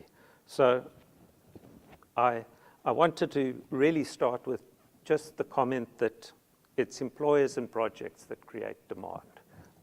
We've talked about all this excitement about a green economy and all the opportunities and how we need to move fast and move now, but I would disagree a little bit with that. We need to move at the right time. And now may be the right time, but we need to think carefully about when the right time is, and as Dr. Mate said, learn from our experiences in the renewable energy IPP program and take that learning on board. One of the speakers yesterday suggested that we need to, and he mentioned Stellenbosch University, specifically go and reconfigure our mechanical engineering program for green hydrogen. And that's something that I would not necessarily agree with. This is not the first industry that's come to Stellenbosch University and said, you need to rigor your undergrad program for our specific needs. And I think that's not what we should be doing, either as a university or at our TVET colleges or at the artisan level or even through at the school level. One of our universities here set up a program in nuclear engineering, and I must say that having come across a number of those graduates, they're graduates that struggle to find positions. So specialization, I don't believe, is the right way to go. We need to be led by the demand side. So what is industry taking in as employers? And as we've said, hydrogen and renewables, the hydrogen isn't new, the green isn't new, it's just that combination. We have the technicians going into the renewable energy space. We have a fantastic program, Saratech at the University of the Western Cape, training technicians in PV panels. And what's green hydrogen about? It's about potentially up to 40 gigawatts of hydrogen, of renewable energy, wind and solar that we need to get deployed. So I believe we need to look at training engineers, technicians, artisans that are flexible, that can move from through to adjacent areas. So the engineers that have worked in the grey hydrogen to transition to the green. We've got all these engineers at Eskom that know higher pressure systems, that know the high voltage electricity systems that we need for green hydrogen. Those engineers, those technicians, those artisans across all of the different fields can be reskilled. New engineers and technicians can be upskilled. So I don't agree necessarily with a green hydrogen program, but rather that we have flexible people that we train that can move as the jobs demand, so that if the green hydrogen demand doesn't have to come tomorrow, the people we train can still get jobs and valuable employment. And when that industry does develop, and I'm convinced it will develop in a big way in the country, they have the background and the skills, and then also the training to move with those opportunities and to take advantage with them. And as that happens, the demand will grow, and that pull will get then maybe to the place where 10 years from now, people are clamoring in to get into the green hydrogen course at Stellenbosch University. So that's my thoughts. Thank you. Paying for your lunch, sir. Now, two things. Please listen. As maritime, we can offer the following lesson. Operation Pakisa model said, we're taking all of you, we gather you in Durban, we're wanting to grow the sector 7.7 billion by 2030. That was what was stated. And then it said, we're going to train this number of technicians at TVET colleges. It didn't look at the infrastructure, but it said these numbers at university and elsewhere. So the question is, was that model demand-driven? Or where did you get the numbers? Because that's what you're going to end up with. Because now green hydrogen is coming into play, so it's going to be the new place wherein we're going to gravitate towards. We're going to leave everything else and gravitate towards that. So the question is, I still maintain the demand side, what drives it? For you to determine these are the numbers I need to pursue. So that's the one part. Then the second part to it, Patrick and Prof, you have mentioned this, that industry is needed in these conversations. So you can see from the constitution of the panel, industry doesn't feature. So parts of it, how do you then institutionalize industry participation? Is the master plan process, your ultimate answer? Because you can say all of these things, but if those that are going to take up, those graduates are not part of your conversation, you're going to produce skills and even overproduce without them being, placed anywhere. Let's start with you, Patrick. I was fortunately part of that process with you. Been locked up for 6 weeks in Durban, crafting this whole blue economy strategy. And there was a mismatch, to be honest with you, in terms of the 80% bureaucrats that was there for 6 weeks and how many were there from industry. And with the implementation, we realized that every time we go to meetings and discuss implementation and strategy, we would find that it's more government officials sitting here, with, Kiriboni was also part of us there, with less, the minority was the private sector. That's the first thing. Second thing is, hence I'm a little bit critical on private sector. And hence I started my conversation with this whole thing of supply side being the problem. Projections are made with any project, timelines, projections in terms of budget, human capital needs, etc., etc. And the biggest challenge, obviously, always with skills development is the time you start implementing those interventions and the times those opportunities becomes available. That is a complex balancing act, unfortunately, and it would be like that. Because there are so many dependencies, you know, on delivering a project, funding, blah, blah, social unrest, et cetera, et cetera. Now, how do we get, and your question is, how do we ensure that we turn the table around? And how do we ensure that this time we don't talk hydrogen, we talk the demand, and the most important partner or stakeholder in that conversation is private sector. Once look here, once you get private sector, are not in the main, they're the minority. But you can't force private sector to be here. You know, the CEO of TITA said that you can't have the 1% that they receive from government coffers. You can't have that money solve the skills development, human capital development needs of this country. And who absorb those people are the private sector. Private sector must come to the party from the onset. Private sector must make available the resources. The first thing is workplaces. Now, in this whole conversation of the green hydrogen, workplace experience, experimental work, that is going to be our biggest problem, because you're going to teach the theory. Where are you going to place those people so they can get the required experience? Because remember, you first train before you expose them to the industry. The industry is only going to come afterwards. To resolve that problem, you need your private sector to be involved, and we can craft policies, plans, and ideas. If we don't have the input of the private sector, so that they can say, listen. In fact, let me just deviate. I'm not deviating actually.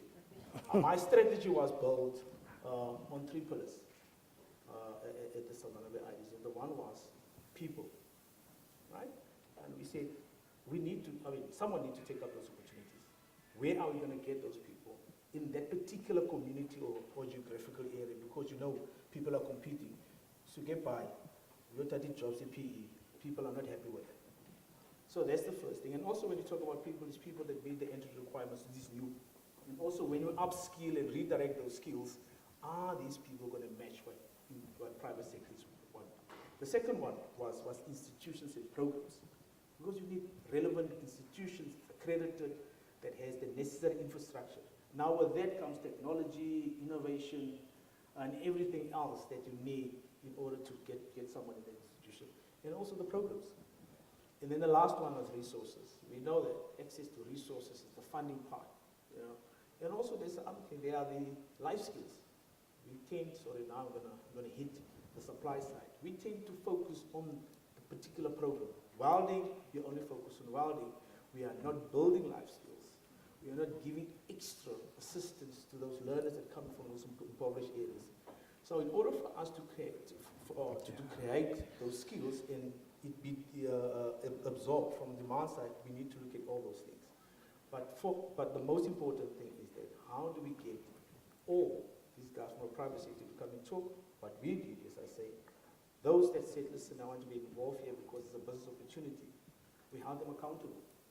We held them accountable through agreements which we can measure, agreements that we can say, a year from now you say, we're going to build the elementary skills, you said you're going to take them further to specialized.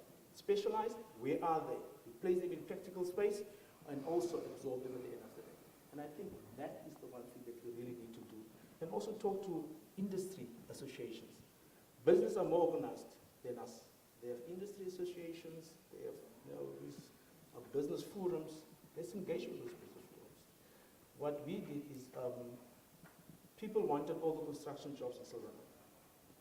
We said, but I did an assessment. We only have CIDB level 1 and 2s. We needed level 3, 4s, and 5s. They said, irrespective, we live here, we want these things. I said, it's business talking now. I took one and I said, right, you're a level 1. We're going to give you a level 3 job, but we monitored that company. 6 months later, the company came to me and said, listen, I can't do this anymore.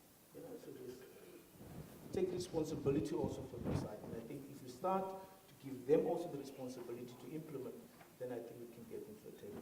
Thanks so much. Yeah, okay. Thank you. That means I think it's load shedding this one. it lacks energy. Okay, am I audible? So the problem is me. Okay, maybe let me talk. I'll try. Oh, it looks like it's working now. My view is industry must create a demand. You know, when I started my working life, I went through in-service training. And I was not necessarily guaranteed a job.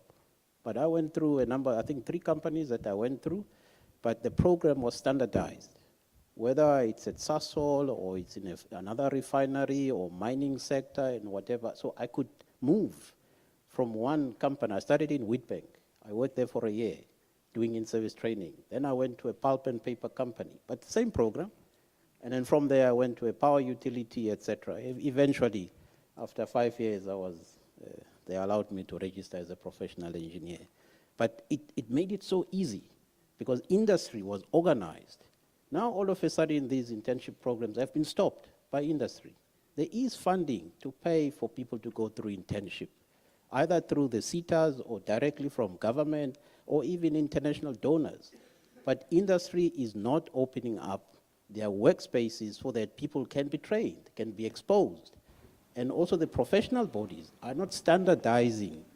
And when I say professional bodies, I'm referring to my professional body, the likes of EXA, et cetera, that they need to go back to those arrangements that they used to have with industry, where there was a standardized program in terms of how you train an engineer, how you train a technician. Go back to the technical colleges that used to be there in the past. A standardized program in terms of how you train a plumber, the basics. And then they specialize when they're in a particular sector. But they don't specialize when they are actually studying through the theory, et cetera, et cetera. So industry, I really think that they need to step up, create those opportunities, open up, not only for individuals, for SMMEs. Industry must open up their workspaces for SMMEs to come and do welding, as an SMME, not as an individual. Provide, supply of chemicals or whatever the case might be. But really, I think industry must be at the forefront and then pull everyone to participate and create the opportunities as we look into this green hydrogen opportunities. But again, poverty, unemployment, inequality, women, et cetera, must be considered. Thanks. Thank you. Mr. Low? Yeah, luckily, in this instance, it's not Andre's fault. On that side, as his colleagues, I think it's pertinent, definitely industry-led. We're operating in an environment of quadrohelix, and as my friend Patrick has just mentioned, is we as government set the tone because we've got certain targets to reach in terms of the NDP and all that. But around the quadrohelix, there's other important partners. Our knowledge partners always remain important. Us as government are taking the lead too much on that, and we need the industry commitment on that side. And I think through NETLAC, we always consistently see labor coming to the socio-political agenda. But employment in terms of large corporates becomes important, but also their procurement systems, like Doc has just mentioned. We're shortfalling on the side, and like Patrick was saying, to tie in industry. Minister De Lille yesterday gazetted projects. I can tell you right now on one of those projects, a huge part of my morning was spent on the phone trying to secure whereby they demanded 300 installation technicians on site to be operational from December this year, to be operational deployed, and then next year in full installation. Financial closure hasn't happened because they didn't meet certain of the obligations to European funding institutions, meaning to say we're delaying now a year. Now let's go back to the quadrohelix. Now I've got a community that's going into riot mode. Because we had 300 people, we started a program and we're not moving, and industry is just saying, look, we're not opening site at this stage and we're stepping back. So I think a mechanism for us, one, within the matrix of socioeconomics, industry must be held accountable, number one. Number two is in that process, I think the NETLAC agenda must also change to also bring industry involved with labor directly. And in the quadrohelix scenario, I think let us step back a bit sometimes as the bureaucrats and have industry in and take some of that responsibility and give them some of that liability with communities to make sure that they absorb and that they get towards that process. In this process, though, we need to look at the industry absorption mechanisms that will have more absorption taking place that is less of a burden to comply to, because the cost of doing business in South Africa, sorry to say, I meet a lot with industry. Big mine houses, which we deal with, renewable energy, and then the new forte of petrochemical. And a lot of them saying the cost of business, the skills demand, will write it off. It's cheaper to write it off than to comply to it at the end of the day. But the socio-political and the socio-economic cost is what we burden as South Africans at the end of the day, because we can't hold them accountable. So there's a broader mechanism that we must activate. Thank you. Thanks. Prof?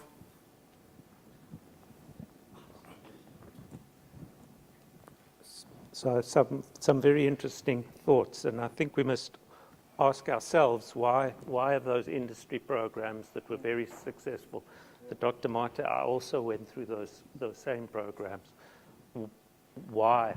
What has caused those programs to fail? And I think you touched on it, that the cost of doing business in the country is putting a lot of strain on our industry, and we need to think about where we are overburdening our industry and our businesses with compliance and red tape issues, and make it easy to do business in the country. I think we've got a lot of potential, a willingness to invest in the country. We've got Europeans that are banging on our door to bring their business here, and yet we're struggling to bring that business into the country. So I don't have the answer to these things, and it's well above my pay grade as a professor. We don't get paid very much, by the way. But we need, as a country, to work through those issues and sort them out if we want to create the jobs and uplift the people that we really have to do as a country. So we need to hold business accountable, we need to hold government accountable, we need to hold labor accountable, and we need to work together to solve these issues. No, thanks very much. I've been threatened by the program owner. She says that we have 1 minute. So I think from this engagement, we must say to Chieta, please learn from other industries, so that you don't repeat the same mistakes in unrolling the processes to support green hydrogen. I think that part is critical. Learn from what others have not done. The master plan process, I think, is a rectification of some of the limitations of Operation Pakis, wherein you landed with a bureaucracy-led process with minimal or no industry participation. And I think the challenge here is to say, open up the spaces, invite industry, and let them lead in some particular instances. Not all of the time, but largely, because they enable, some of your processes, job opportunities, and many others. You have a minute, less than a minute to sum up so that we hand over the program. Thank you. I think lessons learned from the previous opportunities that were missed. You need someone, I think you've correctly pointed it out, to do the coordination. Universities are not geared up to do coordination. Research councils are not geared up to do coordination. Industry, they are profit-driven. They are not meant to do coordination. You need some body, or whether it's a non-profit organization, to do the coordination and make sure that the students are attracted into the program, monitored, tracked, etc. I think that's probably one way of making sure that we don't fail this time around. Thank you. Thanks so much. Prof? So my summary, we need to make this demand-led. We need artisans, technicians, engineers that can get gainful employment and meaningful employment.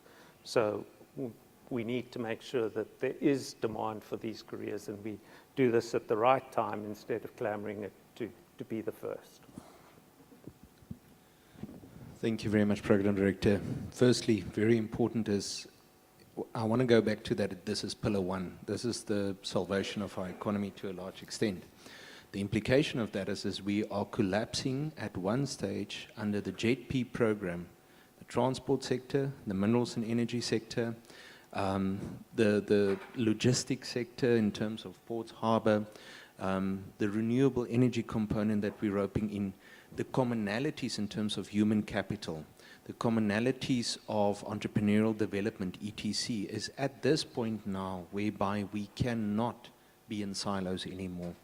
Overarching coordination in terms of the presidency, noting that there's regulators along the line, i.e. a DMRE, a DSI, higher education, will require that strategically we'll have to consolidate, we will have to collapse those elements and infiltrate then to industry, establish the demand, and then get into our systems of our knowledge economy scenarios, while in terms of TVETs, universities, and then also understand that the skills demand is so high, industry must maybe start self-regulating on this. We've never thought about that. Can we trust the capitalist and get them to start conforming to that and see if they don't want to make a difference? Thank you. Thanks, Patrick. Thank you. From a demand side, once again, from Director, skills development must not be perceived as a tick box. It's a value proposition. It is a value proposition to the person that is seeking the opportunity, and it's also a value proposition to the company that ultimately is going to employ that person, you know, in terms of benefit to productivity, etc. So that's the first thing. So we, in conveying the message, that should be, that it's a value proposition. Secondly, on the demand side, we must create an environment, an enabling environment, also for private sector, you know, to be willing to work with us. We are perceived as people that talk, that write policies, and that never implement. Private sector works now, their time is money for them, and I think we must also start to change the way we do things, the way we approach things. We must also start our approaches, so that private sector can say, no, we can trust, you know, these guys, and then we can then trust the capitalists, and then they can, and then they can lead the process. And also we must not give up. I mean, this is a conversation that we need to do. In fact, we need to start as soon as yesterday to engage private sector and show them the importance and their role that they play. You know, most of the time, you know, government talks about we create jobs, we create jobs. We don't create jobs. We create the environment conducive for businesses to create jobs, and that should also be the message. Thanks very much. Albert.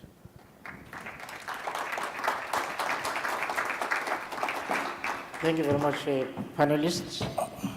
Thank you, ma'am. Thank you very much. If we could give them another round of applause as they get off the podium.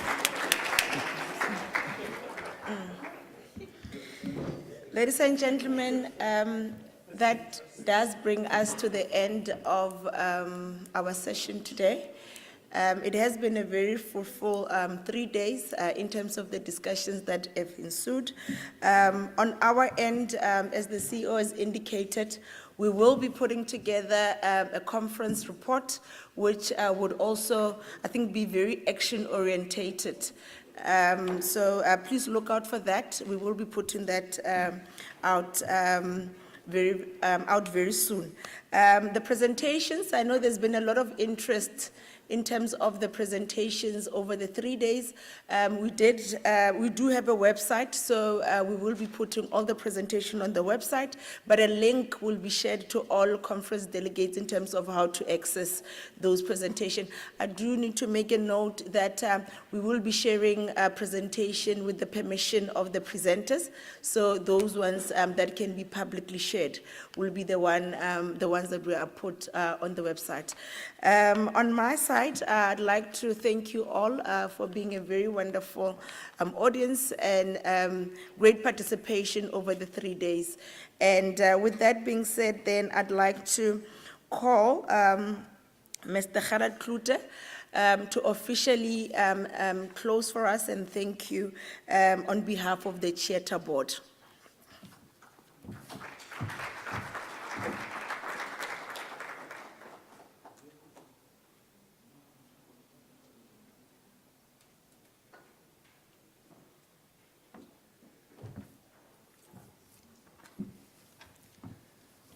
Good afternoon, ladies and gentlemen. May I request your indulgence just for another 40 to 45 minutes, just to allow me the opportunity to deliver a vote of thanks. I actually wanted to test the reaction of the program director, but I think your reaction was priceless. Ladies and gentlemen, it is my honor and indeed a privilege to deliver the vote of thanks on this, the last day and closing of the Pan-African Hydrogen Skills Conference. I would like to start by taking this opportunity to thank you on behalf of CHETA for your attendance and participation throughout this important event. Allow me to also extend a word of gratitude to our speakers, panelists, and industry experts for their valuable input resulting in this Pan-African Hydrogen Skills Conference being a resounding success. As you know, the purpose of this conference was to hold high-power discussions around the skills required to drive South Africa's transition to a green economy. We set out to get industry input on hydrogen manufacturing to understand the skills development perspectives from the supply and demand sectors to gain better insights. The past 2 days have produced interesting discussions, compelling debates, and have indeed resulted in us gaining valuable insights. Your input will inform our approach and lay the foundation for skills development for a green economy. Ladies and gentlemen, the Pan-African Hydrogen Skills Conference was jointly hosted by CHETA and the Department of Science and Innovation. I would thus like to extend our sincere gratitude to our honored guest, Minister Bladen Zamande, who opened and supported this milestone event. As the Minister said, it is absolutely essential to understand the skills required to bring about sustainable green economic growth and development. The Minister further acknowledged that this is new territory for all of us, and we cannot walk this path alone. This reminded me of a familiar African proverb. If you want to go fast, go alone.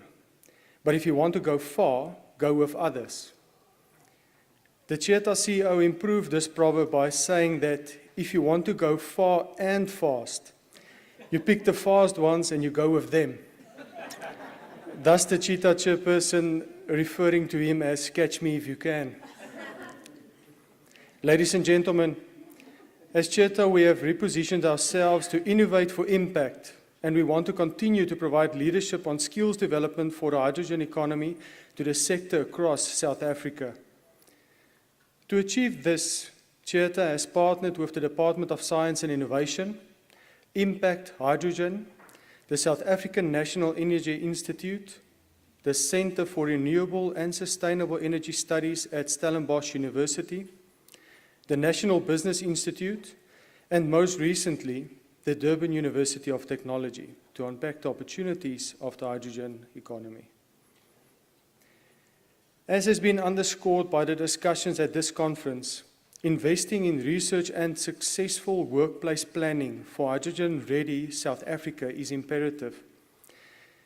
In holding these discussions, we were able to draw from the diverse wealth of experience and experience of leading voices currently in the hydrogen economy. We explored perspectives and recommendations on the hydrogen economy's skill supply and demand along its entire value chain. Events such as the inaugural Pan-African Hydrogen Skills Conference enable us to establish goals and to ensure they are aligned with delivering on skills development, education and training through innovative solutions. Ladies and gentlemen, as stated earlier, one of our goals is to produce a consolidated report from this conference, which, by the way, will shortly be shared with delegates and relevant stakeholders for skills implementation. This is the first concrete step towards developing a future-fit workforce. In closing, not 45 minutes, 8 minutes. In closing, may I extend a special vote of thanks to Ms. Kiribone Moroane and the team for hosting this successful event. Please join me by giving a round of applause to those who have worked tirelessly. Thank you.